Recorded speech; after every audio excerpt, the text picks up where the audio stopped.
I'm waiting to see this nigga.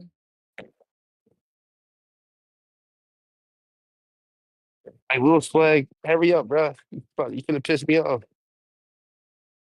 Oh, nah, we not gonna wait for him. We about to listen to this song anyway. Wait, Bestie, you here? If Bestie here, then we could do it with her. You gotta call her again. Saggy Maggie's said exclamation Discord. What's the brother. Discord? Wait, is this you? Are you what's the name from the what's it called? Lil Swag? Or are you a random? Cause we're trying to get Lil Swag in the Discord. If you Lil Swag, then I'm about to drop it.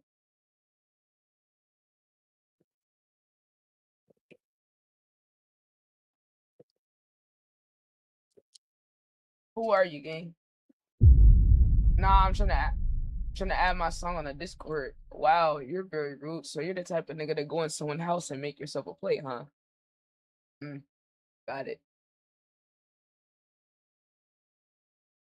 Crazy. It's almost like there isn't a human right here. It's almost like, it's only a Discord, I guess. Yes, guys, my only purpose is to react to random niggas' music that won't even so much as say hello to me, guys.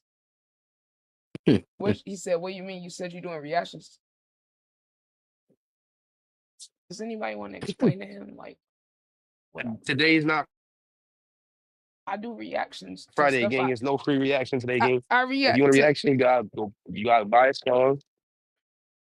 You feel me? I react to stuff like I react to stuff like I feel like, or like people that I make like a real connection with type shit. So like people that come in like, yo, react to this. That's not like I be one, like if it's an artist, I be said change your title, make me change it, hoe ass nigga. Make me change it. Come change it. You didn't even hear what I said. You fucking no, you fucking idiot. No, let me talk to this dumbass nigga right now. If you're an artist, you need to be connecting with people instead of just asking random people to react anyway. That's why I don't react to random nigga shit. Cause if you're not trying to make a connection, you're not gonna go nowhere with this shit anyway. And I don't even give a fuck if you get me to do it. I'm just saying, like, if you gonna approach niggas, make a connection. It's gonna pay off way more long term. Like, that's all I'm saying. I'm saying this because I care about y'all as artists. You fucking idiot. You collecting reactions ain't gonna do shit. If you build a connection with someone, that shit gonna last. So no, I'm not changing my reaction, bitch, because I do reactions to get paid to do reactions, you fucking idiot. So if you want somebody to do something, what value are you giving them? What the fuck I get out of a reaction to a nigga that's gonna tell me to change what the fuck I do? Get your money up, nigga, then you could pay someone. You could go to someone and be like, oh, I'll pay you to do this reaction. But you a bum-ass nigga with a bum-ass mentality. And that's why you over here begging for reactions instead of making a connection. Oh, ass nigga. Come on now. Change your title then. You whiny-ass fucking loser-ass nigga. Fuck, nigga. The fuck? Like, what? You're a loser. Loser. Hey, can you please do this? I'm not gonna give you anything. I'm not gonna provide any value. I'm not even gonna acknowledge you as a human. Brother, this guy stinks. Nah. Get a load of this guy. Get a load of this guy. Nigga said change your title then fuck nigga. I swear to God, I fucking slap a nigga like you, IRL. You're a hoe. You're a bitch. I know you are. Come on, bruh. Watch your tone, little nigga. I'll smack the shit out of you. Oh, he already cooked, bruh. This nigga can't even get banned. That nigga got scared. Come on, bruh. This nigga scary as fuck. You said that and then you couldn't even stand to deal with a response. You fucking idiot. The nigga name is Saggy Maggie. Saggy Maggie. Yo, this nigga was probably gonna send a fucking yo, it's crazy how niggas be entitled, right? Oh, well, your title says reactions. Oh, I don't even think enough about what you actually do to realize that you're reacting to stuff you want to react to because people want to see you react to shit you want to react to. Yeah. You want to react to my shit for free. And then I'm going to leave. And this is why I always just tell y'all niggas to just pay now because it be dumbass niggas like this ruining it for everybody, chat. He ruining it for everybody. Talk about what's the Discord. You see, I'm always right by just hoeing niggas that just come in straight ask for the Discord. Because never do y'all ever have good intentions when you say exclamation Discord before you say hello. Never. Never. It's always the, oh, Lil Swag accepted my shit. Hold on. Yeah. Let me call him. Mm-hmm. Yo, Lil Gosh. Swag. I'm about to send you a link to the Discord server so we can get you in a call with MOB. Hold on, I can't hear you. Hold on. Yo. Yo. Can you hear me? Yeah, what's that? Oh, I'm about to send you a link to the Discord so you can get in a call with MOB and make your statements and shit. Wait, what nigga is within Discord? It's just to get y'all in the call. I don't do no Discord. I ain't familiar with this. What do you say? You're in Discord. What, you want me to bring him to the call? You want me to add him to the call? That's cool. Okay, paranoid ass nigga. I got you. Hold on. Hold on, I'm about to add you to the shit, MOB. Yeah, just make a whole big group chat. Yeah, I'm Yes. about to. Yeah, I'm about to. Hold on. Who came in?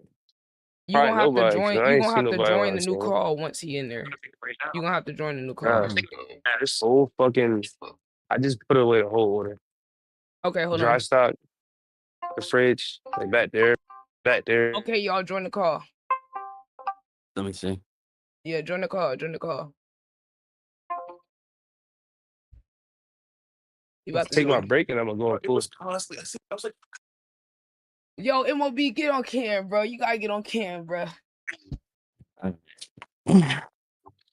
Hey, so what's your beef with me Let's though? start. I don't understand what the beef is. Hold on, I'm man. dead. Hold on, man. It's funny. Hold on. Man, bro, I'm trying to hear the song again. Now we gotta deal with this nigga, bro. MOB, You hear me? the Y'all hear man me? himself. Hey, Lil Swag, I know you Good. smoking this shit, bro. Lil Swag, But bro. can you You give gonna him get at on least the camera too? respect? Yeah, at least give bro the Hell no, I respect. ain't getting on camera, man. Wait, why you don't want to get on camera? You ain't Why gonna be you able to see me scary anyways, man. I'm for? outside. It's dark as hell out here. I mean, it sound like You white. Yeah, like what the fuck? y'all. This is It's still MOB dark as confesses hell hating. outside. Just Okay. turn your camera on, dog. Or you scary? Come Definitely on, bro. not Let being us a see the scary dark. Let allegation. us see the dark, then, nigga. Let's see the dark. At least put the effort. Nah, hell no. It's telling me to go to permission. Man, that's doing too much. I'm not going to my settings right now. Bro, We too came here quiet to to go to talk. Let's settings. talk, bro. Sound like Scary a nigga. We in a bitch. I'm group with not gonna nothing but lie. guys. What you want to see my face for? Okay, Nigga. you about to rage bait. Okay, Bro. let's talk about the music. He is No, about to rage bait. he He trying about to to rage rage bait. bait the fuck out of me, You bro. clearly a troll ass nigga, but let's talk about the music. I'm not a troll. Hey, I Okay, was. go ahead, All right, MOB. Talk whatever, about your bro. music. Go Let's just ahead. focus on the music part then. On MOB, how you feel about what bro said? Yeah. I just feel like the shit you saying is invalid, and I just don't know what the like. How long have you been watching me anyway? How long have you been on my page? I don't know the exact timeline, but I mean, I'd say probably like a month or two. I just seen it pop up in my shorts, and I've seen it, and I'll tell you my honest reaction. I'm like, honestly, for an underground artist, the dude really ain't that bad. Listening to it, and then like I said in my first That comment, like, bad. am I gonna go and put you on my playlist, listen to you on the way to work, on the way home from work? If I'm being honest with you, no. But am I gonna sit here and hate on your music back? Oh, this dude's ass. No, because I'd be lying. I just feel like at the end of the day, I'm gonna tune in, see where your growth goes, and I'm gonna just put my input. If you agree with my input, fine. If you disagree with my input, fine. I simply just put my input. I wasn't putting my He input on did. no Okay, hate but why man did you say shit I was offended? You know I wasn't offended. because you put your I can't even remember exactly what you said, bro. We was going on and on. And I'm high, so this ain't the best time to be going back and forth. But Bro. you said something. I just said, no, you said respectfully, your opinion doesn't matter to me. Not gonna lie. Okay, I get that, but if my opinion did not matter, then why was the caption of your post asking everybody who's watching how y'all feeling? You feel what I'm saying? Nigga, I see what you saying, I know. but it's still like I can, bro. But you saying I can't take criticism. I can take like I'm saying, every criticism isn't good criticism, bro. Mm-hmm. Like you've been on my page for I don't know how long. I don't know how long. And I'm looking at some of the shit you saying, and it's like, bro, and then starting off, okay, you thinking I'm a okay, I know you're gonna think I'm a hater, blah blah blah. Like that's just like like I don't know, bro. Like you just you seem yo Ciara, Bro, I'm gonna keep tell it the Nah, I bro. get people what you're again. Okay, saying, okay, bro. I because get I what you're was saying. talking That's to why I him. started off saying that. I started off saying you gonna think I'm a hater. Da, da, da. I started saying that because I'm like, to be honest, all my comments could be perceived as some hateful ass shit or me like trying to make little slight digs, whatever. Are you jumping? Whatever, because I really ain't said no like real positive shit. My fault, I Nah, I caught was gonna some hit your smoke. shoulder. I ain't gonna lie. That nigga, bro. You have to hit me, bro. You can go, you can But continue. nah, for real though, like I ain't really said no like too positive shit. So that's why I started off like I know you probably gonna say something like that. Think I'm on some hateful ass shit, but nah, like if any of the shit I said came across that way, I'm a grown ass man at the end of the day. I'll own my shit. Hell no, ain't none of my shit was on some hateful shit. I was just being honest, bro. Like I'm not a yes man. I ain't gonna come into your chat being like, oh this gas, bro. You the greatest rapper I ever heard. Hell no, I ain't on the dick sucking shit, Nah, it bro. ain't even like that. I don't expect. See, look, I don't expect nobody to be like, "Yo, my shit fire." Just saying, oh, you know, what I'm saying, being yes man, like, oh, this shit, the greatest shit I ever heard. Like, I don't expect nobody to be saying that. You feel me? So, nah, that's out of the question. I don't expect that shit. You feel me? Yeah, no, But I continue, feel you. keep going. No, I mean that's really all I had to say for real. Like that's really how I feel. There is no beef with what any of the shit I said, bro. I enjoy the content. I fuck with the fucking content you put out. I'm gonna keep fucking tuning in, listen to it, seeing where your growth goes. I fuck with your I fuck with how damn I'm high, I can't even think of the word, but I fuck with how often your activity. You know what I'm saying? How often you be posting and shit. Like I fuck with the grind and shit. Oh yeah. Yeah.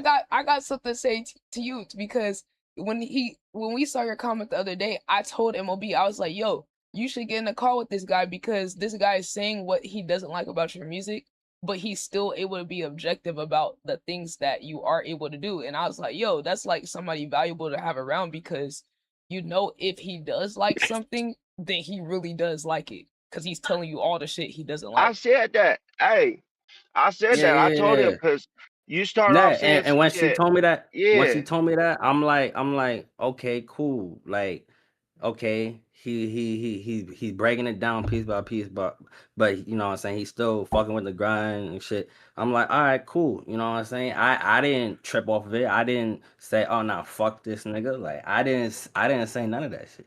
I was like, okay, cool. You know what I'm saying? And hey, look. but Go ahead. My but fault. I as cut you off. My comments, fault. oh, you good? Nah, go ahead. I was just gonna say, at the end of the day, I'm the type of motherfucker.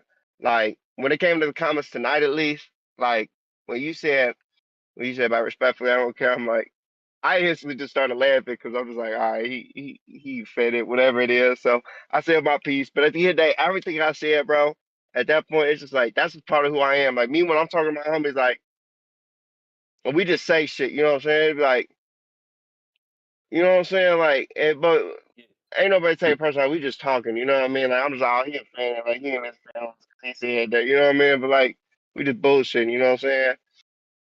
So you just chatting, Yeah. basically. Nah. This So is my Yeah, I'm turn. basically just exactly. chatting Yo. at that So point. that's what we said When I'm though. like We offended, said when that. I'm like he offended, at that point I'm just chatting. Like, but everything else I'm saying, like about the music and shit, I'm being real, you know what I'm saying?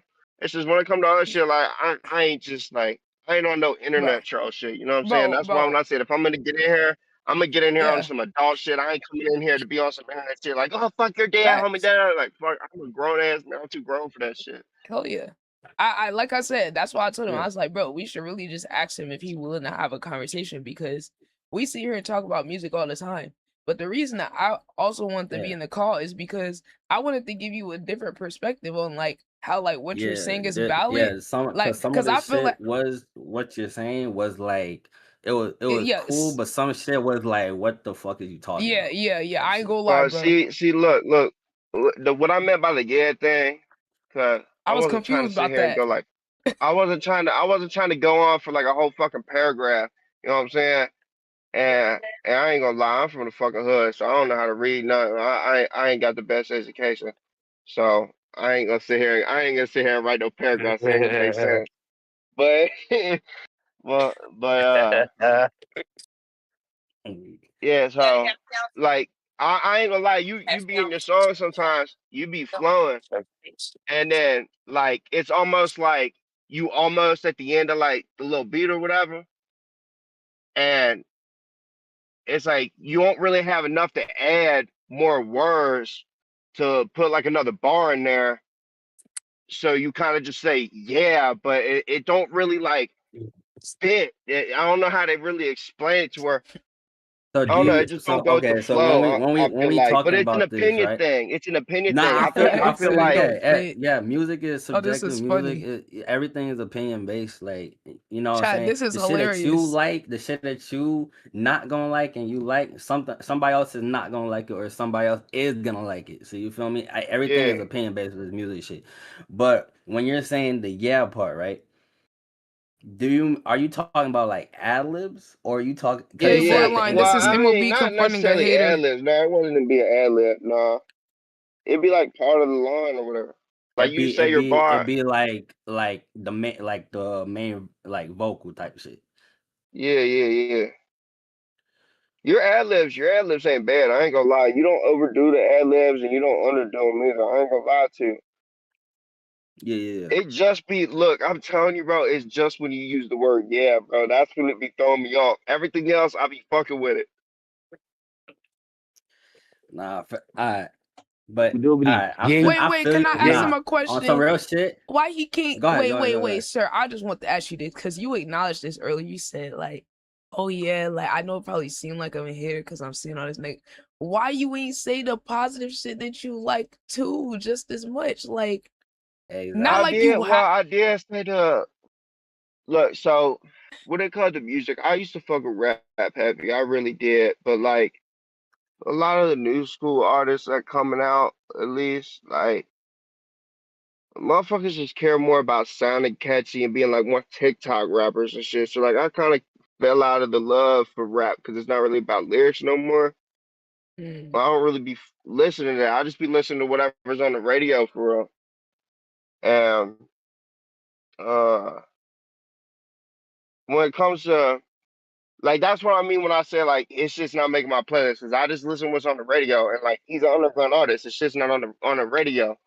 So when I seen this shit that it sounded a little bit like a UK type shit, I made sure mm. I'm like, you know, I sound like a hateful ass motherfucker. I'm gonna make sure to say this. You know what I'm saying? Like, and at the same time, like, I want to see this dude go in on some full on UK shit. I feel like he's gonna make a cold ass song. And if I'm talking about some real shit, I feel like if you get the flow right and practice that UK shit, and you put out a song, I feel like that's gonna be the one that make you blow. Motherfucker listen to that shit and be like, damn, what else this motherfucker got? And they gonna go and look at your other shit. They gonna be like, motherfucker, he ain't even from the UK and he putting out this.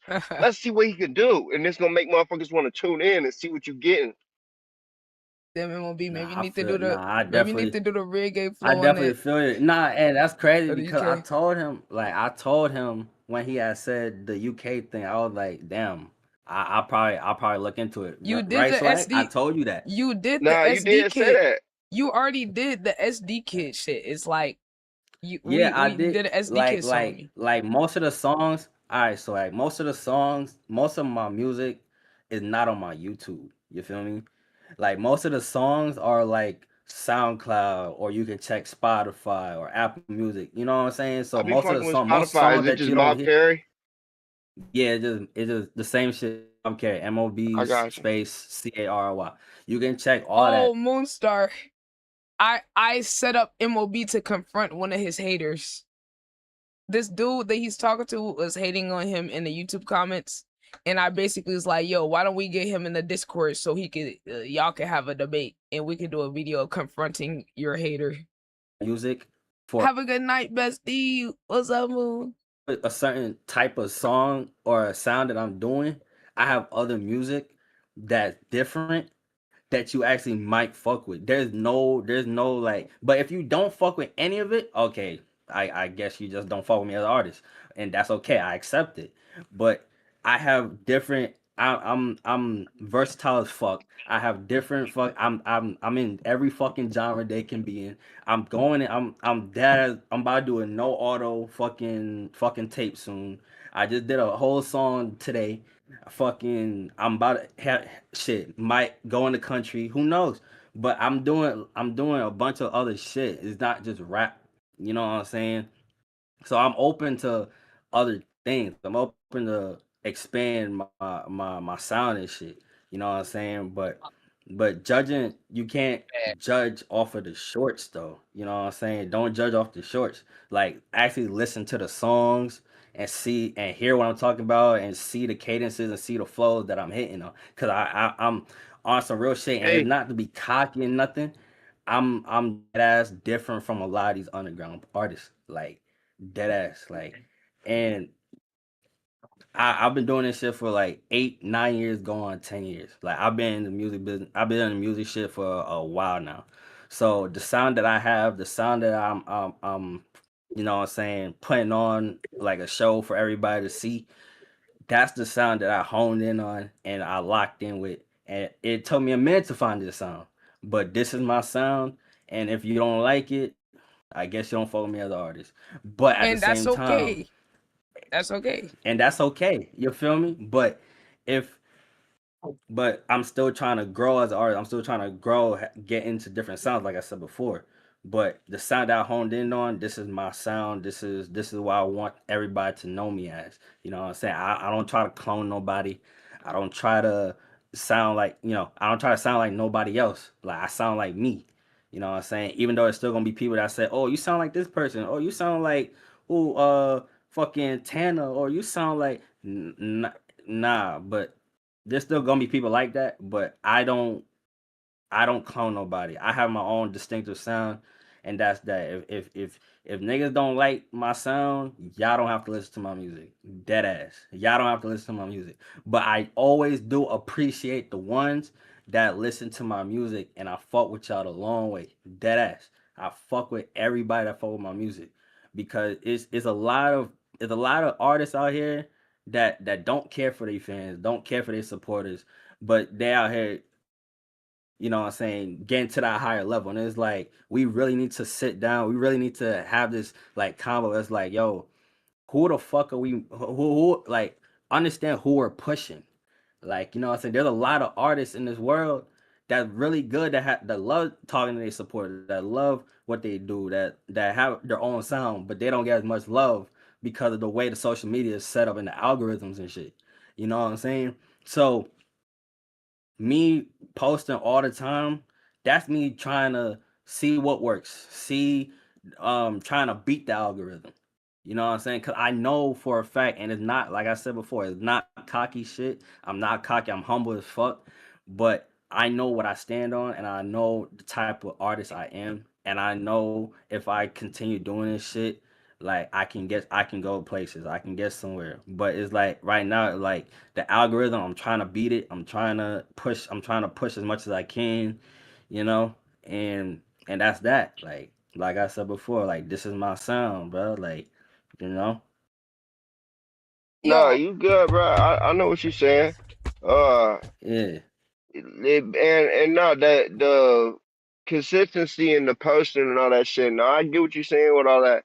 And part of yeah, breaking the algorithm is posting as much as you possibly can, getting as many platforms as you can possibly get them out onto because the more shit you putting out there, the more chances you got for eyes to see them, and Exactly. that's You what you're feel looking me? for, Like bro. So, that's and why I'm like I'm that's making. honestly Hmm. that's honestly what I'm made doing. me start looking into your shit because I ain't even gonna hold you. I'm sitting there, I'm watching shorts one down. I'm drinking. This is weekend, you know what I'm saying? I'm just sitting there taking the shit, you know what I'm Yeah, saying? yeah, yeah, I'm about to scroll some shorts for a minute, whatever. And your shit yeah. pop up. I just kept scrolling. I'm like, bro, I ain't even gonna take time to look at it. You know what I'm saying? Like, and then like a day or two go by, I see another one go by. I'm like, huh? I just seen there's nothing there. I listened to it for a minute. I'm like, all right, hold on, listen to it. I'm like, all right, I'm interested. This ain't that bad. I look into another one. All right, and then that's when I sent the comment, and I kept scrolling. I seen this shit again like a day later. I went into it. Went in. I think I said another comment, and then like seen it again the same day. I'm like, damn, what the fuck? Yo, This dude the like keep popping up. consistency So then I pays went and did a off, chat. profile and looked at it. I'm like, damn, I was shocked again. I'm like, this motherfucker got hella shorts. Motherfucker got hella releases. I'm like, what the fuck? And that's what really got me Yeah. interested in your shit. Started looking at your shit. Nah, So facts. Nah. that's why when I say I agree with you, that's because like I agree with you because that's what got me looking into your shit. Like that's how that shit work. When a motherfucker first get their eye on your content and they look into it, you want them to have something to look at. And if I Mm-hmm. would have hit your profile and the only shit that I would have seen was the videos that popped up in my shorts, I would have clicked off your profile and been like, man, I'm done looking at this shit, bro. Because it's only popping up when you Yeah. upload. Yeah. Nah, facts, facts. And it's like, you know what I'm saying? YouTube is just like one side of it though, you know what I'm saying? Like I'm on other platforms like Instagram, TikTok, shit. I even stream on Twitch. I make music live on Twitch. Half of these underground artists don't do that or are scared to even think about doing some shit that I'm doing. You know what I'm saying? Yeah, yeah. And it's certain shit that is like, you know, I'm doing, yeah, like I said, I'm doing more shit than any of these artists out here. Like I'm really trying to get it, you feel me? And I'm That's on just YouTube is just another, one side. yeah. Twitch is just another fucking route. Cause like, put it like this, like a motherfucker who ain't even always on YouTube, like listening to music or nothing like that. Motherfucker who get on Twitch is see your content on Twitch and like, boom, that get you on the, or get them on the music. You know what I'm saying? Like, Yeah, yeah. motherfuckers be on Twitch like a motherfucker, like just wanting to watch some streams or like I'm assuming you be doing music streams on there and shit like that. Oh yeah, Motherfuckers might just want to put I that did shit in one the today. background. Might just want to put that shit in the background, listen to it while they doing whatever. You know what I'm saying? Like the same way Yeah, motherfuckers be doing with podcasts. Like that can get people on. I seen yeah, you Go is on inventing YouTube. new I was subgenres. sleeping when you did it, but when I woke up, I seen it in my notifications. You was streaming on YouTube, doing some yeah, shit in your studio, recording thing, whatever. You was doing a song. Like a motherfucker would put yeah, that in the background and listen to that shit. Like I used to fuck with Juice World heavy back when I was in what was I, junior year of high school.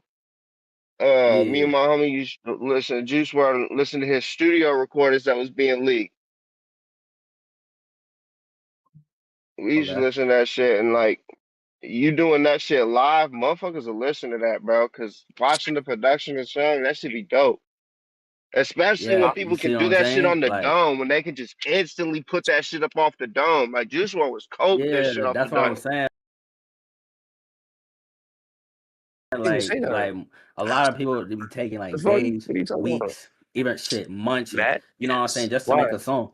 You know what I'm saying? I'm doing this shit Well, off of here. Like I'm doing this shit off the dome. I barely write, you know what I'm saying? And I'm doing this shit hmm. live. Like you know how nerve wracking that is for somebody to make Bro, music live. chat my Like Discord to Nah, that that. shit hey, is I What? feel not. you.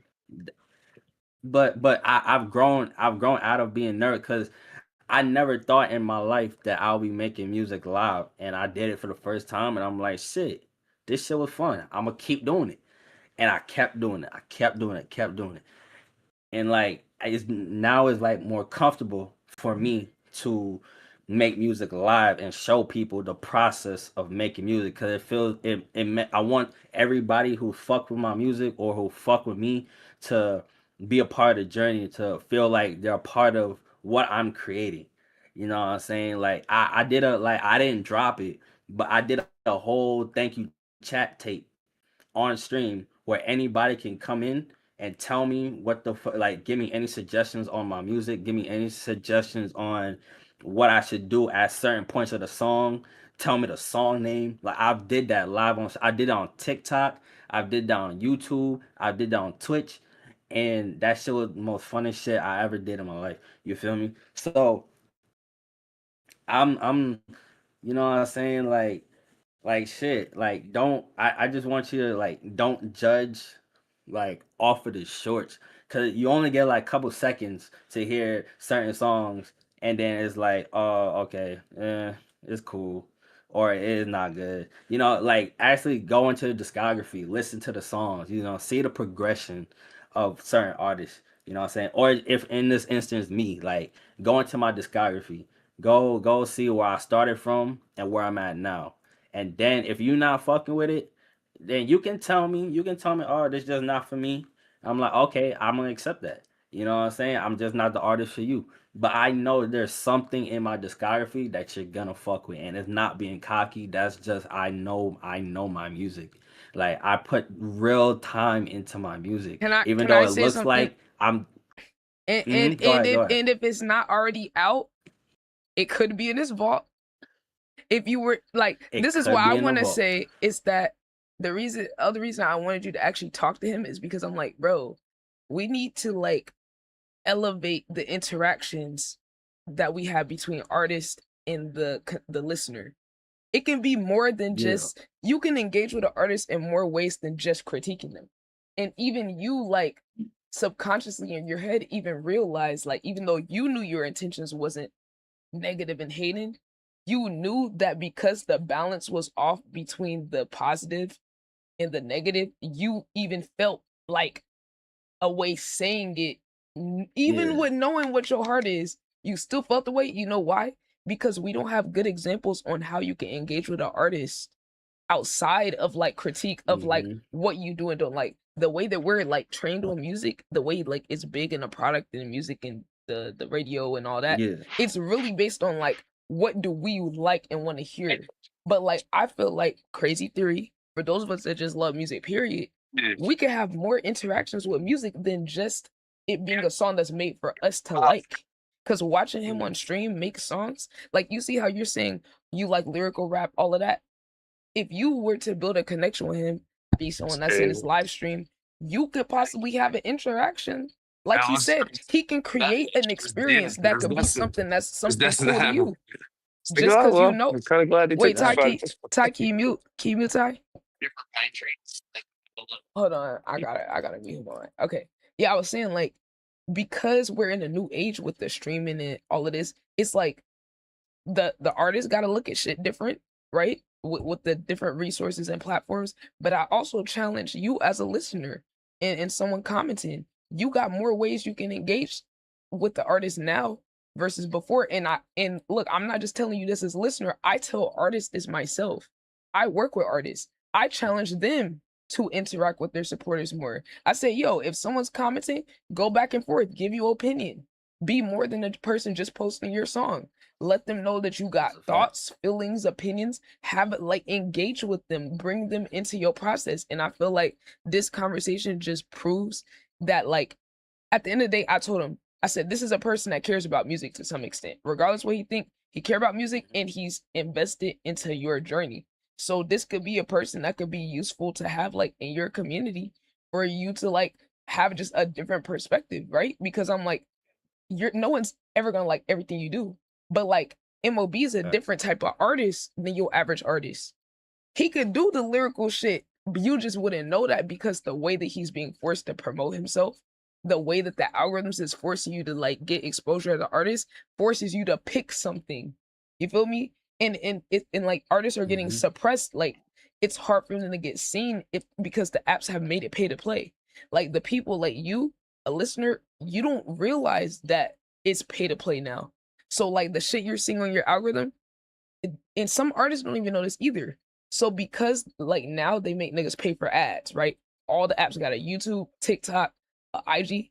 If you are an artist or a business and promoting, they will suppress your account once they realize you're promoting something. They will nerf your account. It's already nerfed because you gotta please the algorithm, but like they will literally like, oh, you're promoting music, okay, we're gonna make it harder for you to get reach because we don't want you to send the person outside of their app, right? So if you're on YouTube, they don't want you to go to Spotify. You feel what I'm saying? They don't want you to go. They're trying to keep you on their app as much as possible because you're making the music. So that's why I challenge like the listeners. I'm like, hey, try to have a little bit more empathy or be more willing to connect with the artist on more than their music, which I give you respect for that. Before you was here, I gave you respect for that. You feel me? For being able to say, hey, I don't really like this, but like I see what you're doing though. And I did told him that. I was like, bro, this is somebody that he can to some extent separate his opinion from being objective because he didn't say you was trash, right? He just said what I he can had like. 100%. I can separate it. I can separate it because at the end of the day, I'm gonna be honest. Like, I'm gonna put it like this, bro. The reason I tune in, you see, like I don't know none of y'all. I don't care what y'all got going on. Y'all got whatever y'all got going on. I don't know y'all, but I'm a grown ass man out here grinding on my own shit. Like I said, bro, I don't come from a lot, but I work my ass off to get everything I got. And like Yeah. when I see another man grinding and on his shit and he ain't out here just throwing his life away around like all these people I grew up around, I've lost friends and shit growing up. Like to see a motherfucker who ain't doing shit like that and he really trying to grind and get on his own shit, like, yeah, I'm gonna tune in. I want to see you grow, bro. Like, I like seeing shit like that. That's why I tune in. That's why I give my input, and I'm honest. Like, I ain't gonna be no yes man. Say, oh, this is the greatest rapper I ever seen. But I ain't gonna come in on some hate shit. Just like hate shit. Just oh, you trash. Like just to get a reaction. Like, no, I'm gonna just come in, be honest, say my opinion. If you like it, fine. If you don't like it, fine. I don't give a fuck. I still gonna say how I feel. You know what I'm saying? Yeah. Nah. Facts. Nah, I feel you on that. Like I like when she told me the first time you had commented on my shit, when she told me that, like, oh, this somebody you should keep around, like I was like, yeah, okay. You know what I'm saying? I didn't think about, oh, like I said before, I didn't say like fuck you or this nigga, like nah, like I ain't fucking associated with nah. I'm like, okay, You cool. thought I was Like hating. You thought I was hating. nah, I swear to God. You Oh, thought I was hating. God can start me down right now. I did not. It was more so. I'm just looking at it and I'm like, okay, you're breaking down the song. I didn't think it was hate. I was just trying to understand. You know what I'm saying? It was Yeah. more so trying to Well, it's have an hard. understanding. It's hard. I'm sure in your position, I'm sure it's hard to understand what's hate and what's not hate because there be some trolling ass Yeah, motherfuckers on the internet, like especially on YouTube, bro. dead ass. You got, hey man, Dead they dead especially when you ass. making music, bro. Hey, but When I you want to making touch on something music, before I forget you because we go. moving. Oh yeah, go ahead. Go ahead. I want to, yeah. So what I really fuck with what you doing with your streaming and everything, how you posting the studios and everything, what's a really fucking important and what honestly is the most important thing out of everything you're fucking doing is Yeah. yeah, you're active and shit. Yeah, fine. You're active, cool. You're making several ways for you to blow up. Cool. But what's gonna happen once Yeah. you blow up? Once you blow up, somebody watches your shit. Okay, they get bored, they're gonna move on, right? But Yeah. with the way you're doing it now and you're trying to take the fans that come in while you're an underground artist and you don't have many of them, you're trying to make Yeah. them a community, make them a team like that. Like, yeah, I'm gonna get all this revenue that comes in, but this ain't my revenue, this is our revenue. And we a team, we got this shit together. You know what I'm Facts. saying? Like That's what you I'm doing that, you're like. That's gonna what I'm create like. a loyal ass fan base when you finally blow up.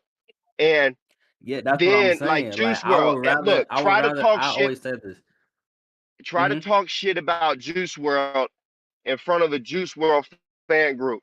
They gonna fucking dude, you be lucky to walk Yeah, out that motherfucker they gonna alive. They gonna fry tear your your ass. ass up. They You gonna try to talk yo, you about gonna get Tupac. fried. You try to talk about Tupac around any motherfucker from the hood, whether they blood, Crip, BD, GD, it don't matter what the fuck they banging. Your ass getting stomped the fuck out. You try to talk about Nipsey Hussle, bruh. As long as, bro, even some of his ops will beat your ass if you talk about Nipsey.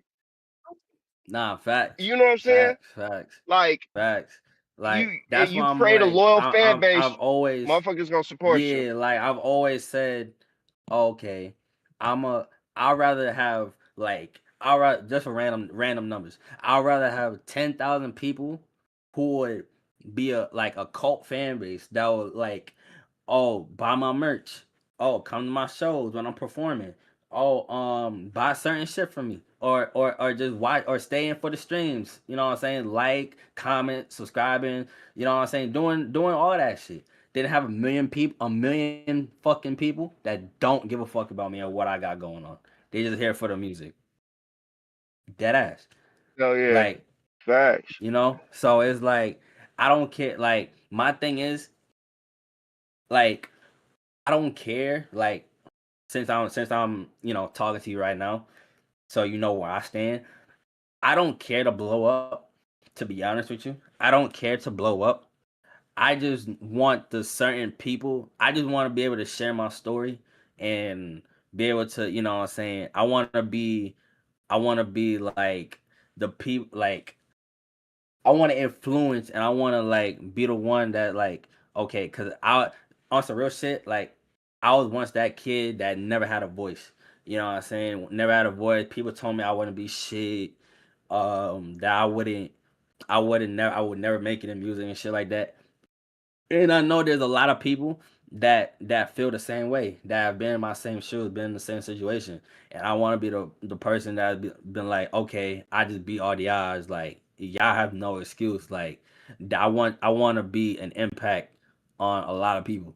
You know what I'm saying? Fuck blowing up. Fuck all the money. Fuck all the hoes and cars and all that shit. I already know that should come with it, but what's my purpose of doing what's my real purpose of doing music is to impact a lot of people, impact the fucking world at this point. You know what I'm saying? And Yeah, me doing this, it's just keeping me afloat. It's keeping me like me making these songs. Like it's not for like, oh, I'm gonna make a song today, hoping to make a hit or hoping to blow up. It's me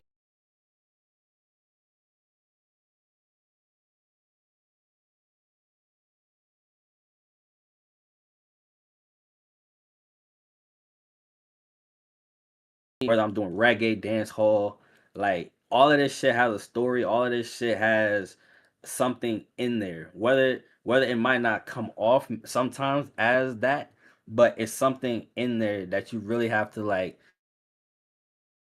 vibe to and listen in. You know what I'm saying? So it's not about like, yo, I'm trying to blow up. I don't care to blow up. If I blow up, that's a plus in my book, but that's not the main purpose. And everybody. I just want to impact a lot of people. If it's not everybody, I just want to impact the people that are most important to me, and that actually give a fuck about this shit. You know what I'm saying? Actually give a fuck about life. You know? hell yeah. Nah, I fuck with him, man. Hey, that's dope. That's dope shit for real to hear that shit. Cause a lot of people they come into this shit and they just looking to get big. They want the hoes, they want the money, they want the chain, Yeah, they want the there's a gold lot of teeth, people they that's want like the that. you know what I'm saying? It's like, bro, Yeah, what you doing, bro? Like you gonna blow up, you gonna get all this shit, you gonna get your chain, you gonna get your gold teeth, you yeah, gonna and then they get your don't think fucking about Hellcat, the shit that whatever you happens want to buy. after that. Like, Then what are you gonna then do you gonna after you blow up? Like, what are your plans after yeah, you blow up? Cause you blowing up, the work is just getting started for real. Like, you niggas gonna don't spend know all that that shit money, just then getting you gonna started. fall off, and now you in debt, motherfucker. You gonna Now like, you what in the debt, hell? They probably got homeless. restart with negative a million. You know what I'm saying? Yeah, like you know what I'm saying. Everybody want to get signed to a label nowadays. Everybody want to sign, yeah, get signed or oh, when I get Independence the way signed, to I I go. I I made it. Like that's not true. Like I I don't think I'll ever sign. If I sign ever, I need like the best fucking deal I could possibly get because I'm where my standpoint is right now. I just want to be independent. I want to be able to run things my way, drop music when I want to drop music. I want to be able to connect with my core community You know what I'm saying? Like I want to be able to like how we talking right now. Like I want to be able to connect with people that actually give a fuck about my music and care I don't think and you know what I'm saying, really care. I don't think label, at least nowadays, I don't think a label is the way to go if you want to have It's a not. relationship with your fan base like this. Because It's not. you got to think, if you have a label, like I'm gonna put it like this: you have somebody like me come in, can connect with you, talk to you. Say you have an unreleased song and you want my opinion on it, right? Right Yeah. now, if you want to, you could send me that shit on Discord. I can listen to it, and you can take the trust of me to not post that shit or release it, right? If you Yeah. have a label, it's not as easy as that because you can get in legal trouble for sending that song without their permission. You know what I'm Mhm. saying? Mhm. So That's a that fact. them not allowing shit like that, you can't really get feedback. Like you try, like, hey, is this something I should hold this in the vault, whatever, or and release this on a specific time period, whatever it is. Like you can't get that input. You just it's nah. What the fuck does your label want? Is it they got it all in their hands and they gonna take all your bread too, and it's like they gonna take all your bread. You already producing this shit yourself. You already doing everything. They're gonna just take off your hands. You doing it all by yourself. They're gonna take it off your That's a hands and fact. then take most of your bread. But it's your voice and work that you could be doing. It's like, why the fuck I'm gonna give you my bread for shit I could do? Exactly. Like that's what I'm saying. Like when like most of the time when I'm not posting or anything, sometimes I be you know what I'm saying with Sierra or you know what I'm saying I be in the community. Like this whole community is to be like us connecting and us like bringing everybody together to you know make music fun again and make you know what I'm saying like and we be having conversations about the label shit and like looking into certain shit and ever since then, like a lot of shit like changed my mind on this shit. And like being independent is definitely the way to go, especially right now. Like I don't care to sign. I don't care for none of that shit. Like the shit that the labels do, I can do too. So what's the point of signing to a label? Like, okay, they're gonna Yeah, give me nah. a fucking advance. Cool. I Advance I that ain't gonna I'm hold gonna have to you. pay back with my music. I ain't gonna hold you. I listened when I was looking at your shit a while ago, like around the time when I first clicked your profile. I listened to the first song on your profile, the Again and Again one. I'm sitting there listening to it, I'm Yeah. like, damn, this one like that's what made me know like he got the music video, and, like this shit looked like it was shot pretty well, you know what I'm saying? I'm like this Yeah, shit look dope. Like this motherfucker don't look underground. If you watch this video, like this look just like somebody who blown up already. You know what I mean? Like yeah, if I didn't like, I don't know, I don't really know how to put it. Like, it's if a motherfucker photoshopped a famous person's face over yours and it looked yeah, real, like I would have thought, like, oh, this is a real song. You know what I'm saying?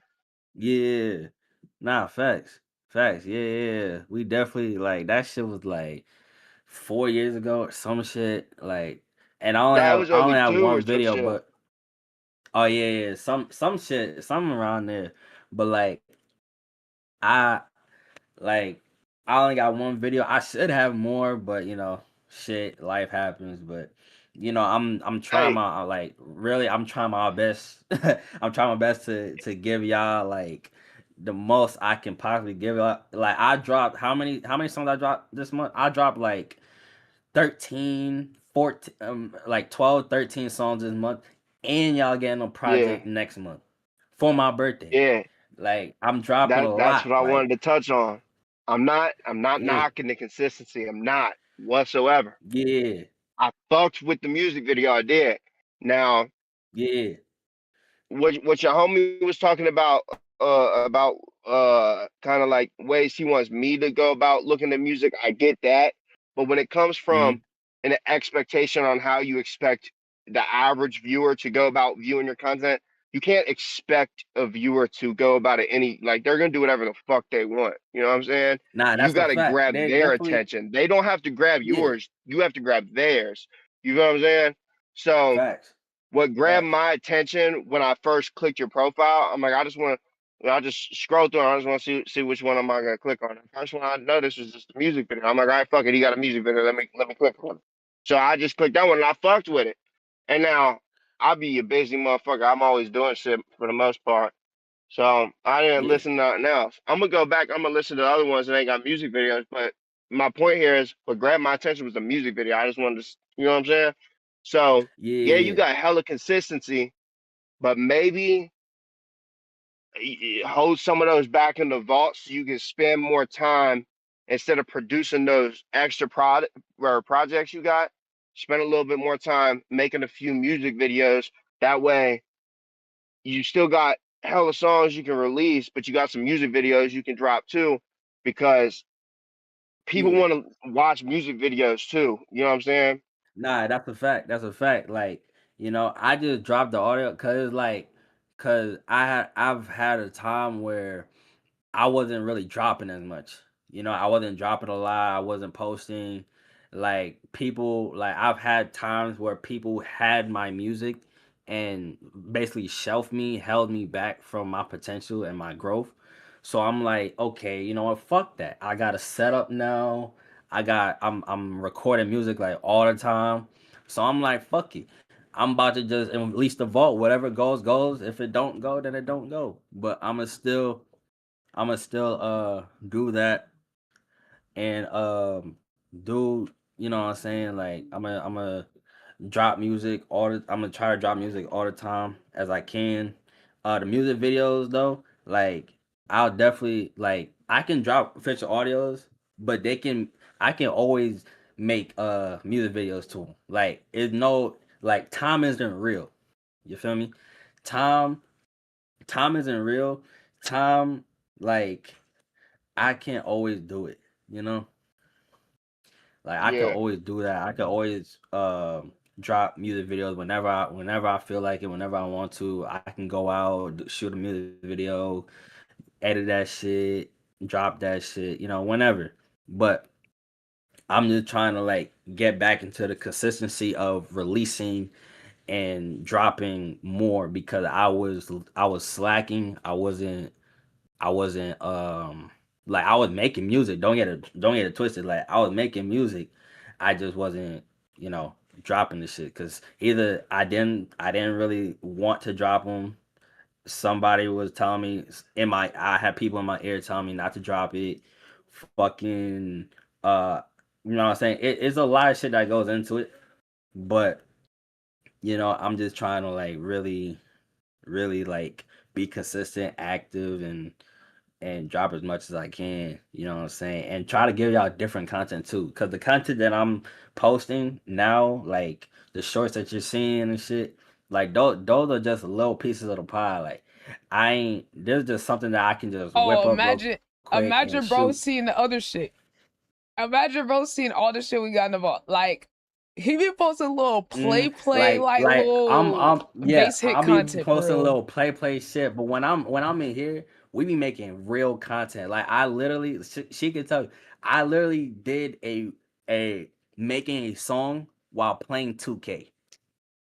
That video That not that out content yet. not even on my channel.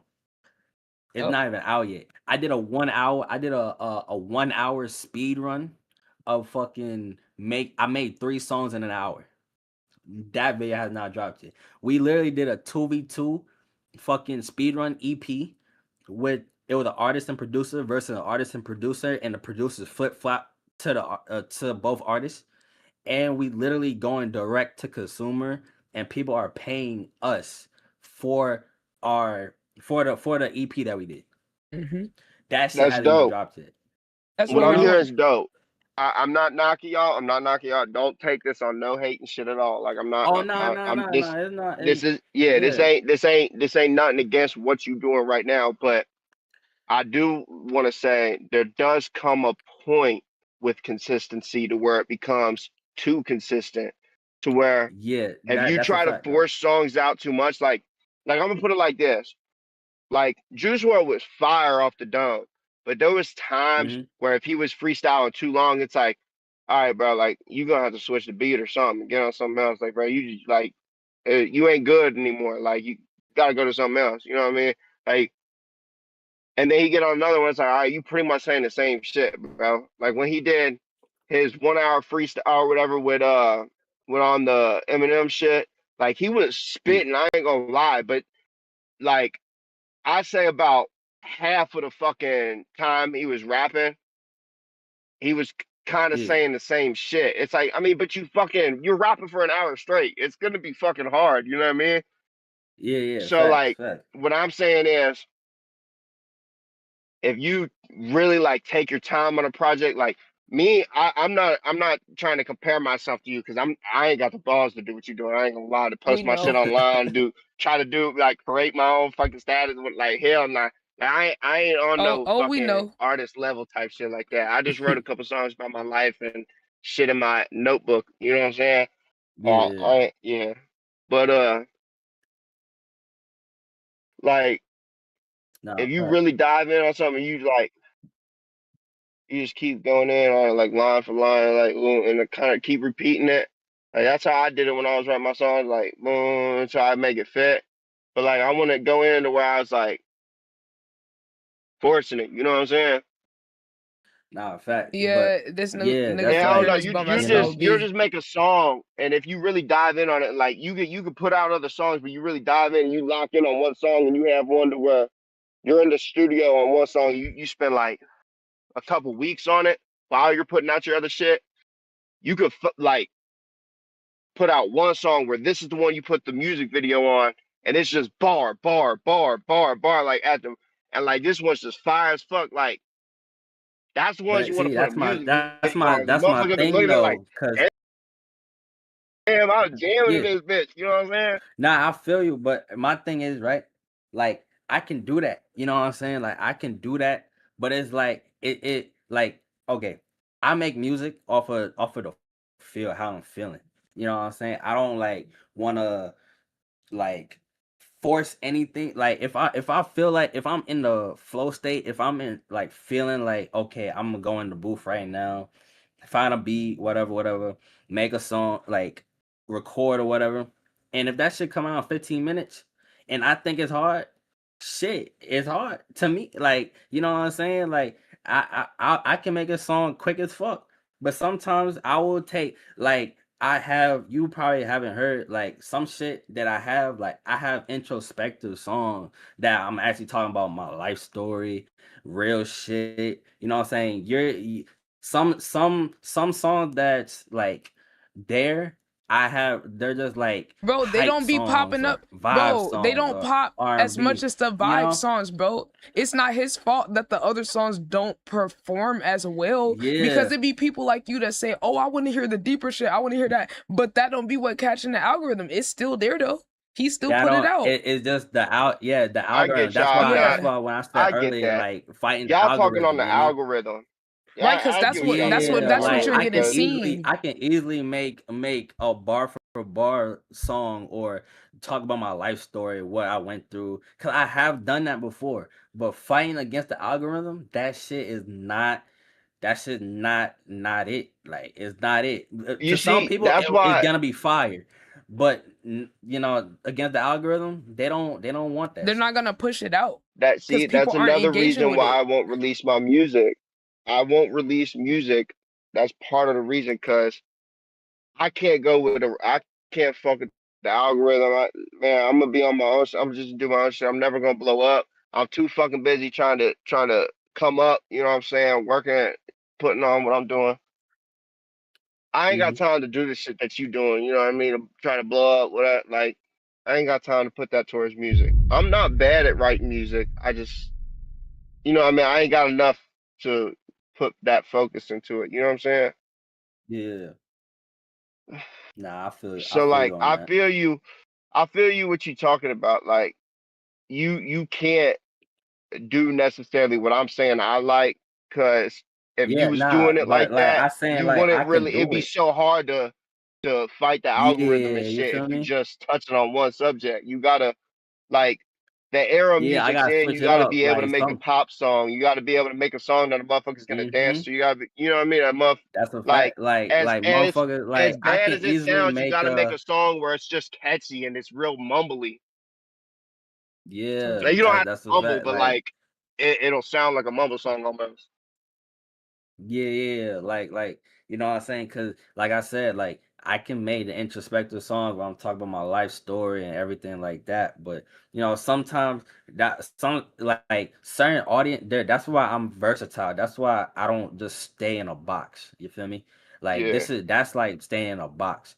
I don't want to stay in a box. I want to be able to do anything, everything, and I love doing anything and everything. I feel like it's fresh, and I feel like that shit is just like it's just fun. It's just fun doing yeah, certain shit. Like some people, I'll hop on a fucking pop song. A lot of people not gonna like that hop on a pop song, but there's gonna be people that actually fuck with me hopping on a pop song. There be yeah. people that might not like me hopping on R&B, but there is gonna be people that like me on hopping on R&B, and that Yeah. actually has happened. Like you know what I'm saying? I've had people that say, "Yo, this isn't it," but then I had some people on the other side be like, "Yo, this shit fire as fuck. Like, when did you make this?" You know what I'm saying? Like Hell yeah. that's why I don't want to stay in a box. And with the algorithm and social media nowadays and how the listener is with the low intention spans and shit like that, like you gotta be able to catch them. Like sometimes somebody might not want talking about my life, hearing about my life story. Sometimes they want to hear like bitch this, bitch that. Oh, shake that ass for me. Sometimes they might Nah, want to hear a love story, like oh baby broke my heart, blah blah blah. Sometimes they want to hear certain shit like that. You know what I'm saying? Like I so agree. so and it's like I wouldn't You just gotta make it. respect the I versatility of somebody to be able to do I what he do. do to appeal to where he could adapt. Like if he has songs where he's done the rap, like like he does everything in like this is my vision. I'm like I found him on YouTube the same way that you found him scrolling. But Oh, my thing y'all is, don't know each I other? Like in real life? we haven't met yet, but we're gonna meet up. We're going to we a haven't show. met. We're gonna meet. We Yeah. got invited to do a show as a community. So like we're I gonna meet got up then, but we've been knowing each other almost a year online. Cause I look, this is what I'm saying to you as a listener. I'm challenging you to like maybe have a different perception, which I think you seem to have an open mind. Where like for me, right? I felt the same way as you, right? I'm listening to the radio, I'm listening to mainstream, and I'm like, damn, okay, like I'm getting kind of bored. Like I got my certain artists I like, but I'm like, damn, I remember the underground back in the day with SoundCloud where there was so many new artists. And I'm like, well, shit, we got more apps now. I know the artists out there. I'm like, I want to hear something different. So what I decided to do, I'm like, okay, I stream. I could choose to keep reacting to these big artists, which I'll get a lot of views and grow my platform and all that. But I was like, I love music and I love other people that's pursuing the passion. That's why I respect like what you said about like you and your grind, you see someone else in their grind. I found them the same exact way as you on shorts. Cause I was like, you know what? I'm gonna do a reacting to songs with no views segment on stream. I'm gonna go find the artists that don't have no views and go sort through all of them. I'm gonna just make it content. I'm gonna make it part of my stream. Me and my community, if we find someone that's interesting, I'm gonna reach out to them, invite them on stream, and ask them if they're willing to come on here and do a song where they go against other artists or make a song on stream. And I was like, yo, I'm gonna need an artist that's crazy enough to try this shit out because it's gonna take a lot of confidence to even get on here and compete with your songs or get on here and make a song on stream. But I was like, yo, I feel like this is the new wave of content where we can give the viewer and the listener a different experience versus just, oh, do I like this song or not? Where maybe people could look at the process of it being made and learn to appreciate music in a different way, like I did growing up playing instruments because it made me have a different connection to music, like creating it, like creating the sound myself. So I was like, I want other people to witness what it's like for someone to be in their flow or like see someone like it's like magic. When we hear a good song, I was like, damn, we don't even ever see the process of our favorite songs getting made. Artists, their whole craft is making music, and we never see them making music. The industry make it about drama, right? They make it about the biggest songs and the most popular, and then they force certain people on us. So I'm like, you know what? Am I gonna sit here and complain about the artists that I'm seeing in the mainstream?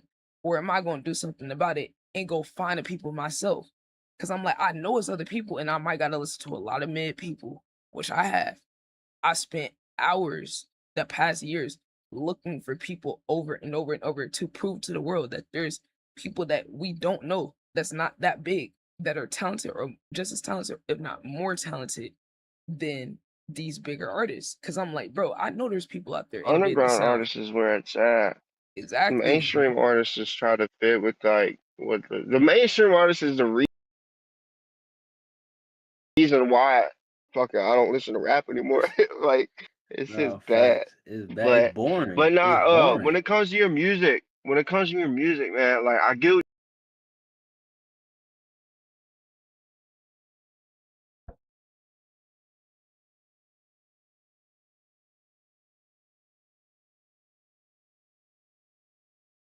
where you had to go. I'm more or less saying like on top of your other shit, like it could be a whole like an album where you have all your other shit, but you just have an album where it's like you start off saying like, all right, I'm 4 years old. This is where my life started. Like this is where what I got going on. This is my the struggles I had growing up, whatever. And by the end of the album, it's where you are now. You know what I'm saying? And it's like this is how I Yeah. got out of it when I'm on now. You feel what I'm saying? Like motherfuckers like, Yeah. yeah, they fucking with your other music, but having that as something they can go to, being able to grab a hold of the audience that do care about the storytelling and being like, and like I was talking about earlier, when it comes to having an audience that is loyal, who know you, and it feels like this ain't just a rapper I listen to, like this is one of my homies. You know what I'm saying? Like I fuck with this dude, Yeah. and it's like that helps them know you better. They know where you came from. They just listen to a whole fucking album. You telling them like, this is what I've been through. Yeah. Facts. But what about Like people? I What about definitely. people that don't have to listen? Like, see, you still are thinking about it in terms of connecting people with music. But like in this new era, the beauty about this shit is the artist could connect in more ways to people than just the music, because you could Yeah, it could either be hear through it through the Twitch. music or like this, where I'm not just listening to his story in a song, I'm actively a part of it as someone that found his shit because I made the choice as a listener to take it Well, how beyond, many oh, just people a can he comment. do this with? There's How no many limit people on can he it. Do do you know this who with? Plaqueboymax is? Do you know who Plaqueboymax is? You ever heard of him? He I a don't. streamer. I'm not. I know who he Okay, is. I've okay. heard of him, but I don't So know nothing so let about me what he explain does. a I little just know bit. he streams. Let me explain a little bit and how it connects to the music. So like he one of the leaders of the new era of like the music content and shit, right? So he showed that you could be a like nobody, like non-celebrity, you feel me? He wasn't he's a YouTuber, but he made content with his community, right? He's a little different than most YouTubers. You feel me? You know how they'll usually collab with another big YouTuber, another celebrity, you feel me? He was different because he made his content with his community in the Discord, doing song challenges, involving the other small unknown artists in his community, and they grew their shit just off of them supporting each other and having their own little universe. Like it wasn't no outside cosign. Them having their own like clique, having their own, you feel me? They all connected on music, right? Max reacted to music. And sometimes as he grew, other artists found him and he would bring them on stream. And they will all create these organic moments together that had nothing to do with advertising, nothing to do with marketing. It was just dead a community. If you don't know another artist, La Russell, for the traditional rap, you feel me? You like rap? He's like probably one of the most successful independent artists right now. Even though he's not a content creator, he has a similar approach because he be tapped in with his community. This nigga done had people buy $5,000 for an album, $10,000 for an album, 15,000 for an album. Independent, run his own ads, his own marketing, but you know why his shit worked versus a mainstream? Because he got his own motion from connecting with people. This nigga just performed like at the pregame show at the Super Bowl. This nigga does concerts in his backyard where people pay what they want. He got merch where they can pay what they want. He has people that can invest into stock into his brand. They can invest into stock into his songs game. This is a whole different game than before. So and when you ask me that, I understand what you mean because I would also be thinking the same thing, right? I'll be like, damn, well, can that be sustainable? Is that gonna work? But this is a whole different lane that's uncharted territory versus the old traditional. So what you saying, that's like the old traditional. But let me tell you something. I know that for a fact, this ain't my opinion that it's gonna work. I'm gonna tell you what the record labels are doing, and you could go look this up yourself. Record labels are paying streamers and YouTubers to be A&Rs and to be talent scouts. They're working with labels. They're telling their A&Rs to start streaming. They're telling their A&Rs to make Discord servers. and communities. We ran into one of them. One of the Discords we ran that ran Song Wars events is owned by Capitol Records. They just paid plaqueboymax like $10 million because he has a community that's organic, that does music stuff, and he was able to blow up people without a record label, without ads, without anything, because he got people doing clips. He got a community that's invested in his journey. They care about what his opinion is.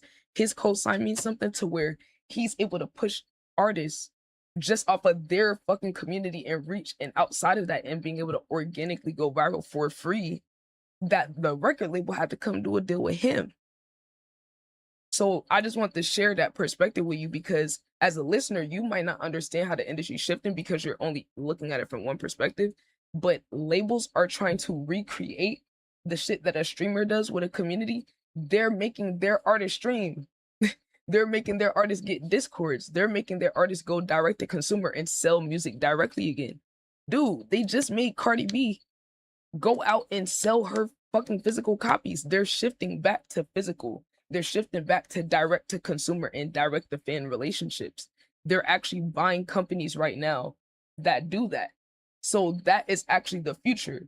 So just remember, Ciara told you this, on February 24th, 2026, you're going to slowly see what I'm saying. And they're actually planting artists as content creators now. They are. They really They're are. planting artists as content. And I'm not talking about the ones that celebrities. I get what you're saying. No, I what get I'm what you're saying is, saying. no. It's not a, it don't matter if you get it or not. What I'm saying is the reality. You're giving me your opinion. I'm telling you as a person who No. makes money doing it and who has actually connected with industry people and been able to do shit that people who are signed artists can't do. I'm telling you, I am the one who's part of this next shift.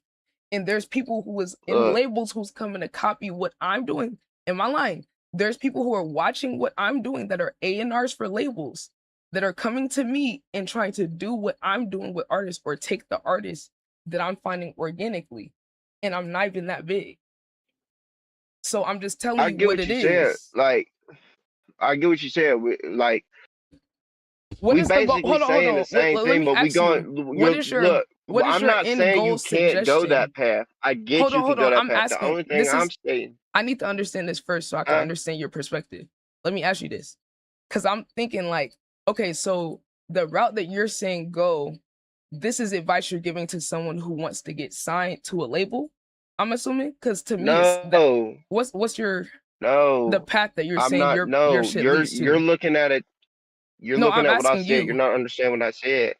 You're not understanding what I said. What I was saying, Right. I was not saying this is a route for you to go. Take this route. Only go this way.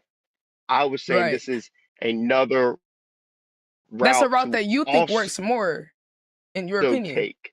It's another. Right. It's another place that you could also take. But You know that's what I'm saying? the most I'm not saying obvious. you have But you're to go saying here. the most obvious It was shit. a But you're not giving okay, anything but that's counter okay. to the norm.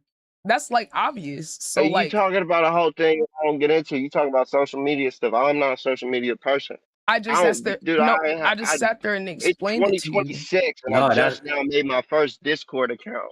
Like, Right. Nah, I'm getting you but hip though. that's why she hey, told it you. took me like 15 minutes to figure it out. I had no clue what I was doing. Like, bro, I just sat here and explained to you. Yeah, it's not an issue. It's not an issue, but she was trying to explain it to you. No, and I was listening. Like, I understand it now, and that's what I'm saying. Like, I understand what you're saying, and I'm not saying don't go that route. I understand why you guys are going that route. I You just agree to asked a take that route question. because that's where this new stuff is. I know Twitch, like, I mean, I don't know shit about the new era and stuff, but I know Twitch is blown up, and like everybody wants to stream now. You know what I mean? Yeah. And But there's like, a reason it's not for really that though. about being a rapper anymore. Rappers want to be Twitch streamers, and Twitch streamers want to be rappers. But it's about what you do with it though. That's what I'm trying to get you to understand. What he's doing with the streaming I get it. Is like, it's not the same as like a rapper like Blueface getting on streamer and doing streamer shit. Like what he's doing with it is innovating with the music and doing shit that people have never seen with music. So he's reaching people in a different way. The part I was not understanding that I did understand after you explained it was how I was looking at it like, well, you can't talk to everybody once you get to a certain limit. I'm thinking of it like, how you gonna get 10,000 people in a fucking Discord call? Like, it's just not gonna happen. You know Right. what I mean? Right. Even if you could get 10,000 people in here to all talk at once, how are you gonna listen to 10,000 people talk at once? You know what I'm saying? But you over here, I'm not thinking of it like you streaming. Like, you're not bringing 10,000 people at once. Like, now you bringing a section of people, and we all talking. We have an idea. We doing a stream together, or we doing songs together. What it is, what it is, and then the next day, boom, I'm bringing another section of people in. We doing this, we chopping it up. Like, you bringing so like, I'm like, damn, never mind. I'm looking at like, because it's not like when you do an 8-hour stream, it ain't him and then one other person for fucking 8 hours. You know what I'm saying? Or him and 10,000 people for 8 hours. Like, he's taking section of them throughout that entire 8-hour period if he fucking streams for 8 hours. Yeah. Yeah. Yeah. And then some of them are gonna keep coming back, and then the more people come in the stream, it's gonna bring even more people in the stream. But it's not even the part that about it that's overpowered about why it works so crazy is because you got the stream audience, and then you could have like how you saw the video of him after a stream, there's that, but then he could also make so many short versions of the stream. He could take like one stream. The other day, we got 40 different clips. We got 40 clips from one segment the other day, a song segment that we did. So that's 40 extra pieces outside of the people that saw it live that could be used as promo for the song. That's a crazy amount of content. So us just having that amount is going to be crazy engagement. Yeah, I do know that that's how motherfuckers be making money. Like, you have like random people who don't even like, that aren't actual content creators, just strip or just clipping other people's streams and posting it on a channel, which is copyright as a motherfucker. But they be just stealing motherfuckers' content, posting like so many different people's shit on their channel and getting advertised off the motherfucker. I'm like, damn, this is pirated as a motherfucker, but you still a lot getting of them pay them. You know what I mean? You know, a lot of them big YouTubers and streamers be paying. They have a budget to pay clippers too. They're paying these clippers they're paying these clippers tens of thousands a month. They're a part of their team. Damn, so that's probably how these motherfuckers getting paid. Exactly. And think about it too. This the other part that's OP about it, right? When you got a whole Discord or community that you're tapped in with, like let's say, even if you don't have a budget to pay the clippers, you might got people that's so passionate about what you do that they make the clips for you. So if you promote yourself and then you got a group of people who's making clips promoting for you for free, and then you even pay a little extra to have your own clippers, you see how they be getting so big? That's how it's so OP. So it's like artists these days, like we haven't seen too many artists like come up with all these resources. We see celebrity artists and other artists like doing it on stream, but we're at the beginning of this kind of like arc with music. So like MOB doing all these different challenges and shit, it allows him to expand beyond just being a person that may or may not make a song someone likes. Them seeing him do these crazy fucking challenges and shit is showing them like a whole different side of music that people never see. And we get to have all these clips. So it's like somebody's gonna see it and they might just appreciate it. It's kind of like watching an athlete. You might not like the sport, but you could just watch them and be like, damn, that shit crazy. I want to give people that experience with music where like it don't all gotta be about if you like every song. You could then just be like, damn, this person watching them work is like crazy. Like this is cool as fuck. Cause I know this shit hard as fuck to do. Like that's what I be doing. I find artists I like, and the ones that's willing to work, I get to watch them at their craft. I'm not trying to tell them what to do. I'm not trying to tell them to change. If I fuck with them, I want to see what they naturally do. You feel me? And I feel like more of us as listeners, we need to try to do that sometimes where we're like, you know what? I'm gonna just watch. We can't give our opinion. These artists trust me to give my opinion on shit, and most of the time I don't, unless they ask me to specifically, like, okay, are you hearing something? Otherwise, I just want to see what they create and witness their journey for real. I don't have to like every song from MOB, but it's always interesting to see what he does naturally in each song. Like, cause it's just fascinating to me. Cause I'm like, you never really know where he gonna go. And then seeing him get on all these different genres, it's like, damn, this shit is like crazy to watch, like live. Yeah, Like, and then it makes it more impressive doing it live too, getting on facts. different genres It's that I one thing to haven't do it got at on home. before and doing it live. Yeah. It's one thing to do it offline and just recording Take it, your but doing it time in and front of like, people, yeah, like doing fucking R&B, fucking reggae, shit country crazy. online in front of people, is like that's a whole different ball game, bruh. That's a whole It's some different alien shit for real. thing. Cause we saw Lil Baby. Yeah. Look. Cause we talk about artists that's on the radio and big artists. We saw Lil Baby go on plaqueboymax stream, and this nigga couldn't come up with a melody. He couldn't come up with lyrics. He couldn't come up with a flow. He couldn't even get his auto-tune right. And it exposed the Facts. real artists from the fake artists. The artists that got niggas writing. They got niggas doing reference tracks because people think because they automatically big they good, but then they get on live and they can't even do what you hear on the radio. Like Lil Baby, you would never know that Lil Baby got a writer, but he does. Everybody know I in literally did a Atlanta. whole video. I literally did a whole video with this dude named, you probably don't know him, Sky Jordan. He literally has made melodies for Lil Baby. He engineered Lil Baby Thug. He told us, yeah, Lil Baby does have a writer. Everybody in Atlanta knows. And then when we saw that live stream, where he was fucking up making a song, I thought about when he told us that, and I was like, oh my god, yo, we're seeing the proof right here. Like, so that's what I'm saying. Like, I don't like when people compare the artists that I know that are like extremely skilled to big artists automatically, because I'm like, yo, a lot of these big artists can't even do the shit that the people I'm meeting can do. They can't even do the shit I do, and I'm not even an artist. I'm just somebody who just started learning how to make songs within the past year, and I've been documenting that shit on stream. But they can't even do the shit I do. I've made songs in 30 minutes that if you go put it to another artist that's already big, it will be a fucking banger. Like if you literally just took the song that I wrote in 30 minutes and go give it to an artist that's like, if I sold the songs, they would be big songs. And I'm not saying that to be cocky. I'm saying it's like literally other artists who are around me that sing that are high level artists who are telling me like, yo, this shit is like valid, like not just because you just started, like it's actually like a good song.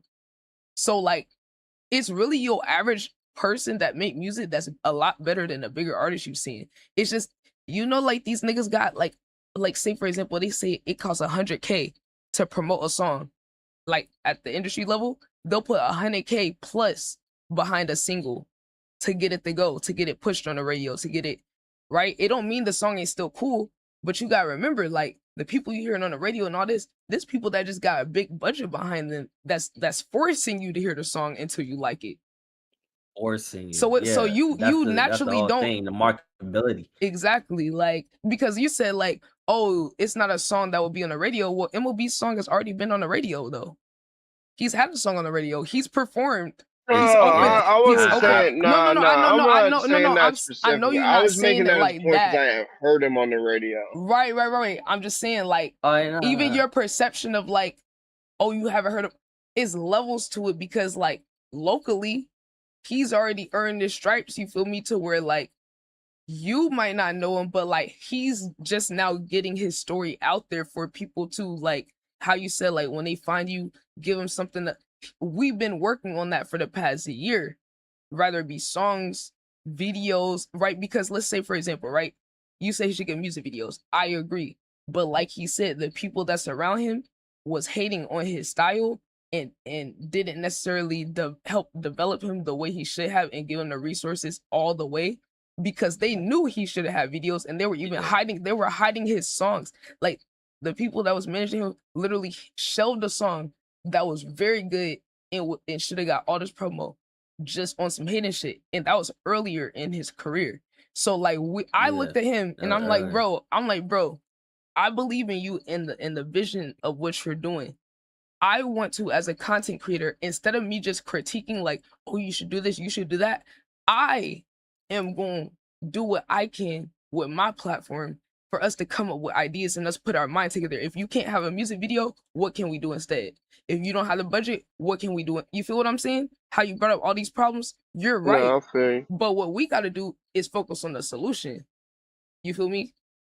So that's all we can control. You feel me? Until we can get the resources and all of that in order to do all the shit we want to do, we gonna do what we can do. Yeah. You feel me? Yeah, like me not having a music video, like having one music video on my page, and I don't got the resources or the budget to have another music or multiple music videos.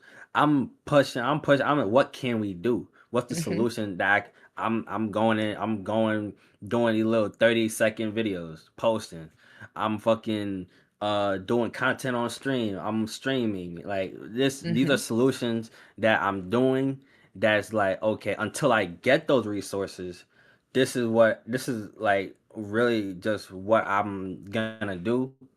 And yeah, I'm gonna just keep going at it until I can be able to actually put out videos and go crazy that way, you know? Yeah. Nah, when it comes to promotion, I'm not here to tell y'all how to promote. I'm not sit here act like I'm a fucking promotion master. I'll be the first to tell you I Oh, don't no, fucking you good. I don't do You this good. on the video. I'm I don't think sorry. that.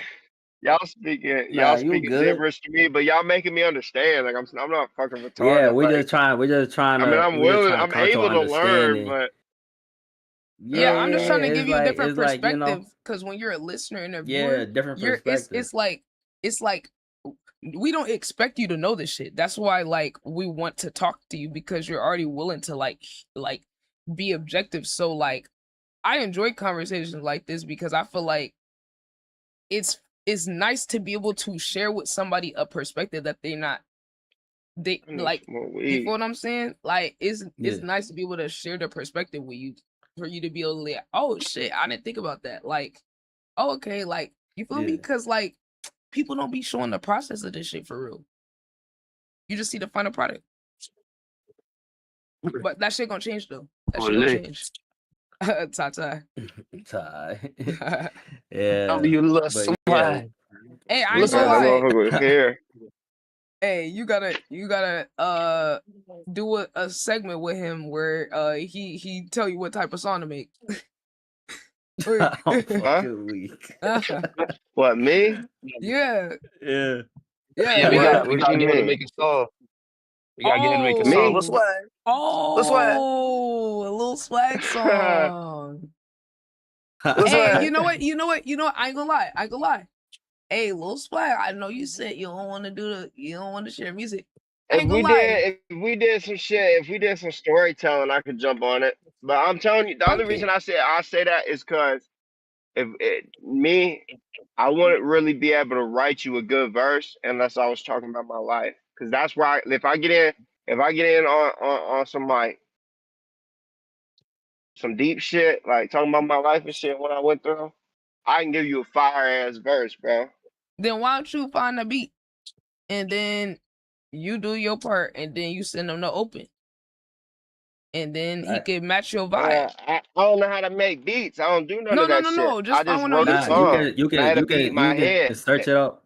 Yeah, you can search beats up on YouTube. Just find like a beat on YouTube and then just write to it or whatever you want to do, however your process is, and then hop on the beat and then just send me an open verse or whatever, and I'll hop on it. It will be for the fans, bro. He beat the allegations game. Bro, I'm fucking weak. Keep making songs with the fans now. Take me some time because I'm real busy with work. I help my mom. Look, I gotta go help my mom. like I said before, time is not even real. Take as much time as you need. You know what I'm saying? Take as much time as you need. Just whenever you finish that shit, just send that to me. I'm gonna just let you know now. I'm not gonna give you no weak shit, bro. If I'm gonna give you a verse, I'm gonna put my heart to that shit, so bro. you gonna get more than one flow? Hey, that's crazy. Wait, so you gonna get more than one flow? I expect you to. Hold on. Are you gonna do more than one flow? He get more than one verse. We gonna have No. a song. This song was like 5 minutes more long, than gang. one flow. It's gonna be like a 5-minute song. More than one flow. No, Yeah, I more want than more than one one flow. flow. I can do more than one flow. Oh, so now you I can do switch more my than flow one up like a flow. motherfucker. Okay. Oh, so now Hey, you switch your look, see, flow. the songs the songs I have in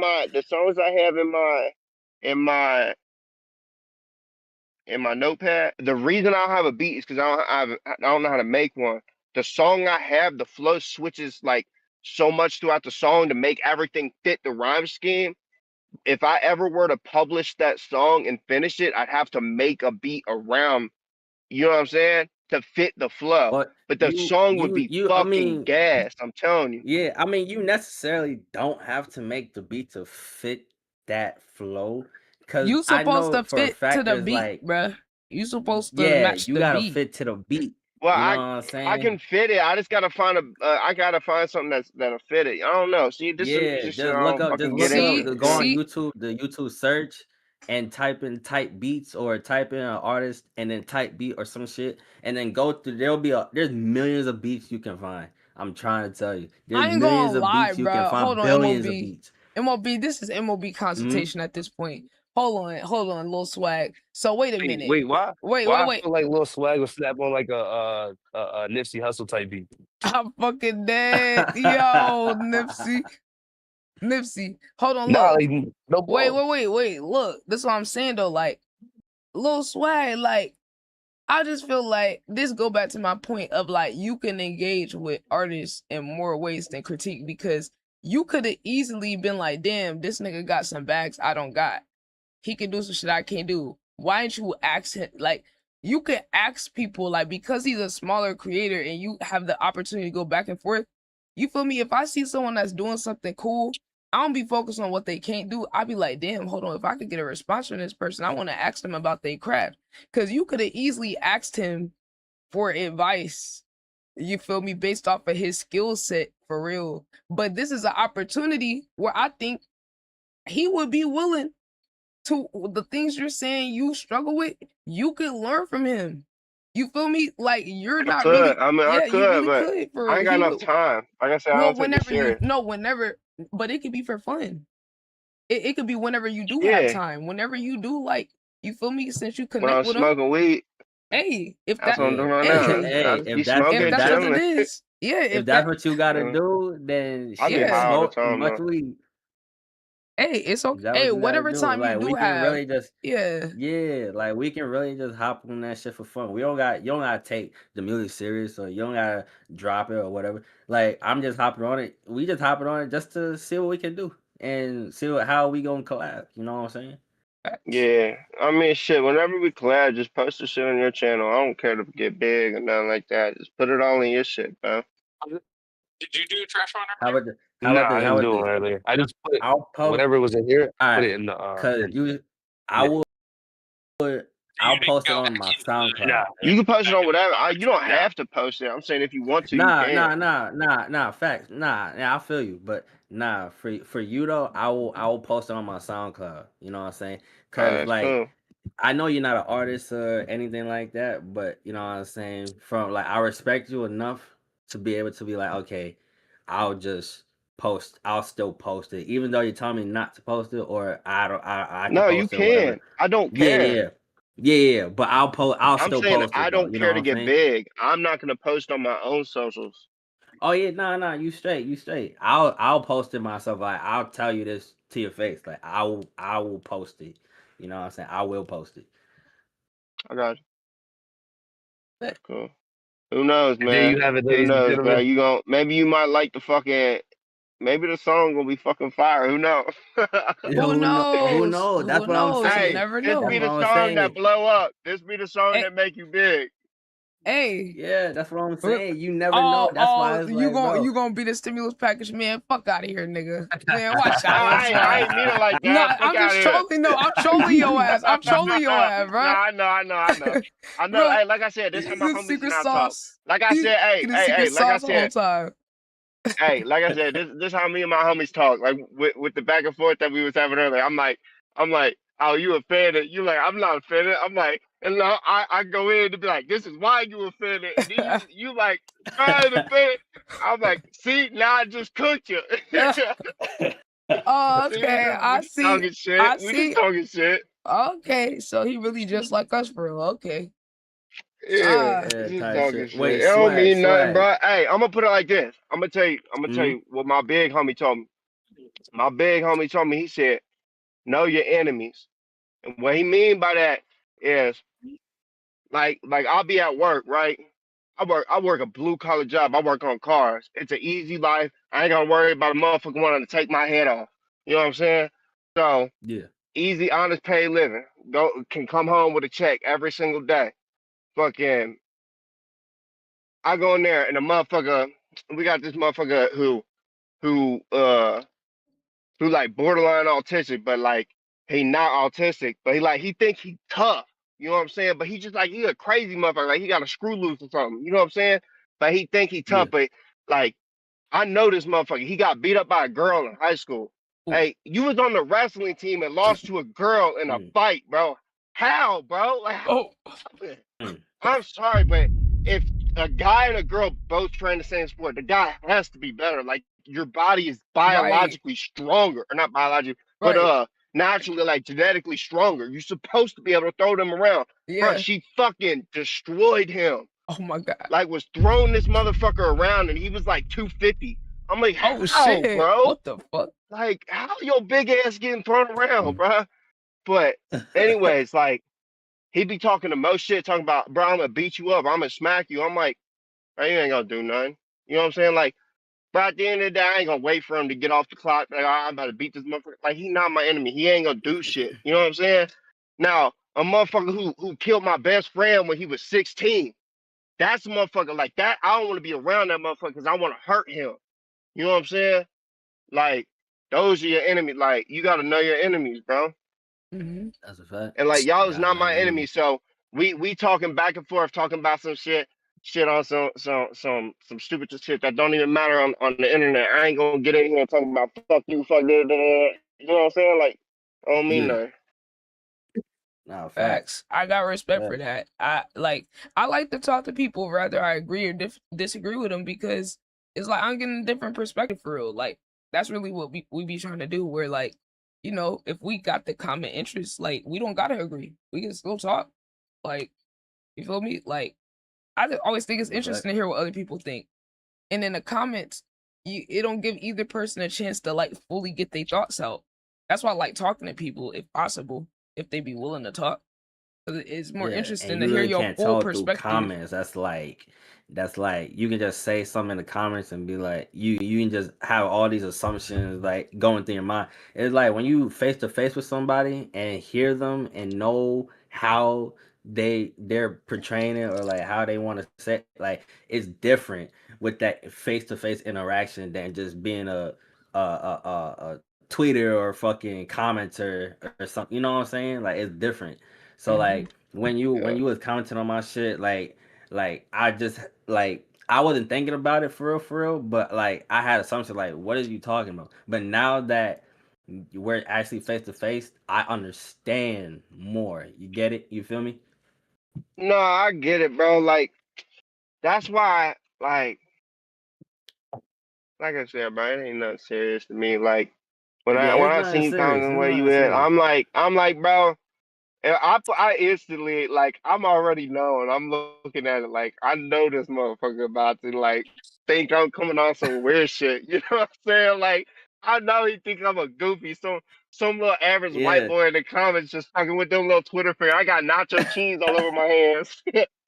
I got those Cheeto fingers, bro. I got one hand in the bag. Like I said, like yo, commenting is so different than the face to face interaction, bro. It's like, bro, that's why I want to be able to connect. Like anybody that fuck with my music, like I want to be able to connect with y'all. I want to be able to, associate with y'all on a deeper level than just, oh, you fucking with my music or you don't like my music. You know what I'm saying? Like I want to be able to connect more on a serious, deeper level. So the fact that we're even doing this right now, I've already connected with you on a kind of a deeper level. And I even respect you for even pulling up to have this conversation with us. You feel me? Yeah, man. Hey, I was just gonna stay here by myself, listen to some music and smoke some weed. This ain't do nothing but give me something to do while I'm smoking, and I enjoy myself. You know what I'm saying? I learned a little bit about what the fuck was going on in the industry. You know what I'm saying? So Oh yeah. Yeah. I got educated while I was burning some brain cells. Fucking weird. Ole. Yeah, bro. Oh man. I really appreciate you being able to have a real conversation. Like, we really do this shit to connect with real people like you. You feel me? Like dead ass. Like, it's really Yeah. just to Oh yeah. connect beyond just like, okay, like the app just make our connection so restricted. You know, like it don't really. It's us. We gotta be the ones to make it something more than just the comment. You feel what I'm saying? And that's why I was like, yo, we gotta talk to this guy because he clearly got a lot of opinions. Like, you got a voice too. Yeah. You feel me? Like, even if we don't agree, like, I still like people to get their Yeah. feelings out there and get their opinions out there. Either way. Yeah. Hell yeah. Hell yeah, bro. Yeah, I that's mean, a fact. honestly, Hell I'm yeah. really not you coming could off of like you could really do some like music reviews or something, like, because you have like more yeah, thoughts about facts. music than like the average person. Like, you could really be a person that get feedback to artists. You know, you can get paid to do that, right? Yeah, like you don't No, I gotta be could. the one that's the artist that's recording all that. Yeah, just like set up a TikTok, fucking go on Instagram or set up a YouTube live stream. Say, oh hey yo, I'm doing music reviews, $5 for a skip or some shit Yep. or don't even you don't even gotta they don't even have to pay. Or if you just want to do off the strength of the love, like, oh I'm doing music reviews, pull up on me. And watch how everybody started coming in that bitch Yep. asking for a review. We've had people come in our Yeah. streams asking for reviews. Mhm. Like, I could I could stream with you. I could jump in the stream or in the Discord call, whatever. Hey. You can record my audio and shit. Yep. mm-hmm, Yep. that's a fact. It could be Dead some ass. simple shit like that whenever I'm bit. You be streaming late, right? Cause I'll be busy during the I day. stream at random times. Ciara, she stream all the time. So You ain't gonna never catch me during the day. I'm always busy during the day. Well, when he's yeah, up late, he's usually in my stream in my Discord. We So yeah, like, we like night so owls, even man. when he's not We on, be yeah, up even all when he's night. not on stream, we be up all hours of the day. yeah, For we'll be with real. all hours. Like we Because we're don't go to always sleep doing till like content. 6, 7 in the morning. Yeah, we Next always day, like we recording be something in and this bitch. Shit. shit. Man, that work with my schedule. I got PTSD. I don't sleep, so I'll be up all night anyways. Yeah, we be Yep. not hours for real. So you know what I'm saying. You can always pull up whenever you feel like it and just vibe. You know what I'm saying. Vibe, talk a little bit, chat, People be in there. state your People be in opinions. there while You they know. at work. Like, people be in Yeah, the people didn't. Discord Why with they us at while they work? at work. We had somebody that was in school that was Work right that now. was in our stream. Yeah, Ty at work right now. Yeah, Ty at Like, work right now. but people just be in there Oh to yeah. help get through their day and shit. Cause like, you'll be going through a lot during the day. So like, I just leave my Discord like open to the people I invite, which is the link you didn't want to click, which I understand. So I was like, people come in there Hey, look, you gotta that I invite. understand. No, I understand. That's why I was like, let me just set up the I call. bet. Cause you Yeah, called me a what you call me? I can't remember. You a called bot. me a I'm fucking I you don't, called me something. You I don't called me remember. something. I probably called you a bot. I mean, not gonna lie. No, you ain't call me that. You called me something. Oh, I don't. If I But remember what it was, I would say it, but I don't. Whatever I said was based off of damn. my Good, opinion bro. at the time. My opinion has evolved. You're still a little bit of a bot though. It's okay though. Yeah. But What? look, You still a little you bit of like a the AI bot. bots. You like it's like you a bot, but You like said you still live out. Yeah. He evolved. You can. I Okay, get you number know where I 2. live. I don't damn. It's like in Detroit becoming he a bot, but he trying to Oh. break out the Oh, he's system. trying to. You know what I'm Oh, saying? he He breaking trying out to of break being a out the bot. system. Yeah, he Yeah. evolving, bro. He evolving, bro. No. I was saying I'm like he a crazy. bot, but like he one of those like the AI bots how they train them. Like the Where they get smarter. I'm in a blender. No. yeah. Yo, Pyro said we respect this You feel me? 1%. Yeah. He's like self-improving bot. Yeah. Yeah. Self-improving is crazy. Dude, what? I'm just saying. Come on, bro. Hey, bro, you gotta I got understand. self-improving on Hall of Fame. Hey, that's a W fucking trait. Hey, that's a W fucking trait, Nah. bro. You're doing better than most You're fucking welcome. people, bro. You're doing better than most Facts. people, gang. The fact that you even open to have a different shit handed to me perspective. neither. Hey, and I Hey, look, respect that, bro. I respect the that. fact you even like here and like willing to like converse and like understand, you know, that's a lot. So not Yeah, a lot that's of a people do that. lot. Yep. Shit, I'm We can have smoking. somebody else that's not you. That's like that'll come in here ready to crash out or not have an understanding. Like you came in here on some like, all right, yo, let's have this mature man to man conversation. Like, and I I'm respect too that. You grown. feel me? I'm too grown to come in here on some fucking childish ass shit, man. I'm done seeing too much Yeah. shit. Wait, Hey, how old are you? If you don't I mind me asking. I'm 23. Oh We the man, same yo, age. folks, we all the same age. And look, it be no, no, folks no, no, older than you I'm crashing about out. to be. Yeah, I'm about to be 24 next no. month. You know what? I Oh yeah. actually knew he wasn't old because when he said something about being in grade school listening to Juice World, I'm like, yeah, he's not that old. I'm I'm like, he's not that dead. old. Or no, he said no. He said junior year listening to Juice World. I'm like, yeah, he's not that old. He got to be around the same Yeah, age. Pyro said I'm older than y'all. Yeah. he had to be. Still, I'm too grown for this shit. Like, I'm too grown for. But no. I'm And too then grown I to get what sit you're here saying though. off I some get what you're childish ass saying. shit back and forth. You know what I mean? Nah, yeah, I Like, get Yeah. you, bro. I grew up in an area where you didn't really get to be a kid still when you was a teenager. You feel what I'm saying? Mm-hmm. Like, Where you from if you don't Mhm. mind me asking? I'm from Price Hill. What state that? Like, what What's is that that at? Cali? Where that at?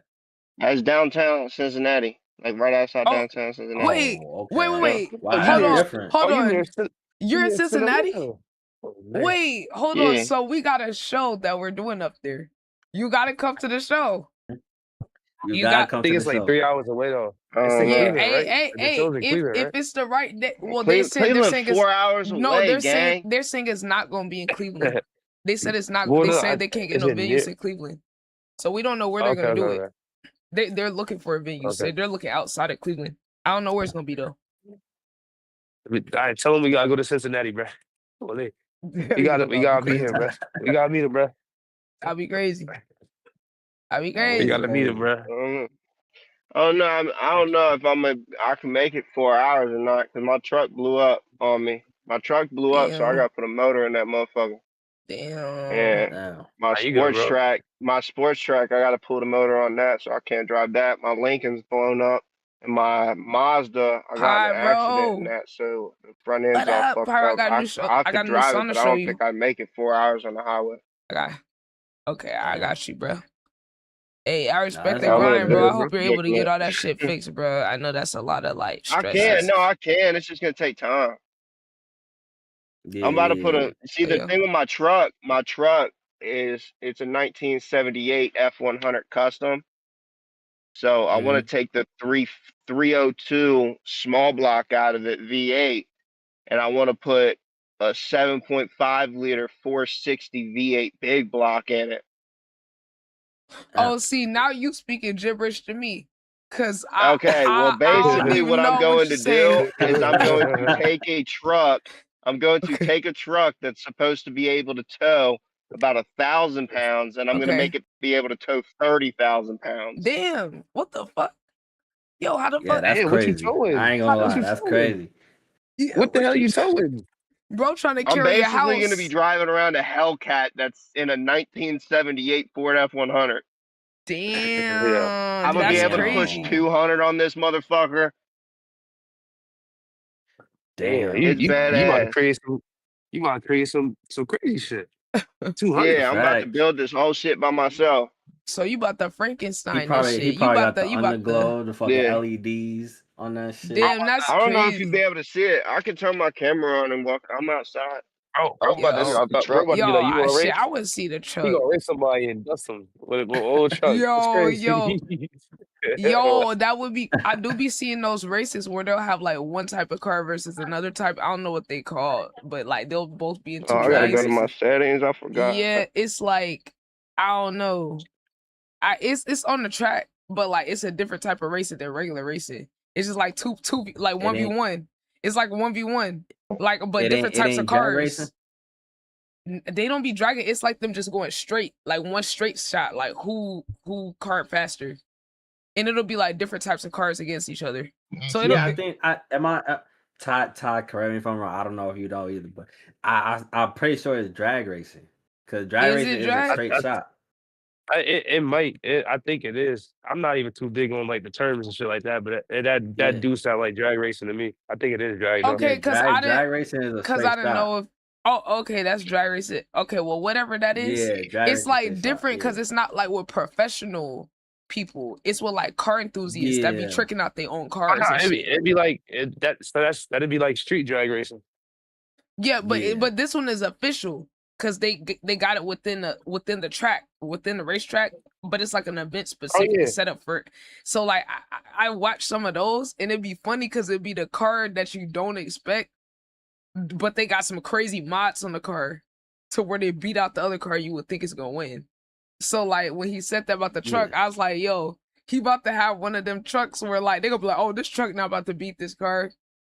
It's gonna be like the truck versus a Yeah. fucking And I it don't does know, a anyway. Corvette or something. I don't know, like car comp, but that's gonna be funny if he were to do one of those events where he like go against someone else's car and then everyone think, oh, this truck not about to do shit, this old ass shit, like, Yeah. and then it just fucking dust the other They were car. like, all right, nigga, let's go. All right, nigga.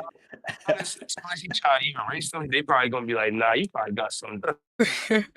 I would be suspicious because I'd be like, yo, if I had like a, I'd They be probably like, you took this old ass truck. bro, Discord tweaking chat. Discord overly Nah, tweaking. with the mod shit he was talking, it made me think because we were talking about it made me think of that fucking movie. Y'all ever seen? Ah, shit, chat.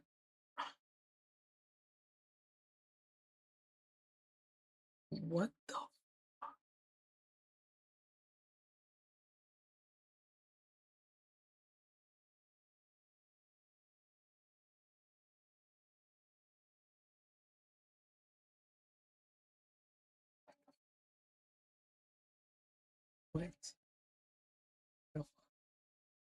What the fuck? What the fuck?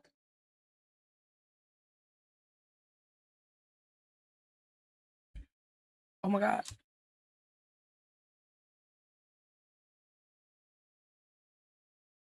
Okay. Over that. Oh my god. Oh my god. Oh, you see that Hold shit? on. See, Let me turn the lights on. Let me turn the lights on for you. he Hold about on. to put it in that truck. What? That nigga about to go crazy. Y'all. Oh, Yeah. hold on. Let me. Y'all probably ain't never seen this before. Oh my god, a 144 moment just happened. Oh my god. Oh my god. That was fucking crazy. Oh my god, it's still on here. Bruh.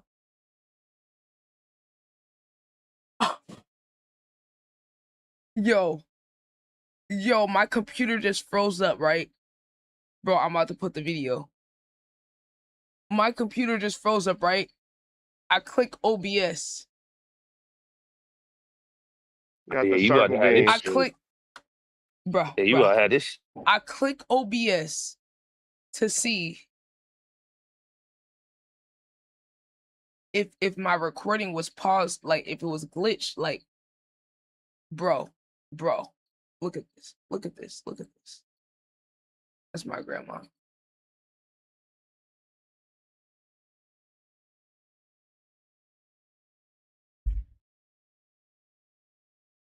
Nigga, my whole computer just froze. It made my OBS freeze. My computer was frozen. I couldn't, OBS was the last thing I was able to open before it froze.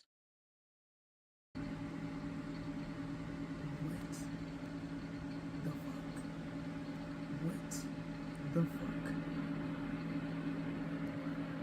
What the fuck?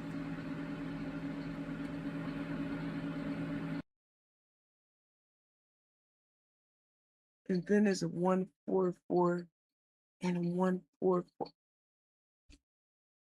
Nah. And then Pyro. Bro. The amount of time, hold on, Pyro, this is what's crazy. The amount of time my computer was frozen, by the time it unfroze, the time should have been at 1:45. It was frozen for like a whole minute.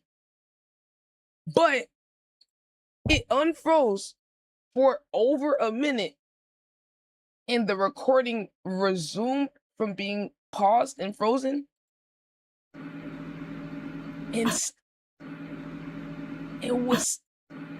And it literally got stuck within it, like to where it didn't even progress to a minute 45. It didn't catch up. It would like it still, bro, it should have like caught up and already had been moving on and counting more. Like once the computer unfroze, the time should have moved, but it didn't, just to keep it on there, bro. Oh my god. Oh my god. Bro, how the fuck did my computer freeze at that exact time of my recording? Lock it on there, allow me to click one app, which is OBS, to see if my shit froze, not let me click nothing, and just force me to be stuck there and look at the time. Like, what?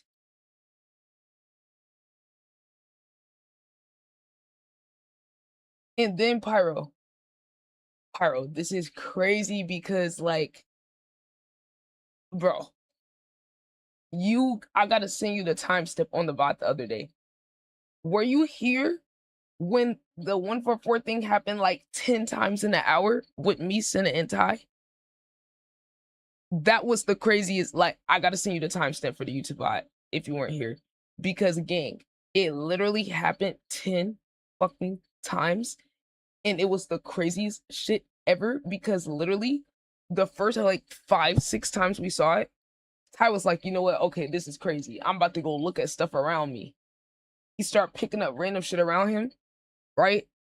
He had a bottle he was drinking of strawberry lemonade. He looked on there, the barcode had 144. He had a pack of cookies that he was eating. He picked it up, and then he saw the 144 on the front. And then he was like, oh, let me look for it everywhere else. He was like, look, let me look for it everywhere else. He was literally looking. I was like, bro, every time I saw it, I never forced looking for it. It just always popped up. So he looked for everything else, couldn't find it anywhere else. He gave up. He called into work in order to call off. Then he noticed the end digits of the job number is 8144. For Wawa. The same Wawa that the drink and cookies was bought from. And mind you, the probability of this is crazy, because his mom bought the drink earlier in the day. She bought 2 of them. One was for her and one was for him. So you're telling me the one she just so happened to give to him? And then he went and bought the food and the cookies later. And he had 2 packs. The one that he ate just so happened to be the one that had the barcode. Like, and then he calling to work, and because it kept happening so much, he realized he didn't have to look for the 144 no more. It was on the fucking number for his job. Like, so that just happened like 2 days ago, I think 2 or 3. So for my computer to lock up and do that shit after going through it like 10 times in a row with Senna, Ty, like Wimmy was there, like that already fucked me up. Nah. How the fuck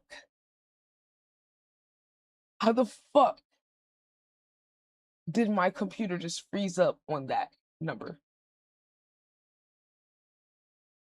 It's getting to a point, and Pyro, I don't think I told you, or I don't know if you was here for this one, But before that last little 10 time in a row thing the other day, I just so happened to pull up TikTok live on my computer, and I found that guy. I found this guy that fucking I was scrolling through TikTok lives, and I was like, yo, why the fuck does he have a thumbnail? But the thumbnail was 444,000. I was like, what the fuck?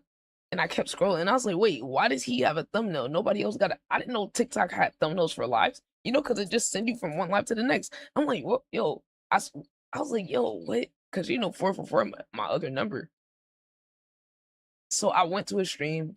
He was playing music. He's a black guy. I'm like, okay, his music cool. So me and MLB just watching him. About 10 minutes go by. Then he says, they're not gonna believe me, but I am the leader of the 144,000. I said, okay. I said, huh? I'm like, huh? I got a clip of it. When we get out this call with this guy, I'm gonna show you the fucking clip. I said, oh, hell no. I got out my chair, bro. I fell to my knees. I said, this is not happening. I said, this is not. Like, this is simulation, right? I'm like, it's getting to a point where it's being forced on me crazier and I said, I'll be fucking damned. Cause I was just watching I was telling MLB offline like other week, like I finally looked up the 144 and we watched the video together. Me and MLB watched it together offline. I finally found a lady that was explaining it in a non-religious way, and she was saying that the esoteric version of maybe what 144 means. It's like the Bible will say it's the 144,000 that's going to get chosen or whatever. She said maybe instead of that 144,000 is like a frequency. It's a frequency of people. It's an energy, because 144 actually pops up in history a lot. It's one of those like universal numbers that just be popping up places and shit. So like she said, what if it's a frequency of people, not people to be taken on from Earth, but people that are put on Earth to change the frequency of the planet and bring change. And I was like, damn, MLB, that kind of makes sense to me. Like, I don't know what's what, but I'm like, I do resonate with that, and I do feel like in a way what we're doing does represent like it. I'm like, that kind of is what our purpose is, like in every sense, whether it be with the music, the content, as people, like trying to show people a different way, like change the energy, change the norm, like, you feel me, like push people, like challenge the status quo, challenge people to be different. Even what we're doing right here, I got MLB to confront someone that's hating on him. Oh my God. It's 11. This has kept happening. Oh, Pyro, when I show you the VOD of me, Ty, and Senna the other night, that literally happened. We were talking about how it kept popping up, and it started popping up while we were talking about it. That's never happened. Pyro, it happened like 4 times while we were talking. Like, we were already talking about it before, because I was explaining to Senna the story about the guy on TikTok live. And it's like, as soon as I did that, it started popping up mid-convo over. Like literally, it was the craziest thing. Like, you really would have to see it to believe it. And I'm like, King, this shit really keep, like, this is getting, like, crazy. I'm like, bro, the shit means something, because now we're seeing it as a collective. And you see how even you just telling me that in my time zone is 10:44, so I wouldn't even look at the clock and been like, oh. But the fact that's happened too, where other people see the number and they tell me. So even if I don't see it, they notice it, because now we're all collectively conscious of it. Like, that it'll force itself on me like that through other people. It's crazy. No, you're not cursed. I think you're part of the energy shift. I think that's what it is. You're part of the energy shift. Hey, I ain't gonna lie. When she said that explanation, I was like, damn. I never wanted to look this shit up because I just feel like everyone would be bullshitting, but I was like, damn, like, I actually like resonate with that. Like when she said it, it just felt like this feels connected to my purpose. Like I've always felt like I was supposed to like make things uncomfortable for good, you know, like challenge people for good, you know, to not repeat cycles, to and challenge myself, like and push myself and like, you know, like show people just a different way we could do shit. So in our own way, like we're doing that, and we're doing it probably through like something that's like a superpower of humans, which is like music. And music, I'm convinced this shit is a superpower game. And knowing the research out there on frequency, vibration, we're choosing to do something different with it that's able to like reach people in so many different ways. Even the way we carry ourselves as a community, the way we treat people. Hey, we just took somebody that's fucking hating on MLB and brought him in here and had a whole conversation for hours. Where I said, yo, I'm challenging this to go beyond the fucking comments. Let's see if this person is willing to have a conversation extensively about this instead of just sitting and picking apart and all of this. You know, this is like the guy the other day who was saying, oh, the flow of the beat and all that. He came back again today and had another comment. And I was like, you know what? I'm tired of this, man. Let's see if he wants to be a man and come face to face and talk about this and defend his points and say it to an artist's face and actually possibly get educated on some things he don't know about. So this is shifting the energy. This is doing something a different way. How often do you see that the apps want us to have surface level interactions? The apps want people in the audience to get used to picking apart creators and lack appreciation and respect for people in their craft and only treat them like a product. I say we can go beyond that shit. And that's ITB. And that's 144. Facts. WITB. Oh, yo, Pyro, were you here when Ty fucking drew ITB in the snow? He drew ITB in the snow and took a picture. Yeah. And then fucking posted it on IG trolling K. Yo, you know K you know K responded. Yo, he put schoolyard ITB. He put ITB in the schoolyard. And put Rich 2026 as a song. And then he posted the video recording like emoting the Cade song. And posted. And then K go respond with the prayer hand emojis. I'm like, oh wow, Ty, you not even worth him typing out things. I'm like, bro, you doing all this just to get some prayer hand emojis? Holy. I like, Ty, come on, bro. But then when I posted it on my story and I said, oh yeah, Lil ITB getting our artistry up. That shot.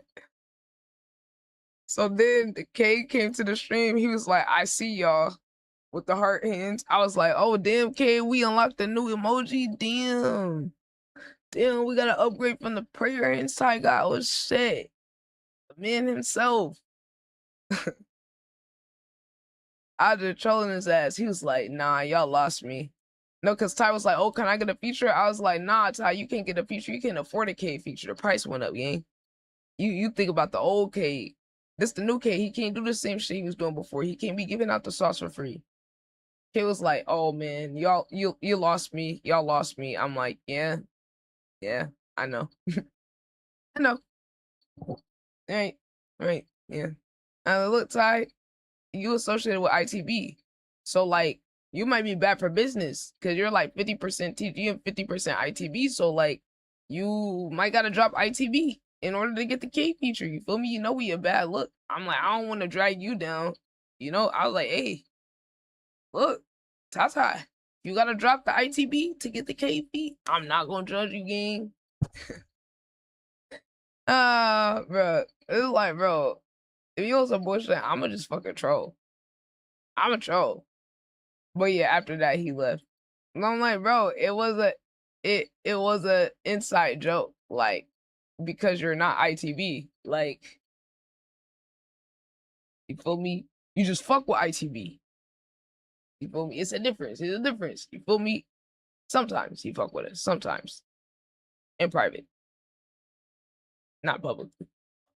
But so it's like, that's why I was like, nah, you're not ITB gang. If my own people's just telling on me, like, what the fuck am I doing this shit with them for? Nah, fact.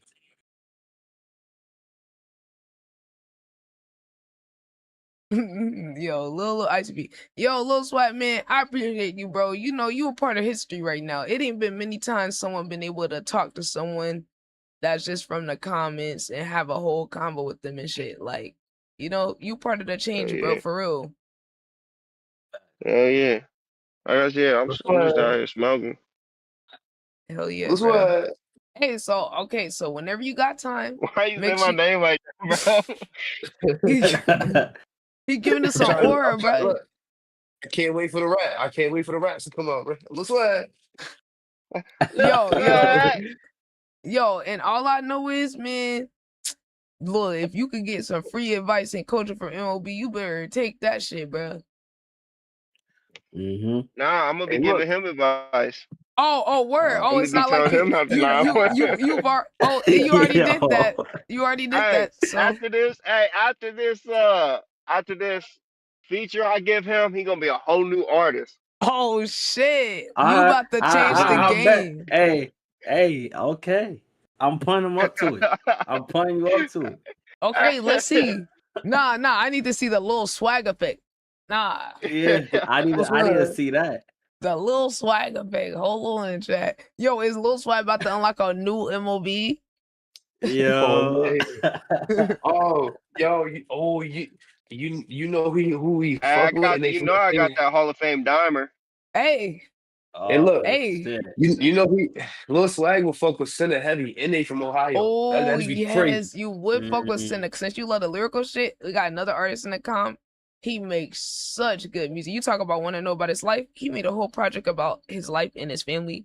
And I swear to God, I no bias as a lover of hip hop. That was one of the best albums I heard all year.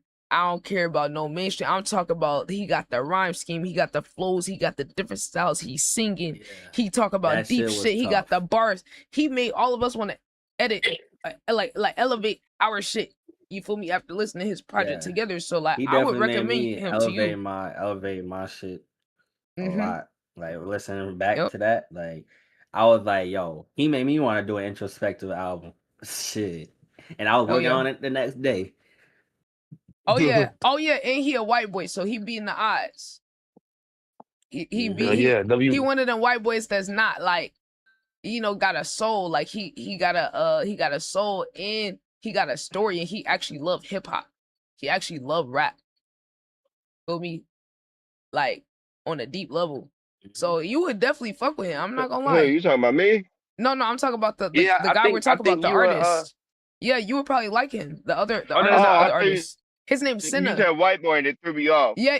I'm saying he a white boy. Like, you feel me? Like he kind of like beating the odds. You feel me? Like, because you know how people just be thinking white rappers can't. Because you know how people be expecting white rappers to be mid. Like, oh, that's one of your people, bro. You probably related to him. Nah, I'm saying, bro. That could be your suburban cousin. You never know. He's in Ohio. Who knows? He's in Ohio. Who knows? Not real shit. Look, real shit. It's the people that I didn't really thought I'd be related to. I was related to him. Nice. Facts. I'm not white, but like he got soul. Like he a real person. Like he not like, and he not trying to fake. You feel what I'm saying? I'm saying, you know how like white rappers sometimes they be like overly trying hard or not being themselves, or they're corny. He not either one of those. He just like real as fuck and got a story and is like crazy lyrical. Like, but he got so many bags. Like you would probably fuck with his music. Like you might fuck with Senna music more than MOB, and we would be fucking cheering for that. Like that's the beauty about this shit. We got artists that can do everything for real, that are like on their come up, and you could see their journey and shit. Yeah, facts. Because one thing about me, I ain't gonna be no sorry ass nigga talk about. Oh, you follow this music more than mine. Like, nah, I want to see everybody shine, whether it's me or somebody else. Like, especially the core people in this community. I want to see everybody shine, everybody do their thing. So I'm never that type to be like, you don't like my music, well, fuck you. Like, nah, like, you know what I'm saying? It's more so I just want to see everybody eat. That's all it is. Hey, when you blow up, I want 10% of your wages then. Oh hell no, that sound like some. Oh hell no, that sound like some slave master shit. Hey, we signed a contract, bro. That does. Hey, look, I told you though, I'm gonna make you a new man after the feature. Oh hell no, you need to hell no, you need to rephrase that shit, nigga. What the fuck? Yeah. You gonna make him a new man. A new rapper.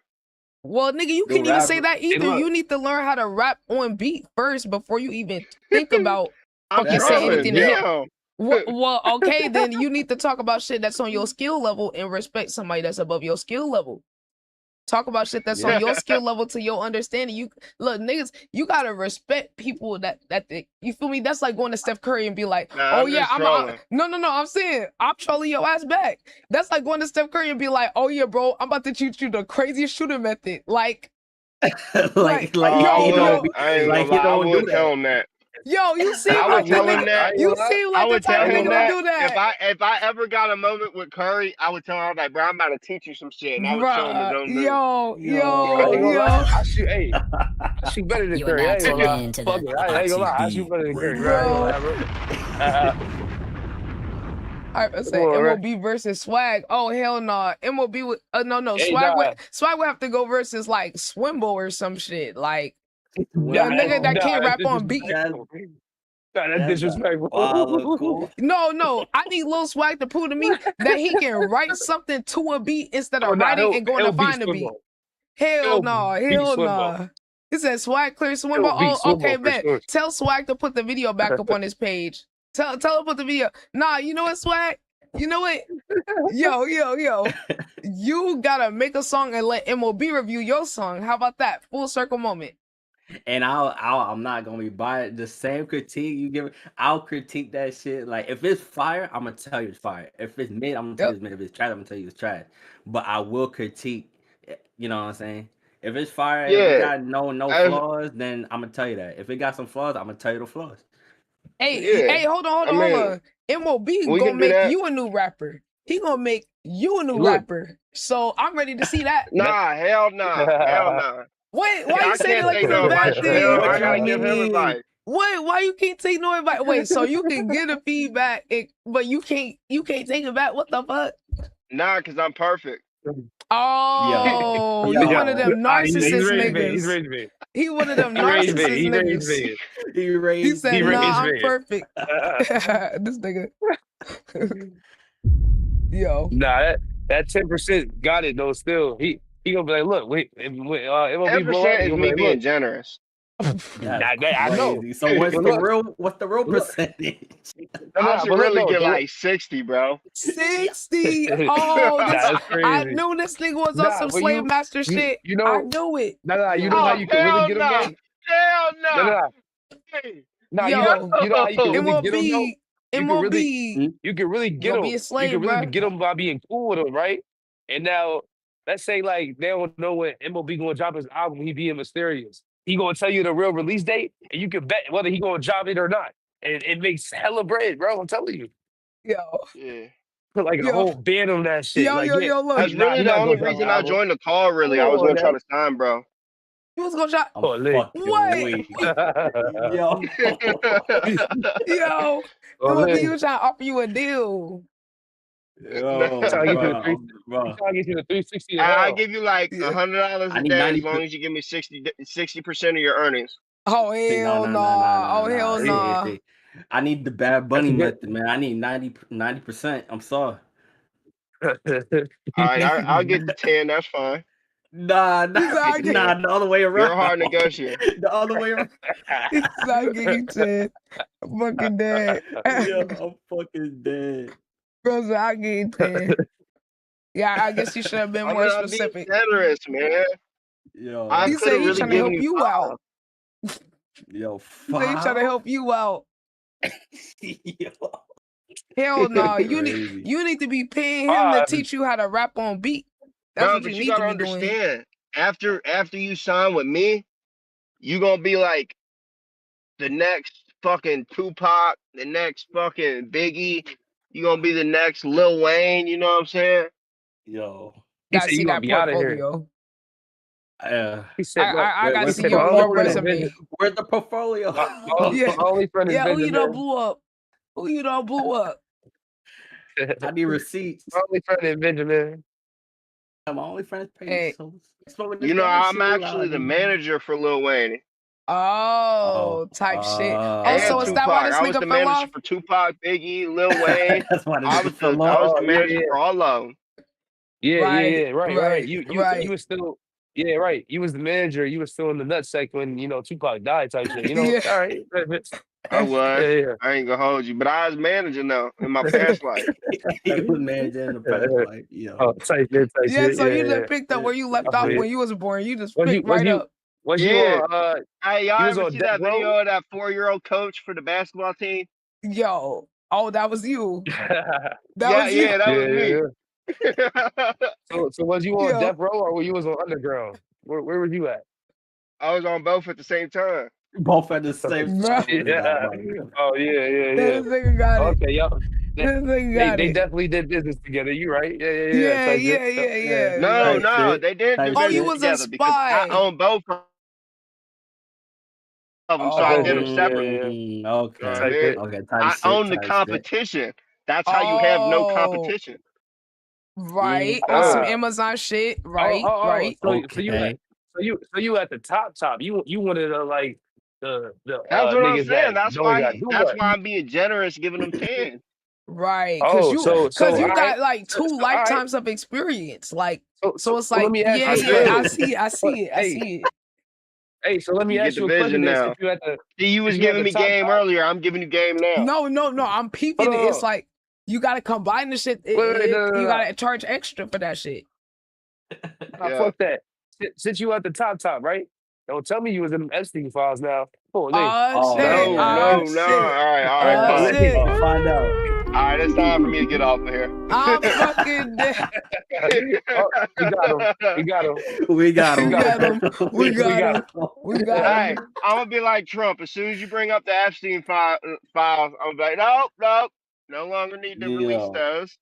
I'm fucking Nothing to see. Nah, y'all. Hey, that shit was crazy. I ain't gonna make this shit or political or anything like that.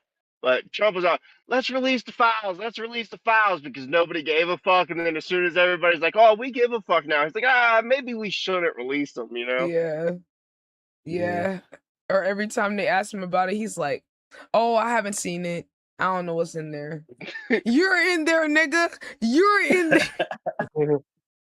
Julie, nigga, you're in there. Your fucking hotel, your resort, like you niggas just straight play crazy. Hey, I ain't gonna lie, Trump might be a clone. He might be a clone too. Hey, you know they said they cloned Joe Biden, nigga. I believe anything at this point. I don't give a fuck. Anything possible. They was talking about cloning in the Epstein files, so I definitely think they cloned some of the folks. He said Trump name in there 50 different times. Damn, that's crazy. That's crazy. Hey, you know what? At the end of the day, though, that's the real shit, though. That's the real shit I be liking to talk about with folks, because it's like, this world crazy as fuck, and like the average person could go to jail over the smallest shit, and then look at the niggas at the top. And they talk about, oh, we can't take them all down because it would tank the economy. Look, you want to know what I don't understand? I don't understand how you can lead a mass amount of people into raid in a country's capital and not go to prison for it. That shit was crazy. Yo, I be forgetting that. I don't get it. I be forgetting that shit happened, and they were literally like attacking the fucking like the security and the police and all of that. How did you not go to prison? But the people who raided the Capitol went to prison, but the person leading it didn't. Right. Well, guess what happened to the person that leaded what happened to cause World War II? We murdered that man. Facts. Hey, but look, you know what I'm saying? It's crazy because all the ones who did go to jail, he pardoned them when he came to prison again. So it's like, well then, like, It didn't even matter if they Hey, did go to Trump a jail. devious. Hey, Trump a devious nigga, bro. I ain't gonna lie, bro. Facts. Nah, he Hey, is Nigga, diabolical. people nigga, hate bro. that I say it. People hate that I say it, but Trump gangster as fuck. Oh, he is, He because he is. just He do is. I ain't gonna lie. anything. That nigga just do anything. Like, it's Look, crazy, bro. I don't agree with the shit he be doing, but one thing I do fuck with Trump is him being gangster, bro. He give no fuck, gang. Yo. Yeah, Hey, Yeah. look, I like how he be gangster towards the other countries too. He be like, yeah, y'all think y'all about to, y'all was playing with us the whole time I was in bro, office. Now I'm in dude. office. For What's up, him to nigga? say to Kim Niggas Jong back Un, up. he had a meeting with Kim Jong Un, and Kim Jong Un said that he was gonna press his red button, and he said, no, don't do that because I have a red button, and it's much, much more powerful than your red button, and it actually works. I'm like, bro, Damn. that is the Yo, hardest bro, fucking trolling. line, dude. Right. That is And the hardest but line. that's what people don't realize. Like, that's a big part of why he popular. Because, like, people like that shit because we in a fucking entertainment culture. And it's like, Yeah. who doesn't want to see it's kind of like when Conor McGregor was fighting. And he would fucking troll Oh and come up yeah. with all these crazy lines and off the top. Like, it's basically like that with Trump. Nah, yeah. Yeah. Like I said, like I don't agree with the shit he be doing, but like I like that. Like he stand on business and he gangster with it. Like I feel protected. I ain't gonna lie, bro. I feel like my country good with Trump as president. Right. Biden, all Yeah. type of shit was happening. But Nah, Biden, I like, all type of agree. shit was happening. I'm but like, that's the fuck, thing bro. though.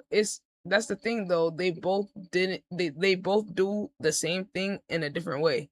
Because at the end of the day, Biden or Trump, they both fuck over the average American. So like, they got their Nah, different yeah. methods. So you might like the style. It's like kind of like different styles. Like you like different play styles of different players Well, and shit. You Biden know. was rotting away. I just like Bro, your that nigga country was a being bot. I protected. don't care. They programmed that nigga. I don't care. That nigga was not real. I swear I saw that nigga glitch multiple times.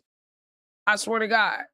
I saw that nigga biting glitch, bro. Like, nah, that shit. Like, I just like how our that shit was country be crazy. protected. Other than that, I don't give a fuck what else Trump be doing. I just be like, this nigga's crazy.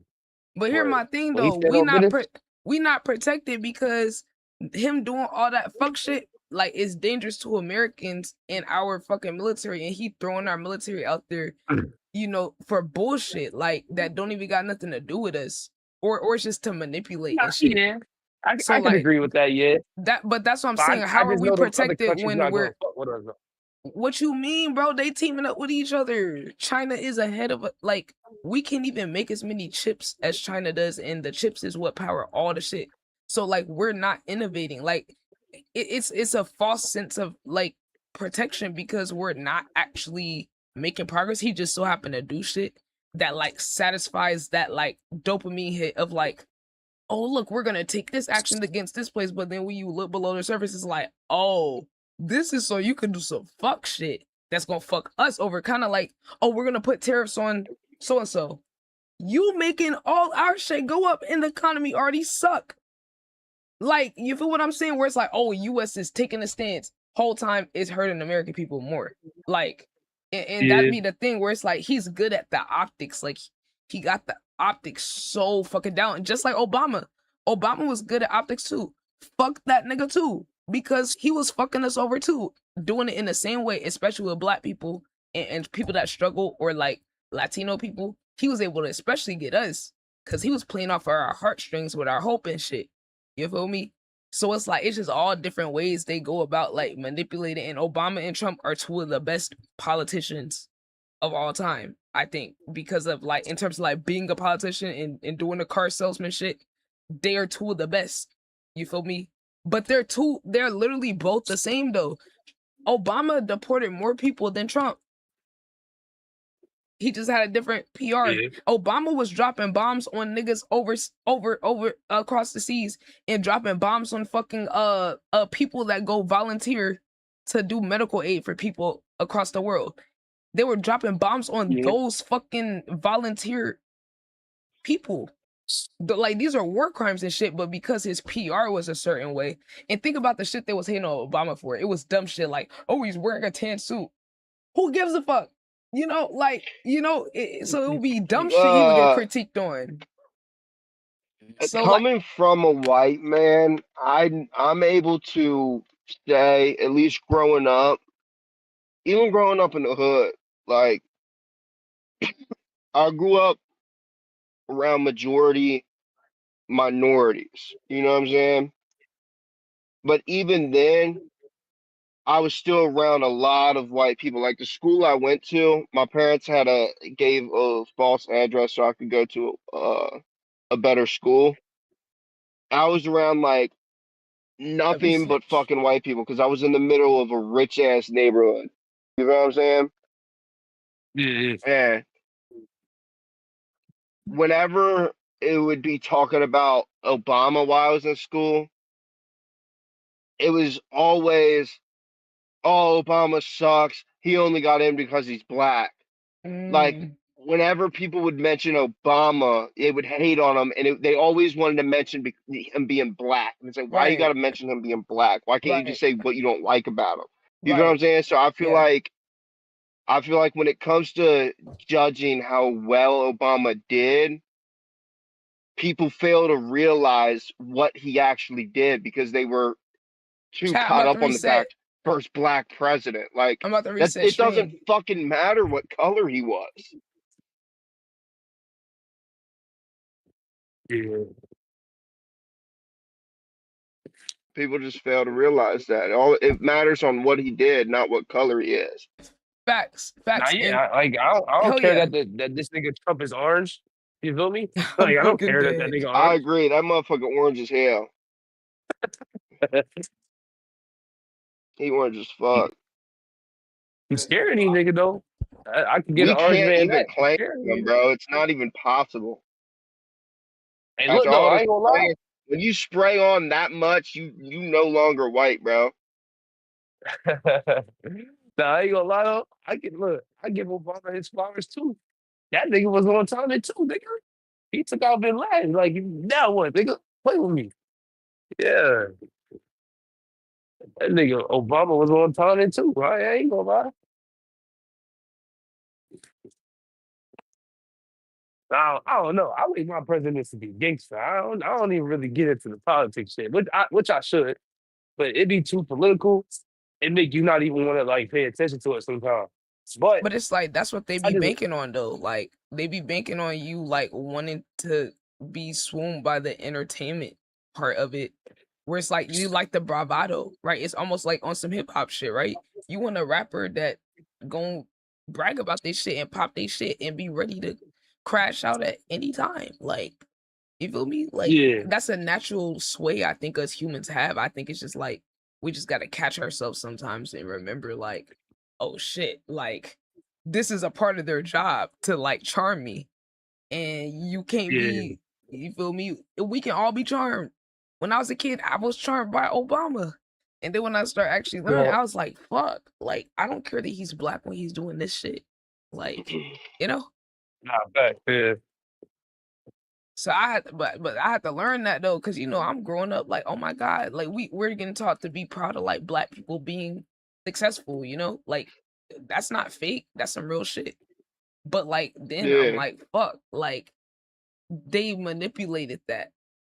The fact that that's the nah, case, back. like they and just like all the other shit, they be just manipulating. And I'm like, fuck, like that's their whole job is to manipulate me. Like now that I realize that, yeah. I gotta like kind of look at people a little different, or you That's know. something I had to realize. That's something I had to realize growing up in the hood because naturally, as a white person growing up in the hood, and the way that the system is designed for people to be racist. It's a proven Mm-hmm. fact. We all know But you're not born racist, you're taught to be racist. mm-hmm. So, in the environment I was in, one of the, I guess, methods you could say to try to keep me out of that environment and to not get in it was trying to pin everything on black culture and on minorities and saying, don't be like them. These people Mm, are just going around trying to hurt each other. Like you're not one of them. You just don't have enough money to get away from them. You feel what I'm mm, saying? So it took Back Chris. me, it took me getting older and meeting and like having black friends and hanging out with them for me to actually realize that You're welcome. these guys ain't animals. Like they're fucking humans just like us. You feel what I'm saying? And it's obviously a much deeper situation or conversation when it gets into how everything ended up the way it is. Mm-hmm.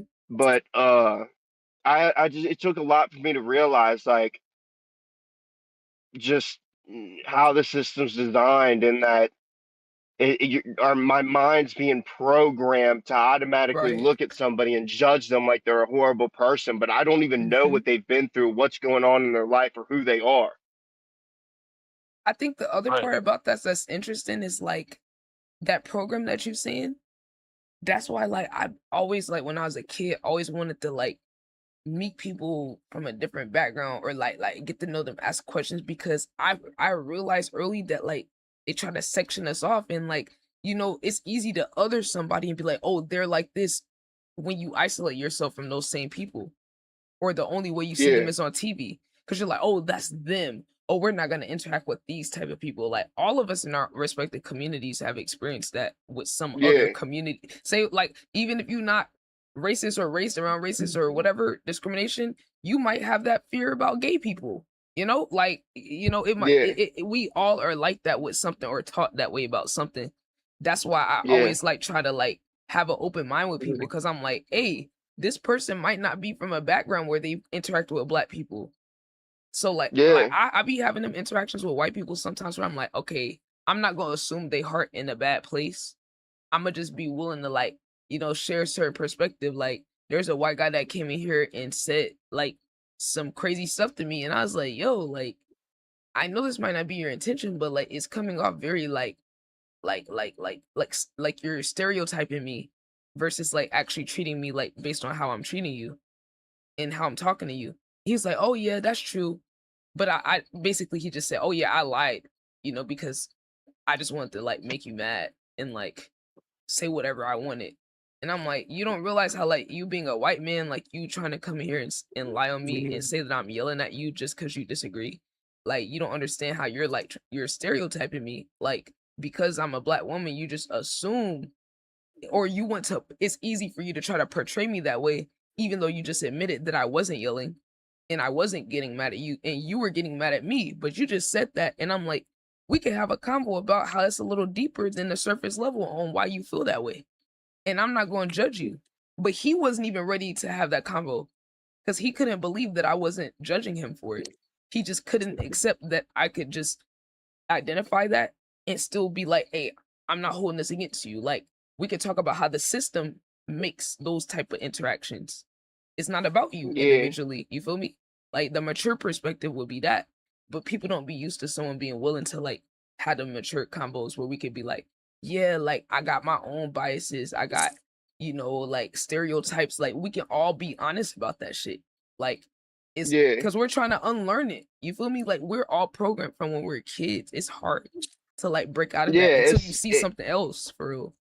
It's like with my grandpa. My grandpa, rest in peace to him, but uh I wasn't there was no talking to him when it came to race. It just wasn't possible. I mean, you're talking about a man who was born in the very early 50s when it was not that it was actually okay, but like back then it was like cool to be a hardcore racist. Mm-hmm. You feel what I'm saying? Facts. So, like when Obama, for example, got elected, he was fucking furious, hated it. My mom was jokingly saying to him, I don't know who my mom voted for actually. I just know she was trolling him and decided to rage bait him and said, called him when Obama won and goes, Obama, Oh, Obama, Obama I'm on the dead. phone. She hung up on him, called my dad, and he's like, that stupid bitch. Why would you fucking Oh have kids shit. with her? She's so Oh fucking like going damn. the fuck off, dude. What are Like you it doing? was bad. But like in his mind, he's just programmed one way. There's no telling nothing because the way he's raised, Huh? like this is like you know what I'm saying? It's just white power to him. Yeah. But like he was a good man. It's just he was programmed to believe that. And it was. I mean, it sounds like it's. I mean, it's giving him excuses. I feel bad giving it to him, but it's like he was just so old that Nah, I don't think by it's the an time excuse. that by the Mm-mm. time that it got to a point where it's like, dude, you got to chill the fuck out. Like this is like times are different now. It's like it's too late for him. You feel what I'm saying? Right, because it's one of his foundational beliefs. Like he was in an era where like that was the norm, and like you feel me, and like it's baked into like who he is as a person. He would have to have his Yeah, own experience that would like spark like a different perspective. But like people at that age, they already set in their ways. So I don't think it's an excuse. I think it's more like it's evolution, right? Like you came from that, and then you had your own experience that was like, oh shit, like what the fuck, like it's more than what I was just told. Like, hell, even people gotta do with that with like religion and shit, right? Like, we might been yeah. taught one religion, and then we grow up and we start asking questions. We like, huh, is this what I want to go? Like, you feel me? Like, we're all like that with everything. So, like, I don't be judging I get people. what you're saying. I get what you're saying, but I'm still a believer that there's still never a legitimate excuse behind it. Like I've always said, like when people say who do you think the best president ever or that we've ever had is, I've always said George Washington. And Mm, I say all the time, I'm like, George Washington is one change away from being the like a perfect president. He already predicted so many things to happen that are going on today because we didn't fucking listen to him. And it's one big thing he did was for the vast majority of people to want him to come back for a third term and to keep on serving, and him to step away from power. yeah, That takes a that does lot say a because lot. power is such a big thing for people to be greedy over. Like you can see that with Trump. Power is a motherfucker. Hmm. But the one thing that I feel like stopped him from being a perfect president was he was a slave owner. For Right. Yeah. him to not bring the country together and explain just how wrong it was to take other human beings, fuck whether they're white, black, yellow, pink, purple, it don't matter. Take other human beings that are breathing air the same way we do, eat the same way we do, and forcing them to live a horrible life, raping them, killing them, and like not even giving them a chance really to live a free life is a horrible thing to do. That is the only thing that stops him from being a perfect president, in my opinion. That's valid. That's valid. Because it does, it And just I don't seems think like he saying his cared. time is an excuse to cover up what he did. He's still a piece of shit for all the people he was killing. Right. And he owned slaves himself. Well, a lot of the Yeah. presidents did. But yeah. Yeah. I would agree with that. I mean, I don't know about the other presidents as much, but like you said, based off what you said about him and what I've learned about him, like he had the right mentality, you know. But Yeah. at this point, Except for the fact that he believed in segregation.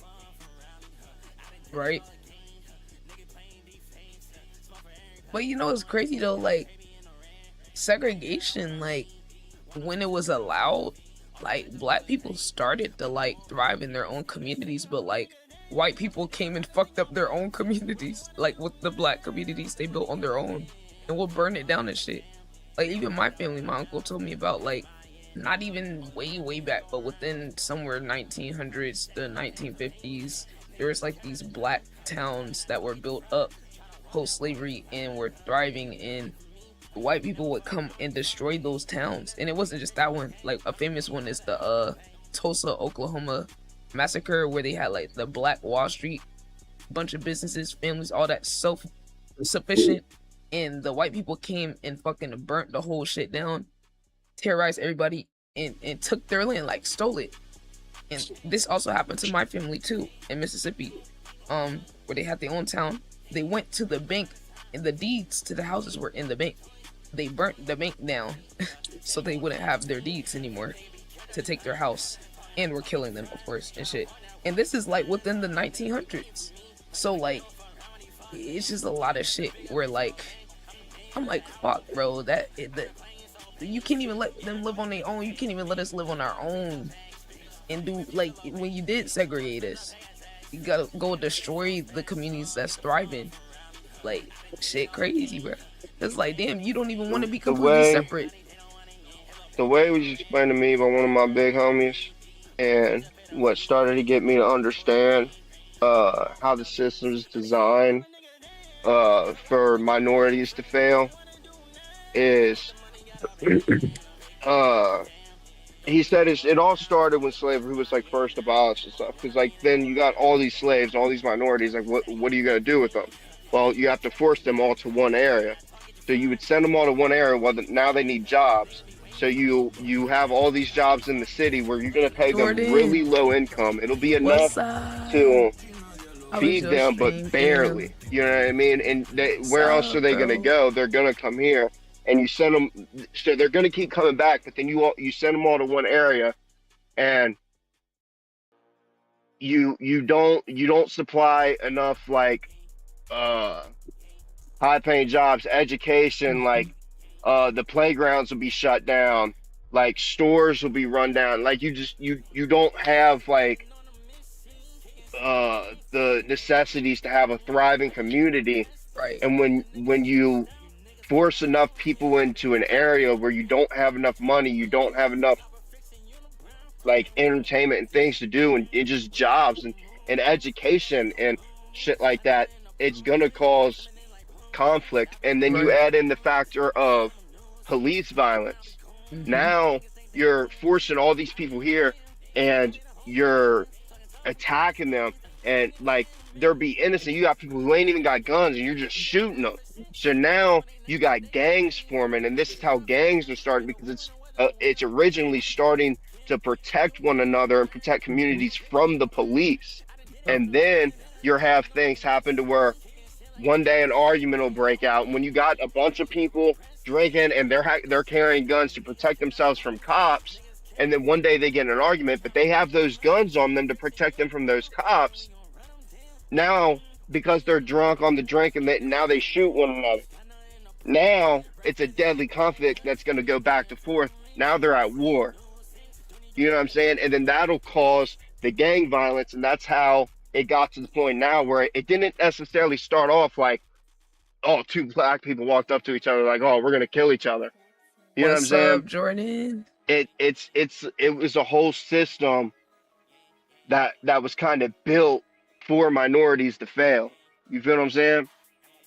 And then the thing on top of that just like makes what you're saying even worse, because you're 100% right. And I got a lot of respect for you being willing to like hear that and not just shoot down the person that was saying that, because a lot of people hear someone explain it, be like, oh no, it's just an excuse. But like, no, this is systemic. And then on top of what you said being true, when I learned in school, well, I had a teacher that forced us to learn outside of what the school told us, and she made us read this book called The New Jim Crow, and it made us learn about the legal and systemic and like little things that the government was doing on top of the regular shit we know. So on top of like you talking about the original purpose of the gangs and all that, what I learned was that the government actually infiltrated and put plants and spies into the gangs to cause the gang violence between black gangs and Mexican gangs out there, between black and black gangs. Like they actually literally put people within those organizations to start issues. And then when it comes to the drugs, the jobs, what you said, they depleted the jobs in the cities, right?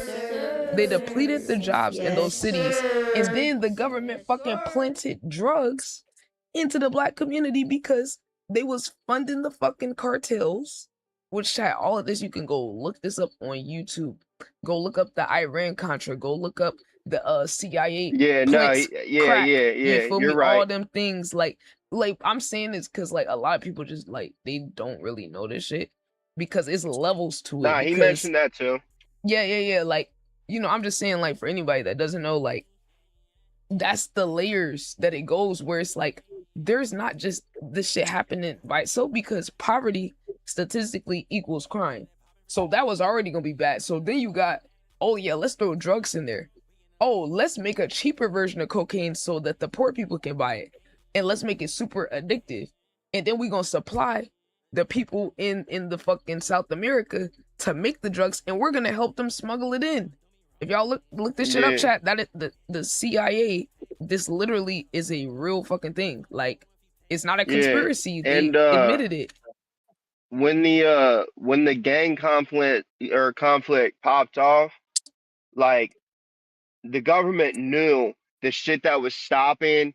Like, I'm just gonna now when the names I'm using, don't take them for real. I'm just gonna use common knowledge ones, like Blood and Crips.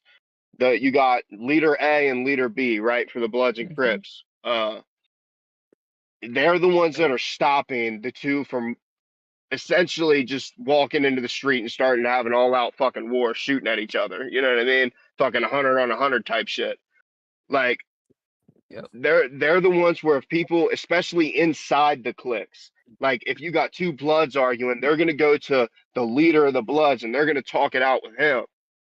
They're gonna take these leaders of these gangs and they're gonna either kill them or they're gonna lock them up. Now, what's gonna happen on the streets is these guys are gonna run wild because they don't have somebody to stop these guys from hurting each other. Right. Or the people who did So have now principles that was you're gonna leading have the gangs. Bloods. It's not gonna be just the Bloods. They're gonna break out into cliques. Now you have a bunch of different Bloods. And now the Bloods ain't only at war with the Crips. Now the Bloods are at war with the Bloods and the Crips. And then it just creates even more confusion. And it's like, who really has my back? It just, when they divide it up enough, it just creates chaos. Facts. Everybody divided against everybody. And then when you consistently lock up fathers, every time I'm telling you, every single time I've been to jail, I've never done time. I've never done serious time ever. And I'm telling you, I've had assault charges where I beat the fuck out of people. I've had vandalism charges. I've had charges where I've been pulled over smoking a fucking blunt. And I'm telling you, the cops won't pull me over. They won't give me an OVI. They won't even take the weed from me. I'm telling you, I've had a scale in my car. They didn't give me a felony for none. I've had enough weed to give me 10 years. Bro, they took an eighth out of my cup holder. Didn't even search my car. Let me walk with a speeding ticket. Like, but whenever I would go to court for any of my charges, I would just pay my court fines and they let me walk. Anytime black person walk up there, they or any minority, I'm telling you, the person would be hard as fuck on them. I mean, like, just like reassuring just how hard they could be on them. Like, you know that you could get da amount of time. Like, damn, bro, you wasn't saying this to me though. Yo, that's crazy. I never heard anybody like white say that, because like that same book I was telling you my teacher made me read about like the laws and shit, it told us the statistic on the weed charges. It said black and Latino people get arrested at 3 times the rate of white people, even though they all use weed. Like, we all use weed at the same rate statistically. Black and Latino people are arrested 3 times as much as white people, even though we do it the same amount. And I was like, really? So I've never heard no one like on the other side of it like explain the perspective like directly. So that's just crazy. You saying like you literally had like a scale in the car, like, or I literally had a scale in the car. I had a scale in the car. I had a blunt that I was currently smoking. They didn't take the weed from me. They didn't put me in handcuffs, nothing. They let me get out of my car, keep smoking my blunt on the side of the road. What? They did not search my car, nothing. The scale was sitting on my passenger seat. So they seen the scale. They didn't search my car. He let me keep smoking. I gave him the scale. I gave him the little bit of weed that was in my cup holder. He let me keep smoking. A lady officer came. Wow. And I kept putting my hands in my pockets, and I kept telling her, I'm like, my fault. I know I ain't gonna do nothing. So I just asked her to keep my hands in my pockets. She said, if you let me search you, I don't care if you put your hands in your pockets. I said, I ain't got shit in my pockets anyway. I said, literally smoking right here. Like, oh, fuck. Wow. She went ahead and searched me. She's like, all right, you good. I kept smoking. Dude came back and he said, look, I could really throw the hammer on you, but I can tell that you're a hardworking man and that you're just minding your own business. So I'm going to be light on you. I'm giving you possession of marijuana or possession of marijuana while operating a vehicle. So it wasn't an OVI or nothing like that. It was just simply having weed while driving around. And Wow. That's crazy. and then because I was driving my Mazda after getting an accident, my bumper's not on my car. So he cited me for driving around without a bumper because that's illegal. So when I went to court, the judge just said, we're not going to issue a citation on the bumper because clearly you can't afford it. I just played the broke card. Wow. And she said, and in the state of Ohio, unless you have a felony amount, we won't what the fuck is the word? We won't prosecute on marijuana charges. What? So she let me walk. I didn't even have to pay my court fines. I just walked. What? No fines? Yo, that shit crazy. Bro, it's like we be experiencing different versions of reality.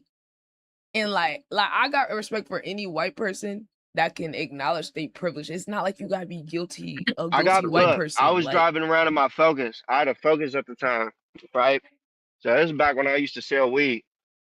I had 2 pounds of marijuana sitting in a cooler. So it was triple wrapped in an airtight bag. You feel me? And then it was in an airtight cooler sitting in my passenger seat on the floorboard. You feel me? And then I had a little personal weed shit that I had in my cup holder that I had, right? I wasn't smoking at the time. I just got off of work, so I'm on my way home. They won't let me get over on the highway, so I hit the floor on that bit. What? You spit off of the ass? No, not the cops. Somebody wasn't letting me get over when I was hitting the highway. So I hit the floor. I hit the floor on this bit. So I'm going like probably 85 mile an hour, and I'm like, I'm about to hit this hill. I know there's gonna be a cop down here, so let me slow down. I wasn't thinking, so I like realized it at the last moment. So I started to slow down. The cop clocked me at 78 miles an hour in a 40. Damn. She pulled me over, right? It was a white cop. She was hot as fuck. I ain't gonna hold you. She was bad as hell. So she pulled me over and she come out the window. I said, yes, ma'am. I always treat women with respect. I'm like, yes, ma'am. And I said, sorry for my speed. And she goes, you sure you're sorry? It looks like you were in a hurry.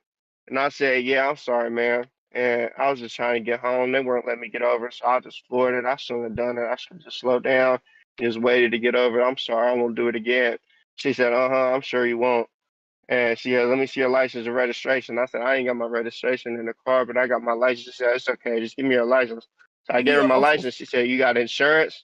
Said, you got your insurance? I said, I ain't got my insurance card on me, but I promise you I get insurance. She said, do you know what provider it was? I told her my provider. She said, well, that don't really help me much, but it sounds like you're being straightforward with me, so I won't cite you for not having insurance. Damn. She took my ID, went back to the car, ran me for my ID. She came back and she said, so 2 things, but first I'm gonna give you the bad news because I smell odor of marijuana in your car. If you're up front with me, I'll be cool with you. But do you have weed in the vehicle? I told her this is before it was legal in Ohio. I told her, yeah, I got weed in the car. I said, I just got a little eighth right here. And she said, where are you coming from? I said, I'm just coming home from work. So she seen the cooler sitting on my floorboard in the passenger seat. But mind you, I work on cars. And this cooler that I have looks like a cooler that a technician would have. You know what I'm saying? Like, it looks like my lunchbox. You feel me? So she takes the 8 that I gave her in the little plastic baggie. She takes it from me. She don't search my car. She goes, thank you for being honest with me. I'm going to send this in for destruction and just leave you with this speeding ticket. If you pay the speeding ticket, you don't have to show up to court. You'll be good. She then searched my car and let me go. I'm like, bro, we want to be talking right now. I'd be in prison to this day. Facts. I had a scale in my car. I had 2 pounds of marijuana. I was fucked. Yo, it's crazy because like cops even be all she had to do was do her job. If I would have been black, I truly believe she would have searched my car. Oh, overly. Yeah. You know they got quotas, right? Like they got like a certain amount. She didn't give a fuck about that quota with me. Yeah. Well, that's what make it crazy though. That's what make it crazy. The fact that they got quotas to meet of people to arrest, and then they will still let people go. I was driving around. Oh, and with that first story, by the way, I also had a suspended driver's license I was driving around on. Oh my god! And mind you, that was the second time. No, the third time they pulled me over with a suspended license. Third, and you ain't go on none of them? The first time they pulled me over with driving with a suspended license, I didn't even know I had a suspended license. So I'm driving my car, and I'm bumping some music, right? I don't even remember what I was listening to, but I was bumping that shit. And I'm not even thinking, damn, I'm driving my Mazda. This bitch ain't really soundproof no more since my car accident. So I got this bitch on 45. It's bumping because I got some good ass speakers in this bitch. It ain't no subs, but it sounds like some subs. And somebody called a noise complaint, I guess, for my car being loud. And I'm smoking weed while I'm driving, right? The cop pulls me over. Whoop. I'm like, fuck. I'm like, yeah, fuck it, man. I'm from here. These motherfuckers like, hey, you know. I'm already know. I'm cocky with it. Like I know the motherfuckers ain't gonna take me to jail for smoking while I'm driving. They never do. So I just pull over. Cop comes up the window. He's like, really? He literally just looked at me and said, really? I'm like, my fault. You want me to put it out? He's like, yeah. So I put it out. And he's like, you want to step out of the car? Bro, I'm telling you, my car was hot boxes and motherfucking as soon as, like, when I rolled the window down, I'm telling you, a whole fucking ball of smoke went straight in this man's face. Yo. Whole cloud of smoke in this man's face. He probably got a contact high, bro. Yo. I'm telling you. I opened the door up to get out. The whole street was covered in smoke, man. It's like I had a smoke machine shooting out my car. Bro, that's so crazy. So he already knew who I was, so he didn't even take my license. And he told me, he said, you know what I'm stopping you for? I said, honestly, I don't know what you stopped me for. I doubt it's for the smell of the marijuana. And he goes, no, it's not that. It's because you're playing music too loud. And somebody called in. I'm like, damn, it was music? I'm like, that's my fault. I'll turn it down. He goes, no. You're not driving your car. I'm like, well, it's on the side of the street. Can I just leave it here? And he goes, you can walk home. I'm like, okay. So, damn, so you be having negotiations. I'm like, we good? I'm like, we good? He said, you know you have a suspended license, right? I said, I ain't know I had a suspended license. He said, yeah. I guess you owe money to the BMV or something. It said some unpaid fine. I ended up having an unpaid fine for my car accident that I didn't know I had to pay. I guess my insurance wouldn't cover it for some reason. I don't know, some bullshit. But anyways, yeah, he just let me walk. He didn't write me no citation. He didn't even put it in the system or none. He just let me walk. Bro, y'all be having negotiations with them. That's crazy, bro. Yo, yeah, that's you can negotiate with them and everything. Like I'm telling you, like it's like they treat you like you're their child or something. I will fully tell you, as a white person, it is so easy to talk to the police. Wow. It is so fucking easy, dude. If they're like, I mean, you can't tell them you got a felony amount, but if as long as it's a misdemeanor amount, it don't matter what drug it is. As long as it's a misdemeanor, you can be honest with them. They ain't gonna charge you. Damn, bro. There's this dude. When I went to court, it was the same time when I went there for that the bumper and the weed and shit like that. When I got pulled over, it was the only two white people that were in the courtroom was me and this white woman who actually showed up late. She was called and she wasn't there when they called, and then she ended up showing up like probably 15 minutes late. So that's already bad news. Any minority doing that, they getting yelled at by the judge. Yeah. You already know. You know what I'm saying? Might put you like, in why jail. the fuck you wasn't here? You know they say 9 o'clock. I called your name at 10. Why wasn't you here? You was already an hour late when I called your name. Now you an hour and 15 minutes late. Oh. You know what I'm saying? So, but nah, she didn't get yelled at or none.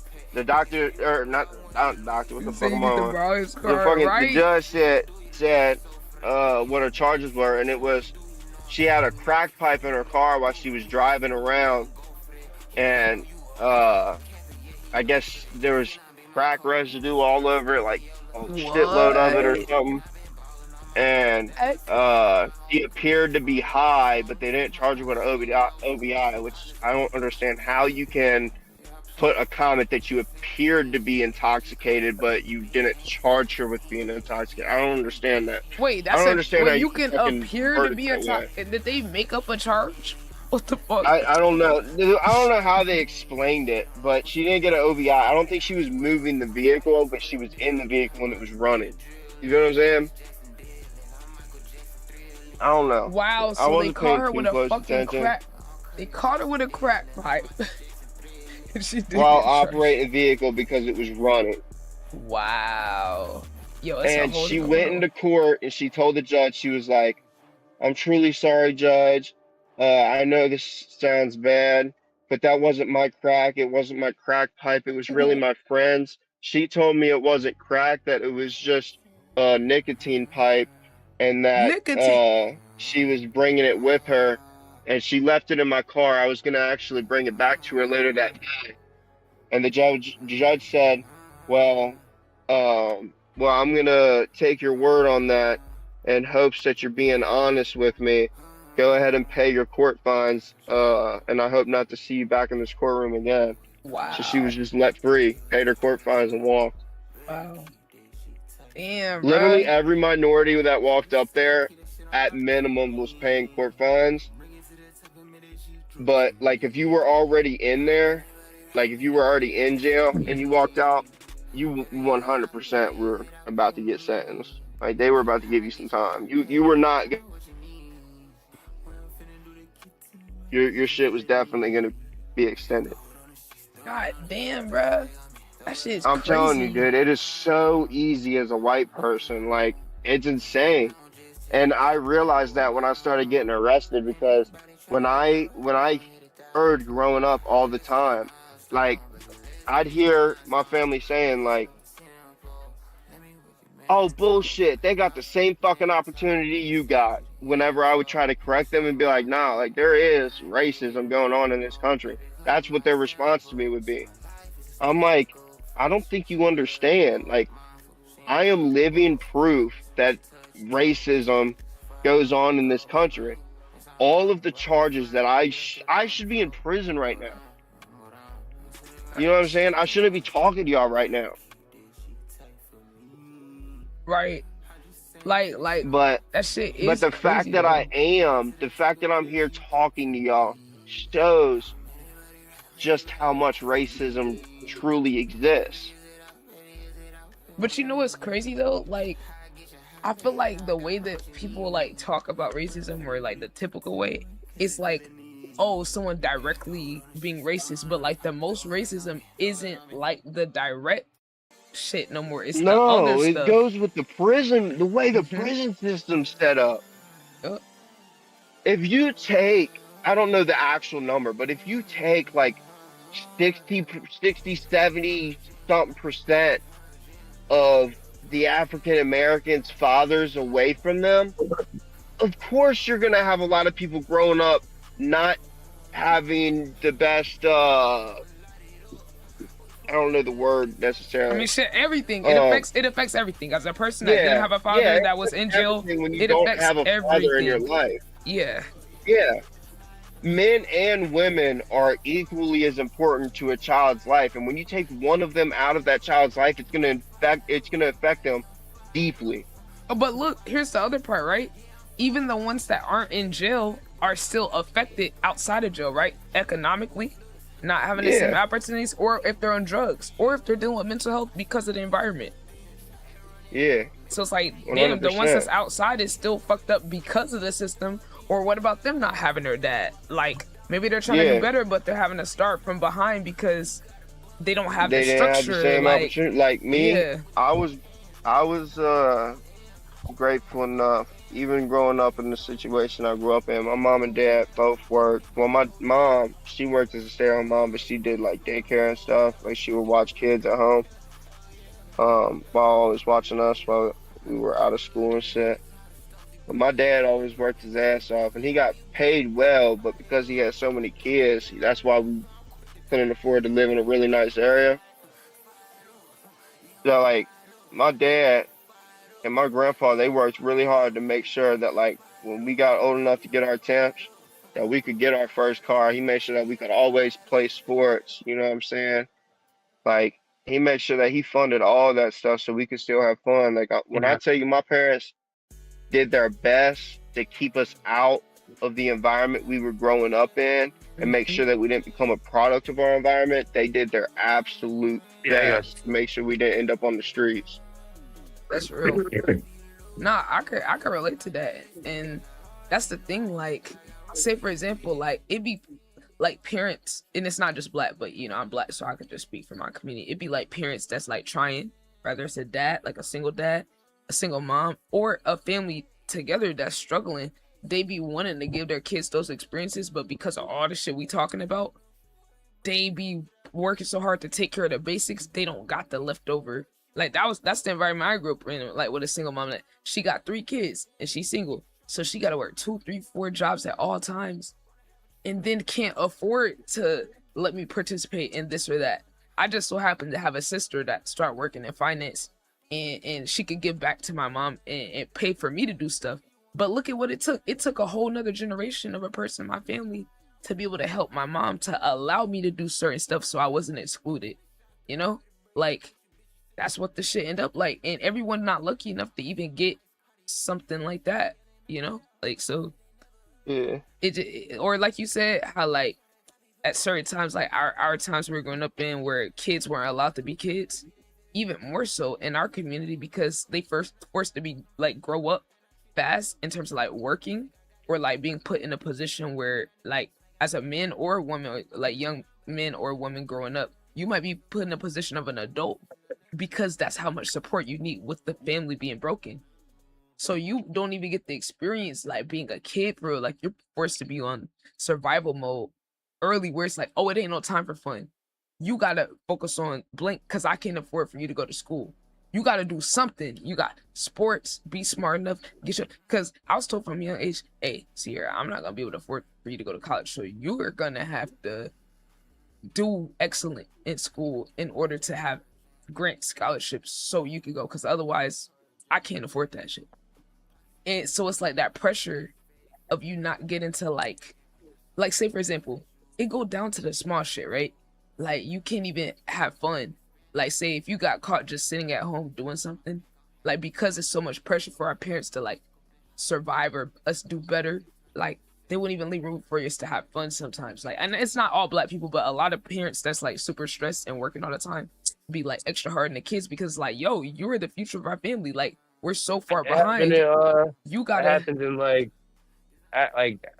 it's still black, but like it happens in like African homes, Nigerian. It happened in Latin homes too, like that. That same type of experience. All of that come from the struggle to where it's like you can't even be caught just sitting there not doing anything. Parents would be like, "Nah, you need to do something."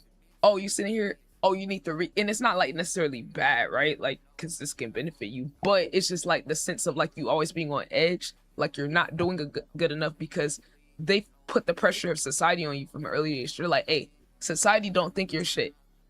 It's on you to prove them wrong." And as much as that can push us as black people, it fucks us up too, because it make us put our value only on work and only what we could provide, where we don't even get the experience, like just doing something for leisure, you know, or doing something just for fun or just for play, you know, like where it's like, nah, everything got to be about like proving that black people aren't this, or proving that you can make money and survive and do better, you know. And it's like, that's one thing that I felt like where I realized how my blackness or poverty impacted my life, where I was like, damn, so you're telling me because of all these trickle effects, that's why my mom can't afford to let me go on a trip, like a school trip, you know, where it's like, I see her working, but she's not getting paid like the right amount. I don't know necessarily how you feel about it, but it sounds like you'd be similar to my standpoint on it. I personally don't like when people say like, oh, well, you would be the first black person to achieve this goal or this goal. Like, why can't you just be, you achieve this goal? Why does it have to be the first black? Like, why does my skin color matter? Or not mine, but you get what I'm saying. Yeah. Like, no, like, I agree with you, because like when I was growing up, that was like a positive, encouraging thing. The older I got, I was like, well, fuck, like, I mean, this is all about us proving to white people that we're not what they think we are. And I was like, damn, that's actually kind of reductive. That's taking us backwards, because we're validating the idea that we have to even that you're prove. behind me. Yeah, right. And I was like, fuck, like that kind of fucked us up mentally. Like even though the Yeah. intentions was good, it wasn't bad intentions. But like we're still buying into and feeding into the system when we like it's weird because we want to take pride, but then I realized it kind of toxic and it kind of like works against us a little bit. Even though I know to some people that might not make sense, but like black elitism, proving that black people could be just as respectful and smart and this and that as white people is validating the idea that whiteness automatically means, say for example, in our community, you talk proper, they'll be like, oh, you talk like a white person. Even something as small as that, where it's like, no, wait, I all get white that people too. all white people don't even talk the same way. So you're I'm automatically telling you, giving whiteness credit. That's been my whole life. I'm telling you, my whole life, I always get told by everybody. I'm always told like, motherfucker, you want to be black. You want to be black. You talk like you black. And I'm like, I gotta put skin color on, bro. Like, It's your motherfucker, I done environment. drugs. I talk with a slur. Like, fuck you. It ain't got nothing about wanting to act like motherfucker. I done a lot of drugs. I'm you. dead. Like, Nah, that's funny. No, that's plus real it's though. like, plus it's like, like if you the look, if environment your you homie grew up gets in shot too. at 16, you get shot in the chest twice. Your homie gets shot in the stomach while she pregnant. She lose her life and her baby die. And then you lose your homie. He died when he 20. Man, yeah, you gonna do a lot of drugs. It's real, bro. Rest in peace to And them, for real, bro. also like the whole like how you talking shit too. It be the environment you in, and like you said, like you grew up in an environment that's like it's not a lot of white people around. So it's like that you'll pick up certain things and it's like how you speak and how you talk from the Yeah, environment you're in. you product your environment, bro. You're Yeah. product of your environment, so that's what's gonna happen. And that just go to show that people aren't just one way automatically. Like that literally just disproves, oh, these people are like this. No, it's literally just their environment. Like the environment sets the conditions for all of us, for real. Have you talked to anybody from my neighborhood that I grew up in? Like everybody talk with a little slang to it. Like everybody got accent, bro. Like, you got accent from where you from. Facts. That's why I got a Cincinnati accent. I don't know. I don't know what my accent like. Y'all tell me. It sound kind of like a little country, like a little bit. I don't know what the Ohio accent sound like. It sound a little country. Yeah, it's like what's weird though? It's like it's in between. It's like it's Well, my in dad between was like raised on a farm. yeah, so that My could probably dad have was a little. raised on a farm. My mama was born in a straight hood, a straight fucking hood. My mama, that's why my mom, her biggest fear growing up, she always said that she was scared she was gonna lose one of her kids to gun violence. Yeah, So but that's why nah, she tried so hard. And my mom cared. That's why my mom wanted to stay home. My dad worked so hard. My dad paid all of the bills, every single one. He still does to this day. At the crib. So yeah. he be paying. Yeah, he be paying all of them. My mama, she won't pay none of them. My mama stay home. She'll watch all the kids that are left at the house. Yeah, well, it's just my little brother, really, my youngest brother, left there. But yeah, my dad, he always paid all the bills. My mom, she would stay home to make sure all the kids are straight. Yeah, I think what it is though, I think it's like a little bit of like Midwest, like mixed with East Coast a little bit. He sound like Yeah. a little bit of Midwest, so I ain't gonna lie, but like it's mixed with East Coast a little bit too. Like what I East don't know. Coast? Like northern East Coast, or like I mean, well, I think it's more Midwest, but like the slang and the terms that he be saying, it's like an East Coast thing because like obviously he in Ohio, but like it gives like a little bit of Midwest too, like the accent. see that? I can see that. Cause like, I don't know what the accent be sounding like in Ohio. Yeah, I don't really None know. of my Like, friends that I grew up from, none of my friends I grew up around are from here. Like my homie DJ, he from Chicago. that's one of the things about Chicago. You said what? I said, yeah, that's kind of what it gave me, like a little bit of Chicago, but like not just Chicago, but like the Midwest area, like accent. My homie DJ, he from Chicago. Antonio, he came from Cleveland. Chris came from Brooklyn. No, not Brooklyn. No, yeah, it was Brooklyn. It started with a B. I can't remember. So you probably got a combination of all of their accents for real. If you grew up around them, you probably got Well, Chris, he was my best friend before he passed away. I spent like every day I was around him. Rest in peace, Yeah, to I bro. was around him every day. Rest in peace, to But bro. yeah, no, so yeah, I probably got a lot. I picked up on him a lot, and then after he passed, I was around DJ and Tony a lot. And the DJ moved away. I think he went back to Chicago for a little bit because there was a thing that happened with his mom and dad. There's a divorce thing that happened, and his dad got custody, so he went back to Chicago. And I ain't talked to him in a minute. And yeah, Tony, when he passed away two years ago. Now I really just be going to work for real. I don't like to get close to nobody for real, cause I don't know.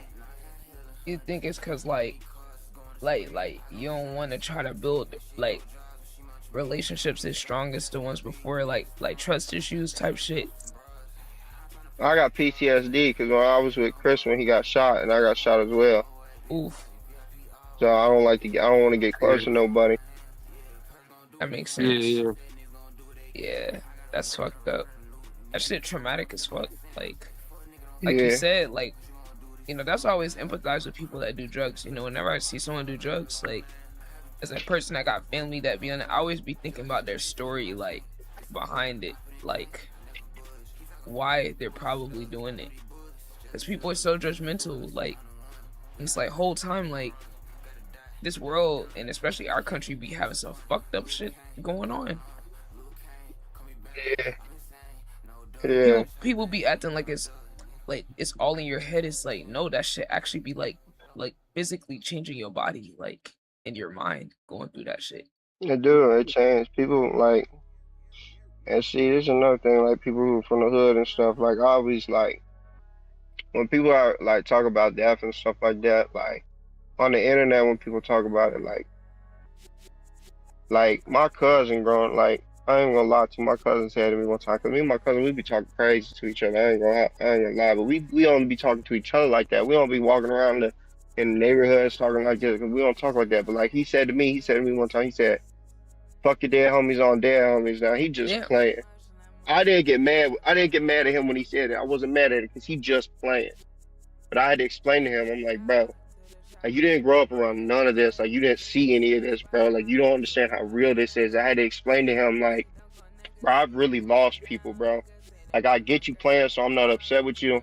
I'm more just like disappointed that like you didn't like see it happen, but like you seen what I've been through. You feel me? Like you've heard about what I've been through, like. And his dad was a Marine. Like his dad don't like talking about death, and I'm like, you should know, having your dad as a Marine. Like when your dad don't like talking about war and stuff like that for a reason, because like his friends died, bro. Like the people he was on base with, like in training camp with, like those people he built relationships with. He watched them get blown up and shit, like shut their heads get blown off and shit like that, arms missing. Like he watched crazy shit happen. He don't want to talk about that. So like I'd explain to him, when you say that to somebody who wasn't in the war, but they seen people die, they watched somebody's life transfer from life to death. Like you watch somebody's soul leave their body.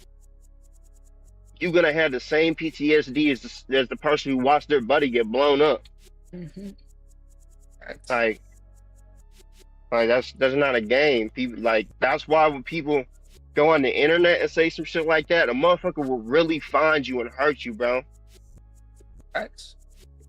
Shit don't be a game. It might be funny, like, and I appreciate you like even checking like him on that, or trying to give him a different perspective, because it's like that's how I be feeling when I see like white people engage with black culture.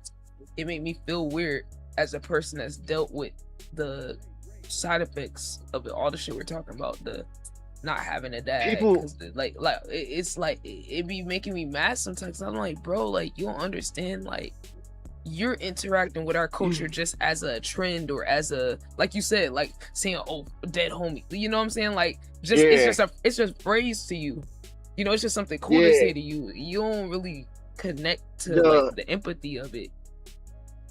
The question people always throw around, people be like, oh, how many bodies you catch? Like just throwing around like it's cool or something, like it's something that everybody want to talk about too. Like, bro, nobody because want it to be talk about survival that shit. Hey, you know the real people catching bodies, because the motherfuckers catching bodies, they ain't talking about it. Exactly. You know what I'm saying? Like they ain't out here talking about like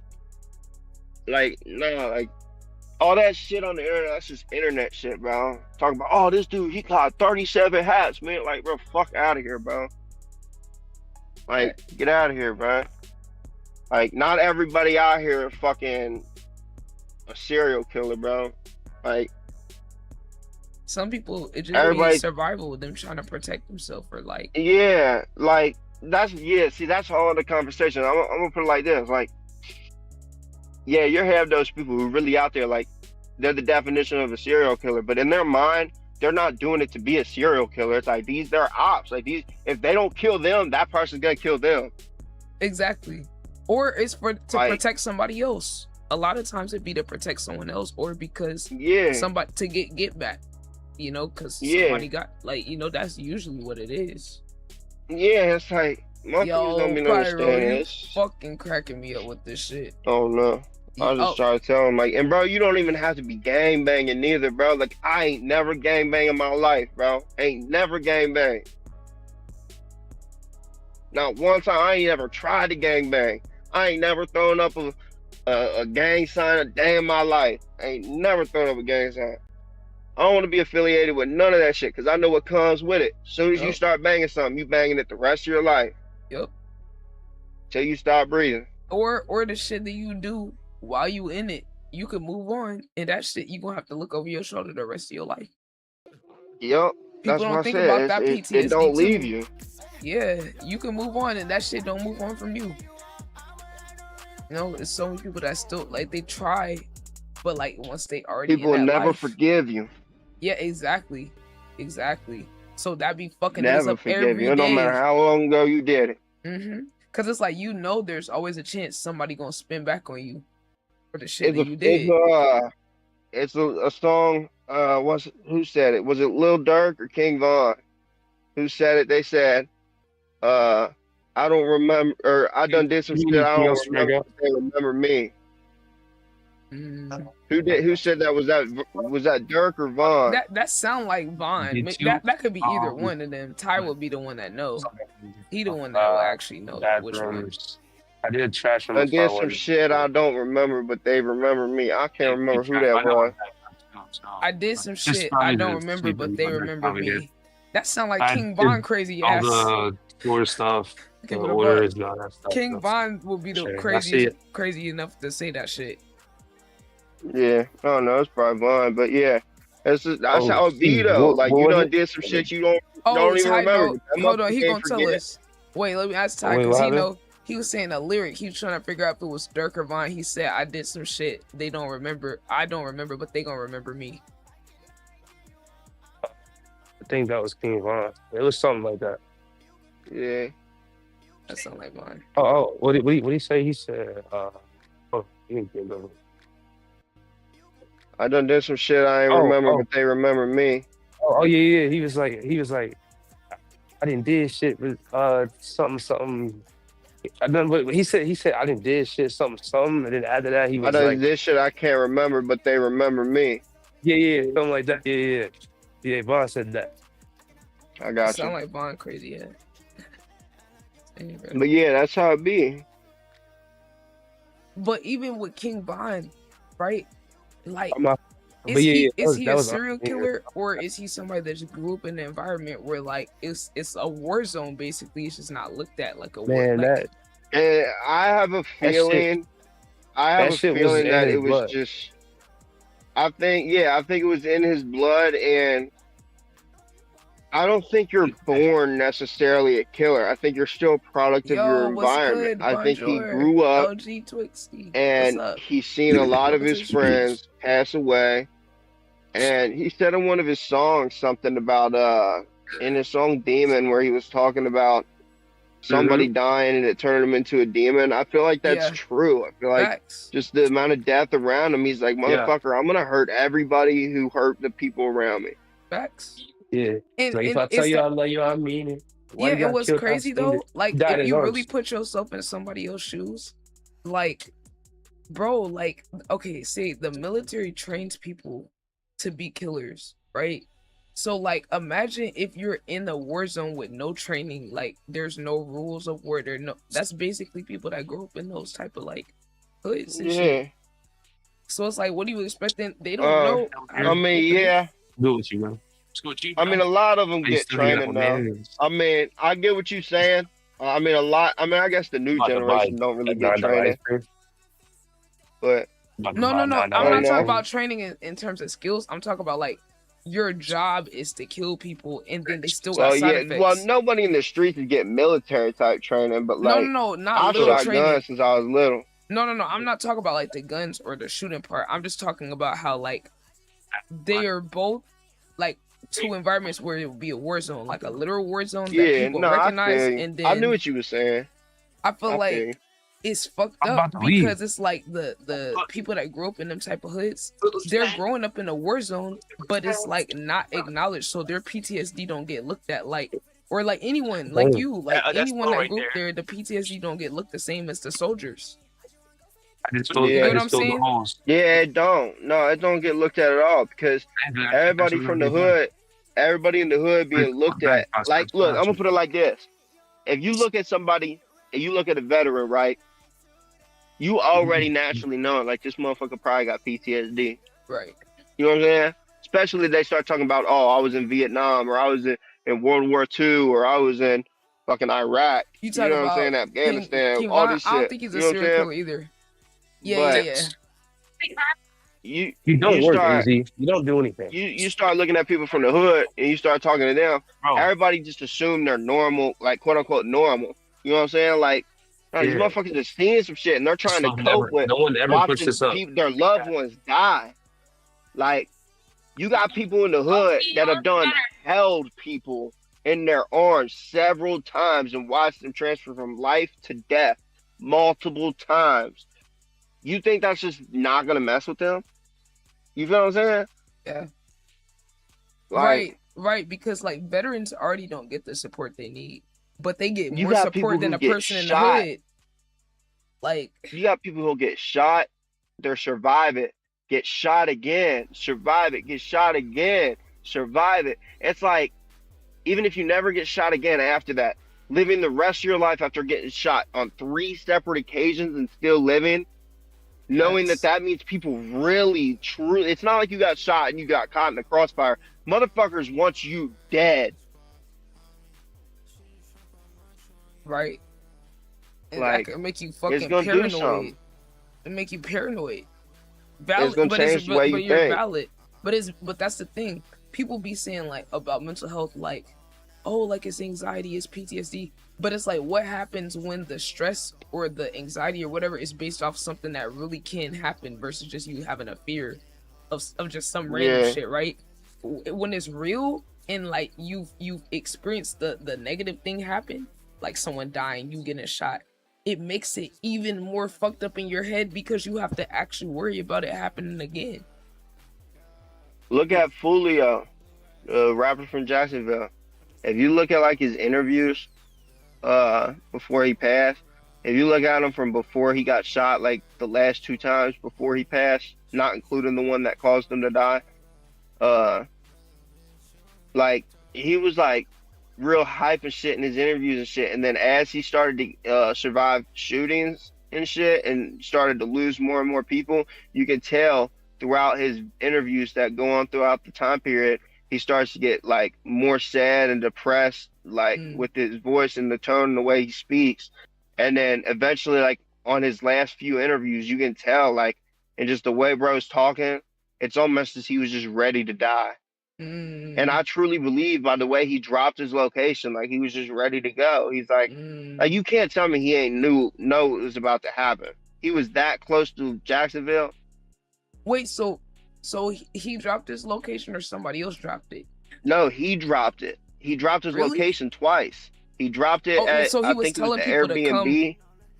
I think it was at the Airbnb Wow. originally, and then they got kicked out for having too much people, so they went somewhere else, and he And dropped then the they dropped the location there as well. Wow. But he was dropping his own location. He knew people was after him because, like, I don't know too much, but I know he was actively like trying to bait people into like doing something, bro. That but like, let me just pause on that. He was filming music videos at his dead brother's grave, pissing on the grave. I heard he about peed that. on his dead brother's grave. That's crazy. Okay, I didn't know man. about the peeing part. I did not know that part. That's crazy. That's crazy. He made a music video out of that? Yeah. What? He was dancing on his grave, stomping on a memorial picture of him. What? Oh my god. Dumping out liquor on his fucking picture and shit. Sitting on his headstone, all that shit. What y'all talking about, Leo? Yeah, he was telling me about Folio. Wow, like I truly think that he was dropping his location because he was done with the violence. He realized there was no forgiveness from what he did. Right, he knew he was gonna die anyway, so he's like just inviting somebody. Yo, you know about that point right there with people like that? You know what I feel like? The PTSD sometimes makes people go into like a suicidal, like that's a different version of being suicidal, where like you keep pushing shit to where like you want to die. Like XXX was like that too. He didn't have it in him to shoot himself, so he, in other words, had someone else do it for him. Right, exactly. Bro, that's so fucked up, right? Because it's like you realize you're so far in that life that this just gonna be your life. It's the same reason. Yeah. It's the same reason school shooters don't kill themselves when they go into schools. They fully go in there expecting to die. But they won't kill themselves. They want the cops to kill them. Right. Damn. That shit fucked up. It's crazy. Even with Folio though, I mean, I don't think he started it for real, but it was just like a back and forth between both sides for real. Yeah. They all used to be cool and shit. But I think what it was for Folio, the other side was being just as disrespectful. So, you know, and they killed like one of his, I don't think it was his blood little brother, but they killed like, you know, like somebody that looked up to Folio. He was like young as hell. So I think Folio, he felt like he was supposed to hang out with him that day. I think he didn't hang out with him, and then that happened to him. So he just felt fucked up and like he owed his life to him. So he was basically trying to live for him. And let me stop you real quick and I'll let you finish. But because I seen a short on it. Everything you said was spot on except the part where Folio and Bibby were hanging out. Folio told Bibby not to go to some area or not to walk through some area or something to where he was going because he said the streets are hot right now, don't go up there. And Bibby said, nah, I'll be all right. And he went up there anyways, and then he got murdered. Yeah, well, yeah, I think that was the part I wasn't too sure about because I couldn't remember. But yeah, so that happened, and then after that, you know how niggas stroll online, make fun, and smoking this, smoking that, all that, you know, dumb shit. So the people, I think me and C supposed to react to those songs too. So C, the whole Who I Smoke, yeah. So those guys that he's going back and forth, they made that song first, but you know, Folio, you know, after all the disrespect back and forth, he felt like he had to, you know, take it the extra mile. So he literally took it the extra mile, and you know, did the disrespectful stuff he just said he did. That's when he went to the gravesite. Damn. And did all that. Yep. So they all kept escalating it more and more, and then they was getting clout off of it too. So that just made it even worse. Yeah. Yeah, once you add clout into the equation, now that's when people are definitely gonna start dying. It was worse with the clout being added to it because you know, nobody was really looking into Jacksonville. They're like, damn, these niggas is crazy in Jacksonville. And then that's when Right. they start sampling all like the older songs and making them into drill beats or like other beats and all that shit. Oh, I damn. mean, but So, I think that was a thing before that type of stuff, but but it was that's a what made new it a little version of the more drill popular shit. too. Like it was a new version of the drill shit. Like it hit New York with that Yeah. shit. Damn, I didn't know all that because like I just only knew the names and that they were beefing, but like I didn't realize how crazy this shit was or how many views and shit that like. Because I heard when he died and I was like, they're like, oh yeah, he got a lot of ops, and I'm like, okay, like typical, but like nah, this is like huge beef. Like I didn't realize that shit was that big. Cause like that's kind of one of the biggest beefs outside of like the King Von and who was he beefing with? King Von and the other guy. I forgot the situation that got him killed. I forgot who was he beefing with. King Von. Somebody in Who Atlanta. wasn't King Von beefing with? Right. Cause I know he was beefing with Young Boy to some extent. But like I know that isn't Young Boy Man's the one that shot King Von or some shit. No, I think that was he died to fucking Lil Tim, but it was Quando Rondo. It was Quando Rondo was Right. the friend of Lil Tim. Right, Quando Rondo is cool with Young Boy, I think, right? Quando Rondo, yeah. I think he's his artist. Oh, is he the one that fucking King Von tried to like slap him or like some shit? Or, King Von like, tried to beat up Quando and got shot by Lil Tim. Right, and Lil Tim is Young Boy's man's. No, he's yeah, Lil Tim is Young Boy's man's, I thought. Well, they are, I mean, but Tim still is like on it. But I guess they're both. Isn't yeah, Tim one of Young his Boy's main? mans. Yeah, isn't Tim one of Young Boy main like? Yeah, I think they both are. Yeah, right. Cause wasn't Quando like associated? I think he had worked with Young Boy and shit before, or like was just around his label and shit or his team. Yeah. Damn, that's crazy though. Like King Von really was like just asking for it for real, and that shit really kind of crazy. Cause like almost like being a kamikaze plane, just like willing to crash into anything to take yourself out with it. Like, but I get it though. No. It's a little deeper than that though, because having like I think like I would say a street perspective on it. I think more so what it was too. He actually like was not like buddy with Quando, but he was cool with Quando to a certain, extent because, Quando wanted to be around them niggas. He's over here with King Von over here, King Von top season criminals. He third. So they all so you like as with him like going back online. Working man Ty, hold on, his job Wi-Fi cooking him right now. Hold on, let me see. Is it fixed? Hello? Yep, I think it's good. Yeah. So what I was saying was, it was just like it's a weird thing because Quando, he was around King Von. He's over here like being cool with him, buddy with him and shit like that. Not saying they was like the best of friends or whatever, but he's over here screaming fuck 63rd. He's around King Von like and doing all this shit, like chilling with him. And then after the fact, like when Vonda, I guess, is going back and forth with like Young Boy, they going on the internet, going back and forth and all that shit. I'm not saying it's a bad thing that he's taking his man size, but he, starts slick dissing and saying some weird shit on the internet. So, knowing how King Von is and the environment he comes out, he's from, he's gonna address. No, not even that. Because if he was an op, he would have just walked up and shot that nigga. But he's looking at it at like, okay, I was around this nigga. Me and this nigga were cool. He's over here screaming, fuck my ops, fuck 63rd. And like, we was around each other and cool at one point, but you on some lame shit dissing on the internet, bro. Now I see you in person, I'm trying to see what's up. Wow, I didn't know he did all that. I didn't know that. So like, now he in person, now he trying to see what's up. So like, how I'm looking at it is like, he just trying to check the temperature, see what's up with him. Right, like, you saying crazy shit on the like internet. he gotta respect enough to fight him type shit.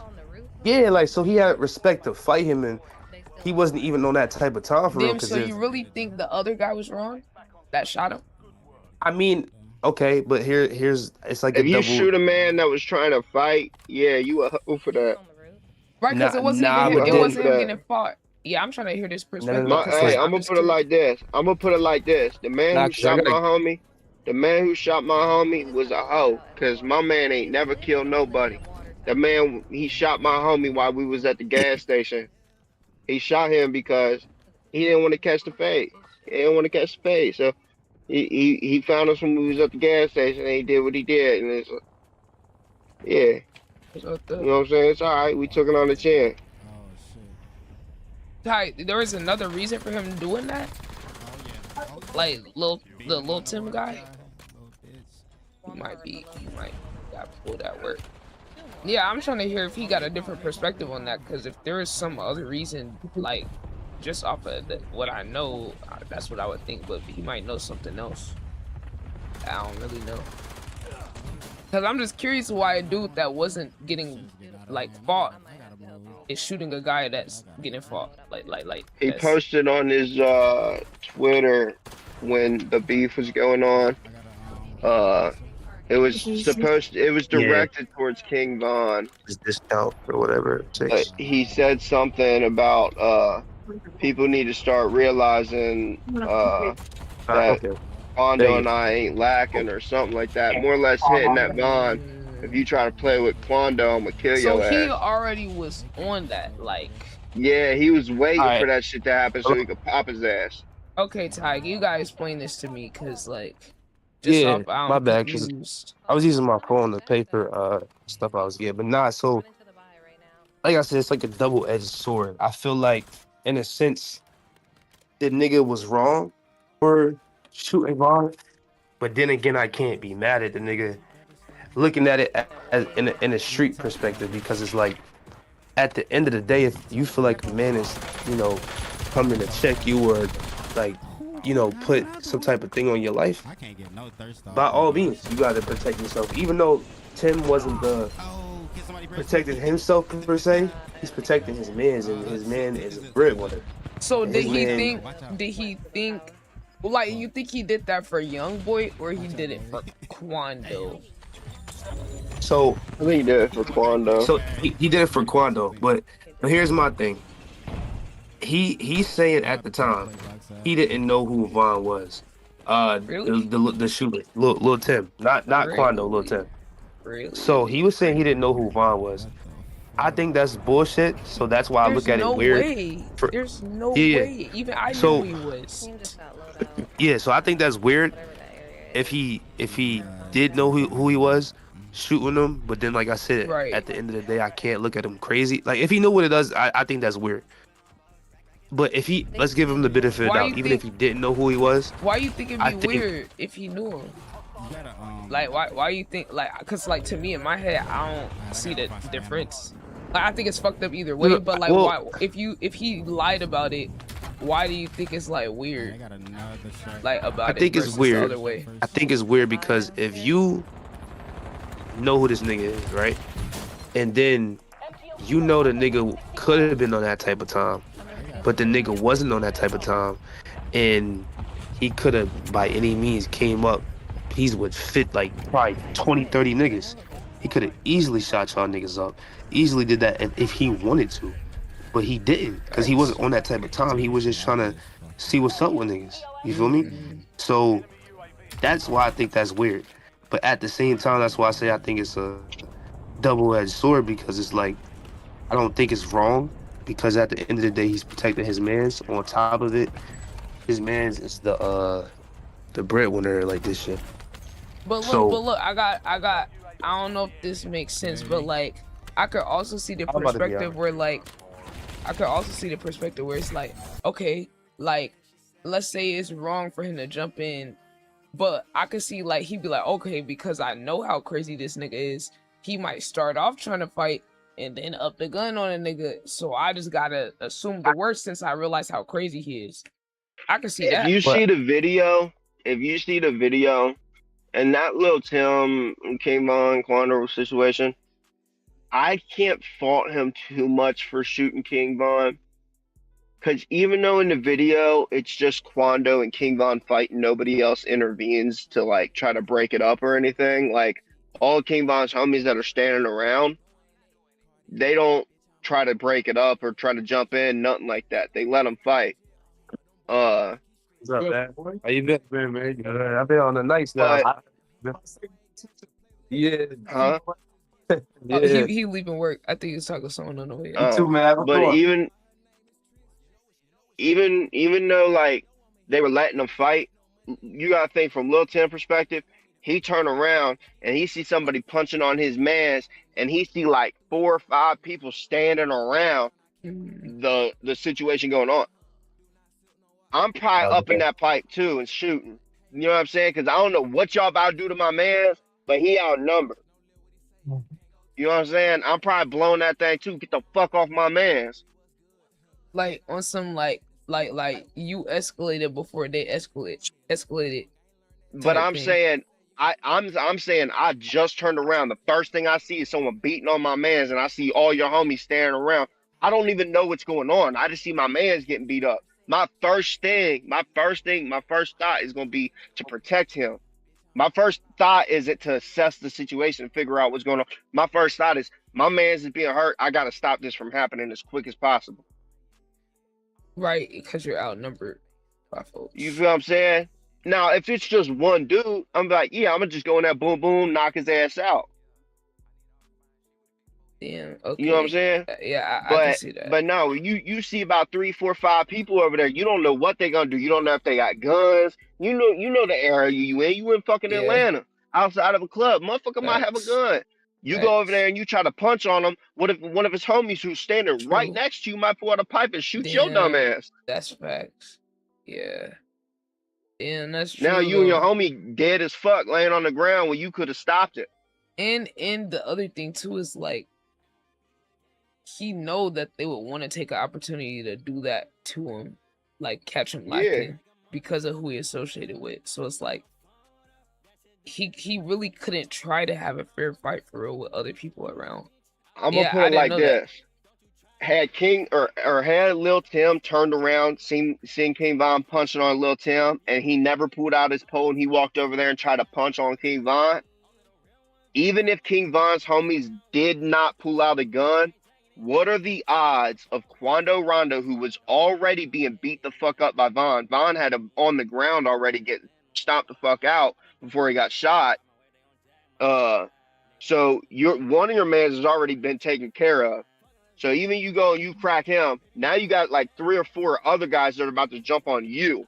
Yeah. Mind you, your man's already been taken care of. He already on the ground. So now you about to get jumped on. You really think you about to win this fist fight? Your only chance here is to blow that pipe.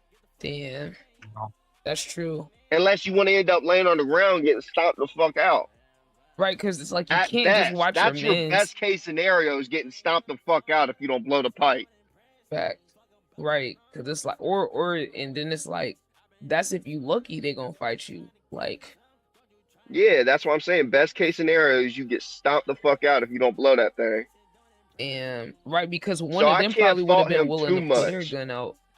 Right, because knowing that they supposed to be sliding for Von, like they probably would have been quick to pull out a gun as soon as you start fighting. As soon as Lil Tim shot Von, his homie shot Lil Tim.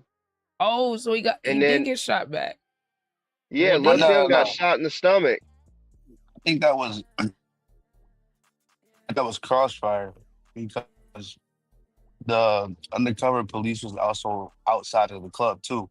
So that's what made the whole scenario fucked up. And like a lot of shit happened. I think 2 people died that night. And like a couple people got hurt. But so what happened was there was a guy, I think his name was Slutty, if I remember right. I think his name was Slutty. It was like King Von's mans or something. So when King Von got shot by Lil Tim, Slutty turned, shot Lil Tim because Lil Tim's gun jammed when he was shooting at Von. That's why he didn't keep blowing it. And then Slutty shot at Tim, wanted to keep blowing at it, but his gun jammed. The cops started shooting over there. Slutty tried to run. The cops shot and killed Slutty. And then I don't know who else. Well, yeah, Vaughn died. So I think those are the two people who died. Vaughn and Slutty. Damn, bro. So the fuck. That's crazy that undercover cops was there at the same time. Yeah, they were down the street. You know why I think they was already. But you know why it makes sense? Why? Remember called that case in Atlanta? Yeah. So I think so it was like lived monitoring in Atlanta, them. guys too. Oh, so they probably was surveilling Vaughn, right? Because you know how they wanted to build that case up against Vaughn, and it was like, oh, if he was alive, he would be in the feds right now, blah blah blah. Him. Okay. Yeah, so they probably was already surveilling him anyway. He would be and all that shit. So that's probably why there was undercover police there. Because when they do certain shit like that, like you gotta get like wiretaps and certain shit like approved and all that. And the point of having that is to protect like certain people too. So them being there already kind of makes me think he was already being investigated and like surveilled. And that's why they were there to intervene with the shooting at that time. Oh, so they already know that, like, so they knew he was gonna be there. They knew he was. They didn't know it was gonna happen, but they were there to be there to like counteract it because they were probably surveilling him and following him. Right. So that's how they move and that's what they do. Right. Damn. He didn't even know they was monitoring his ass. Well, he probably knew in general, yeah, but like, damn, bro. He just came from like a different club. Streets is crazy, man. Bro, the life is, bro, like, you know, that's why like I always loved like rap and like music about real shit, you know, like, cause like I'm not in the streets, but like my family, you know, my brother is still in jail to this day over the street shit. I'm still mad at him, like, you know, because it just go to show it's not always the parents. Like, the parents can do everything for their kids and the kids still get swept into that life because of all these different reasons. Like, and like, you know, even like you said about the dads not being in homes, not having males in the homes at all. Like, you know, me not being able to grow up with my brother because he went to jail, like that impacted me. I missed out on a male role model that was smart as fuck, athletic as fuck. He was so good at so much shit. He was robbed of his youth because of that path, and then I was robbed of a relationship, a healthy role model. You know, like that shit matters. You know, like having a sibling that like gets caught up in that life. Or like for me, my whole dad side of the family is literally like I put into a song, I put it like see my be civilian but don't get shit twisted, family keep them switches, put niggas in dishes. Because it's like, bro, like that's why my mom moved me away from Mississippi. She moved me to Atlanta with my sisters when we were 1. She wanted to be like, she chose to be homeless in Atlanta with us over us being in like our home state. You know, at least for me, my sisters was older, so I'm the one who got to completely live in Atlanta.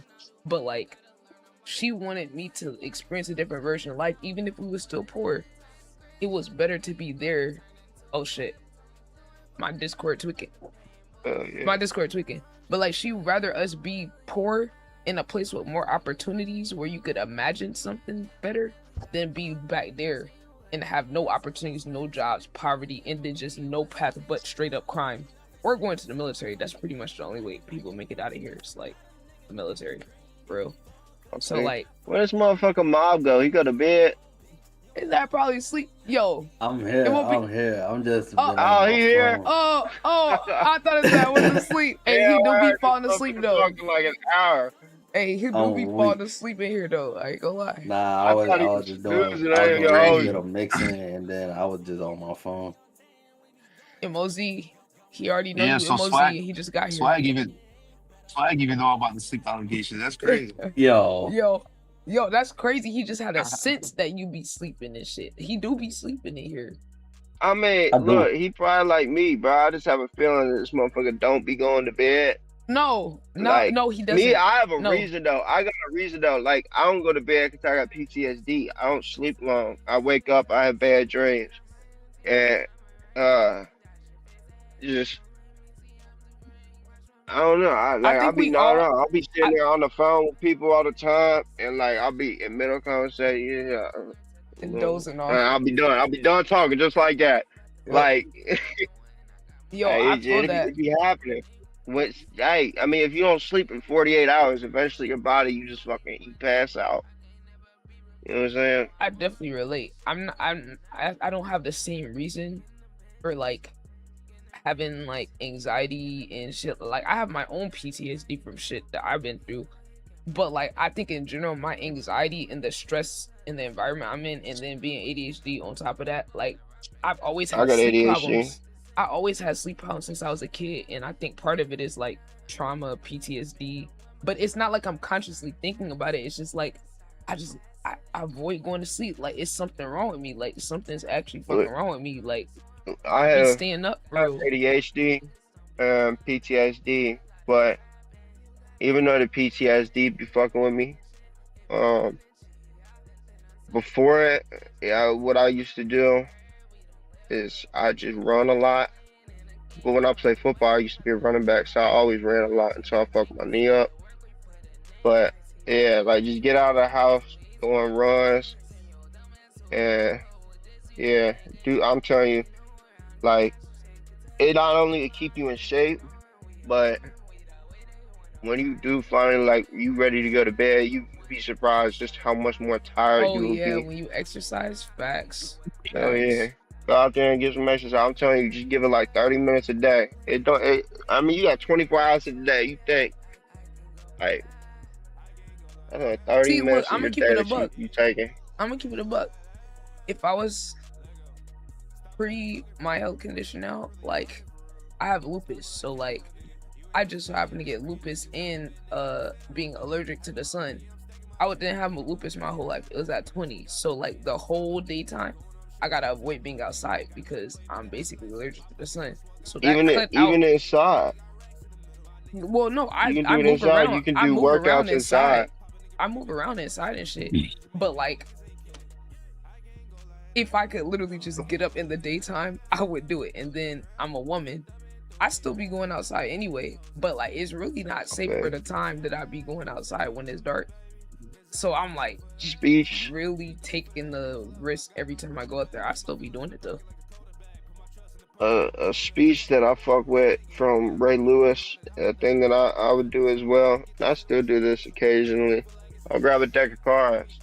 Whatever number of the deck of cards is, how much push-ups you gotta do, or sit-ups, or muscle-ups, whatever it is. You know what I'm saying? Do some shit like that, you know what I mean? Like, and like you said, you're a woman. If you want to do full-on push-ups, like you ain't trying to get swole, whatever it is, you can do incline push-ups. It's still gonna work you out. You know what I'm saying? Like, get that movement going, tire you out, but you ain't gotta get swole off of it. You feel what I'm saying? I need to give me a bike. That's my favorite type of exercise because you can work out multiple parts of your body at once. I gotta get one. When I moved, I had to get rid of my shit. So I need to get my bike back. Because if I could get on a bike, it's way safer for me. I used to get to the gym, like, I like swimming and shit. Like, I love basketball. Like, that's my favorite types of exercise. I don't like doing the. I like being physical, like, bro. Like riding a bike, like that shit is mad. Yeah, that's like mad efficient. But like, I just love playing basketball because it's like it's way more fun than doing just a regular exercise. Like. I fuck with the gym. I fuck with the gym. Definitely right about that though.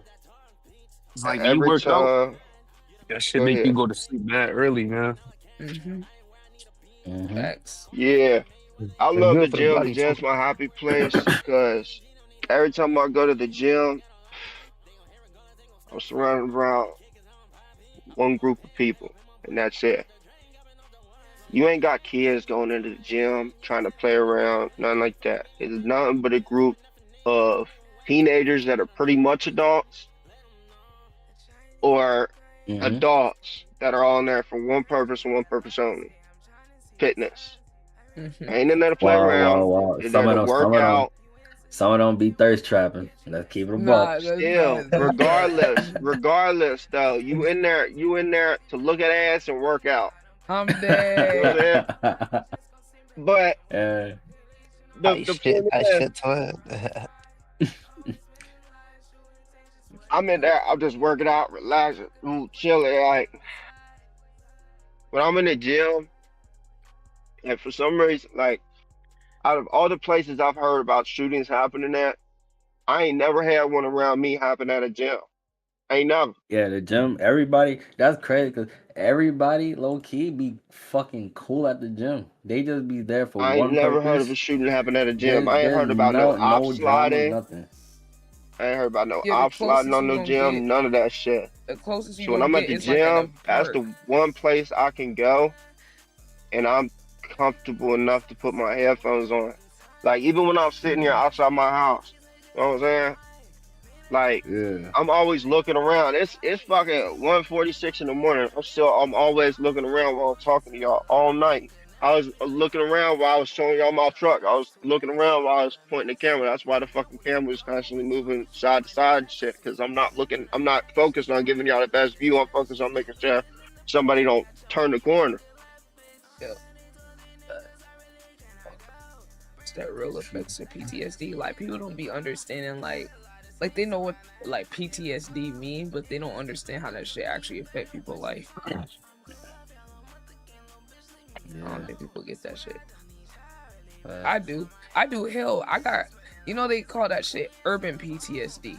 In science that they call it urban PTSD. That like me just growing up in an environment with crime and violence, like having someone break into my house multiple times, like that shit gives me PTSD from like being in an area where that definitely is a thing. Hell yeah. Yeah. When my mama was pregnant with me, she was home alone. I don't know where my brother was because I have an older brother and an older sister. No clue where they were, but for some reason they were not at home. But my mom was home alone, obviously pregnant with me. My dad was out working late at night. Well, mind you, before this night happens, just about every single house on our block has been burglarized, right? And it's rumored that it's the same people that are doing it, right? Well, just the night before this night happens, there was a house where a gay couple of officers lived together, and they had canine dogs that they left out at night. You would think that if anybody approaches that fence that those dogs would bark, right? Yeah. Incorrect. These smart motherfuckers were approaching the fence during the day, I guess, and like throughout the night, like just multiple times, super often, like casually, and they were just like casually setting food down while they were just walking past. So it was so nobody's even bat an eye because they're not stopping to feed the dogs. They're just throwing food down. Well, the dogs are memorizing who's giving them the food, who's feeding them human food that they're not getting from their owners. This tastes really fucking good. So they come back that night. It was the night before the night of my mom being home alone, where they come, dogs are out. They come with a shitload of treats, feeding the dogs really well. The dogs don't make a single fucking peep. They walk straight into the back door. They crawl through the doggy door to get in. The doggy door. Don't set off a single fucking alarm or nothing. Right? Dogs don't say a fucking peep. They go straight through the house while the guys are sleeping. They find the armory with a bunch of fucking guns, police equipment, shitload of stuff. Go right out the back door the way they came. Took off, never been fucking found. Damn. Now we go to the night where my mom's home alone, right? My mom's home alone and she hears a noise, kind of like something dropping off of a counter, right? My mom's upstairs on the second floor. mind you, she's home alone. My mom's thinking, what the fuck? Like, what's that? You know what I mean? So the first thing my mom thinks is, I'm pregnant with my baby. I'm not going downstairs after all these houses get broke in, especially one that had fucking canines at it and 2 officers. Right. Fuck no. I'm not approaching them by myself. So she climbs out onto so we had a house at the time where you could climb out onto the roof from the 2nd story and kind of stand on the roof, but it wasn't too far off of if you jumped off of the roof from that point to where you would hit the ground. Like, you're not going to die. You're not going to break your leg. Even a pregnant woman could do it. And if you land incorrectly, you might roll an ankle or whatever, but you're not going to break your fucking leg. You know what I'm saying? Yeah. My mom goes on the landing and she just sits there on the landing and she shut the window. She just sat there and she quietly called.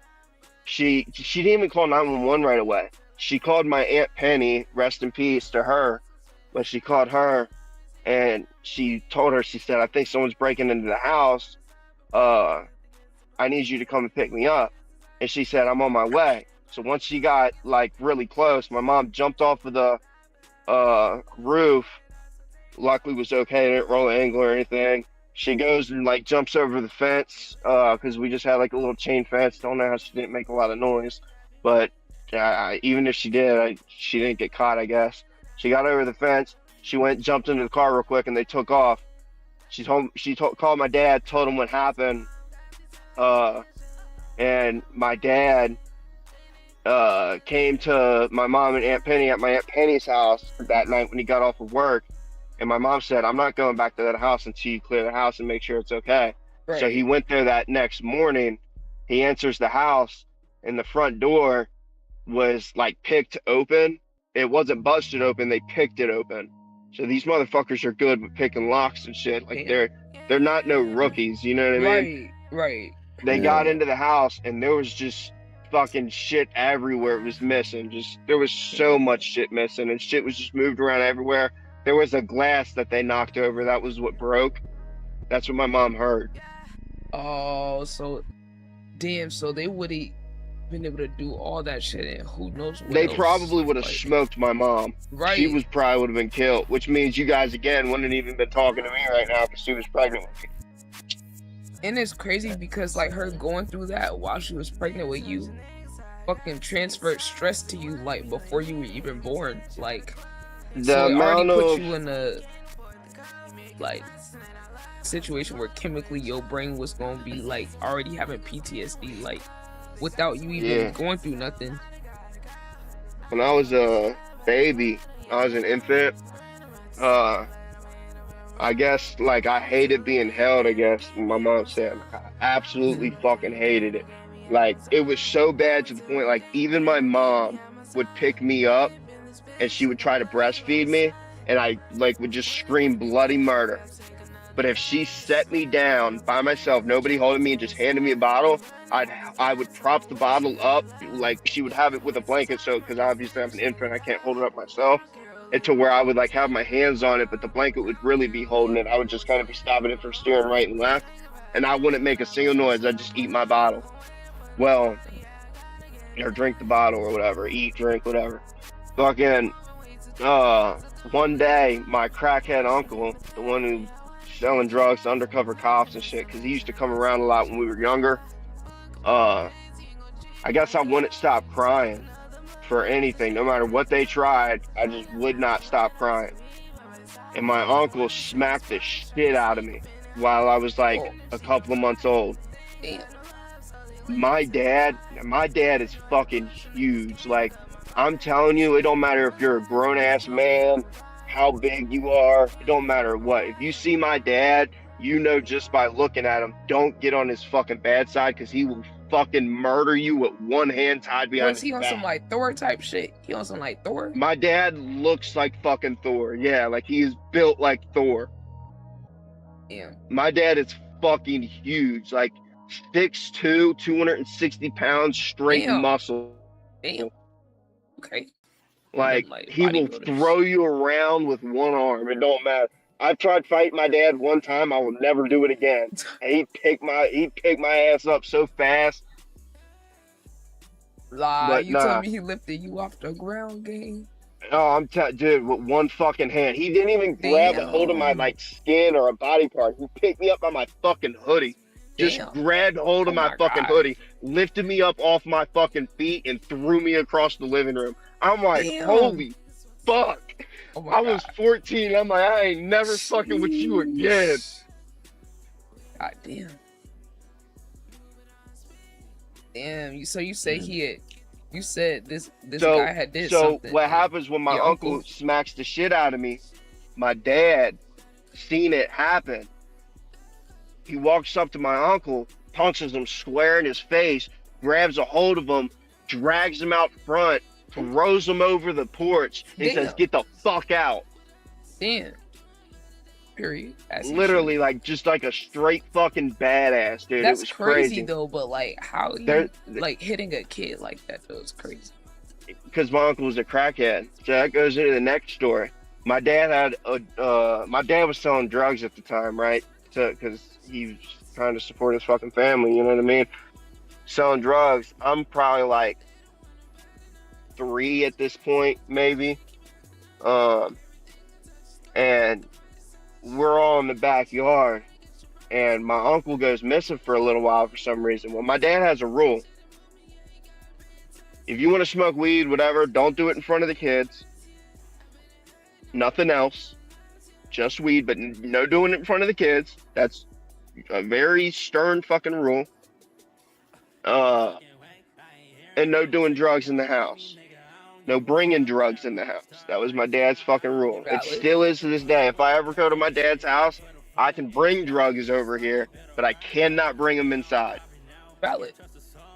And so my dad goes to go to the bathroom. My uncle, being as stupid as he fucking is, he is in the upstairs, not the downstairs where nobody uses, because it was non-operational in our old house. He should have just went to the basement. Don't know why the fuck he didn't, because nobody would have went down there. He went to the upstairs one, the only bathroom in the fucking house that worked, while you had like 8 fucking people at the house. And he invited, without anybody knowing, his crackhead dealer into our bathroom, and they were doing crack in the bathroom together. How the fuck? Wait. My dad beat the fuck out of both of them at the same fucking time. My dad beat the fuck out of them, dragged them into the backyard, and he was beating them both senseless to the point that my mom, who was pregnant with my youngest brother, had to get in between my mom. And like, she had to call my neighbor and be like, "You gotta help me. Like, he's gonna fucking kill him." Yo, that's some audacity. My uncle is so stupid, man. Bro, I'm just trying to imagine, like, that means he fucking planned that shit. Like he really sat there and planned, "Oh yeah, you can come over here. Oh, and we're gonna do it in the back." Like, yo, what is that logic? That's crazy. Dude, it's that's crazy. So bold. My that's uncle, or not my uncle, my grandpa, rest in peace. He was a badass, dude. Fucking back in the day, before they had cameras and shit. Like, my grandpa, he was a big ass motherfucker. Cause my dad, mind you, my dad big as hell, but my dad's the smallest in his family. You feel me? What? And that's my dad's side. You feel me? So my grandpa, he was 6'4", about like probably 260, 280, big as fuck. And he fucking got pulled over one day, and the cop, like, he was drinking. So my grandpa was drinking and driving. He got pulled over one day. They're on the side of the road. Well, there's like this drop off on the side of the road over this railing. It's not like crazy far, but far enough down where if you fall down there, you gotta walk like 100 feet around to get back up, and then you have to walk like another 100 feet to get back to your squad car. Well, the officer told my grandpa to put his hands behind his back. So my grandpa said, "What?" And the cop said, "Put your hands behind your back." So my grandpa grabbed a hold of him and threw him over the ledge, and then he got in his car and took off. Nah, that's crazy. Back then, you don't have body cams, so what the fuck was he gonna do? It was gonna take him 5 minutes to get back to his car,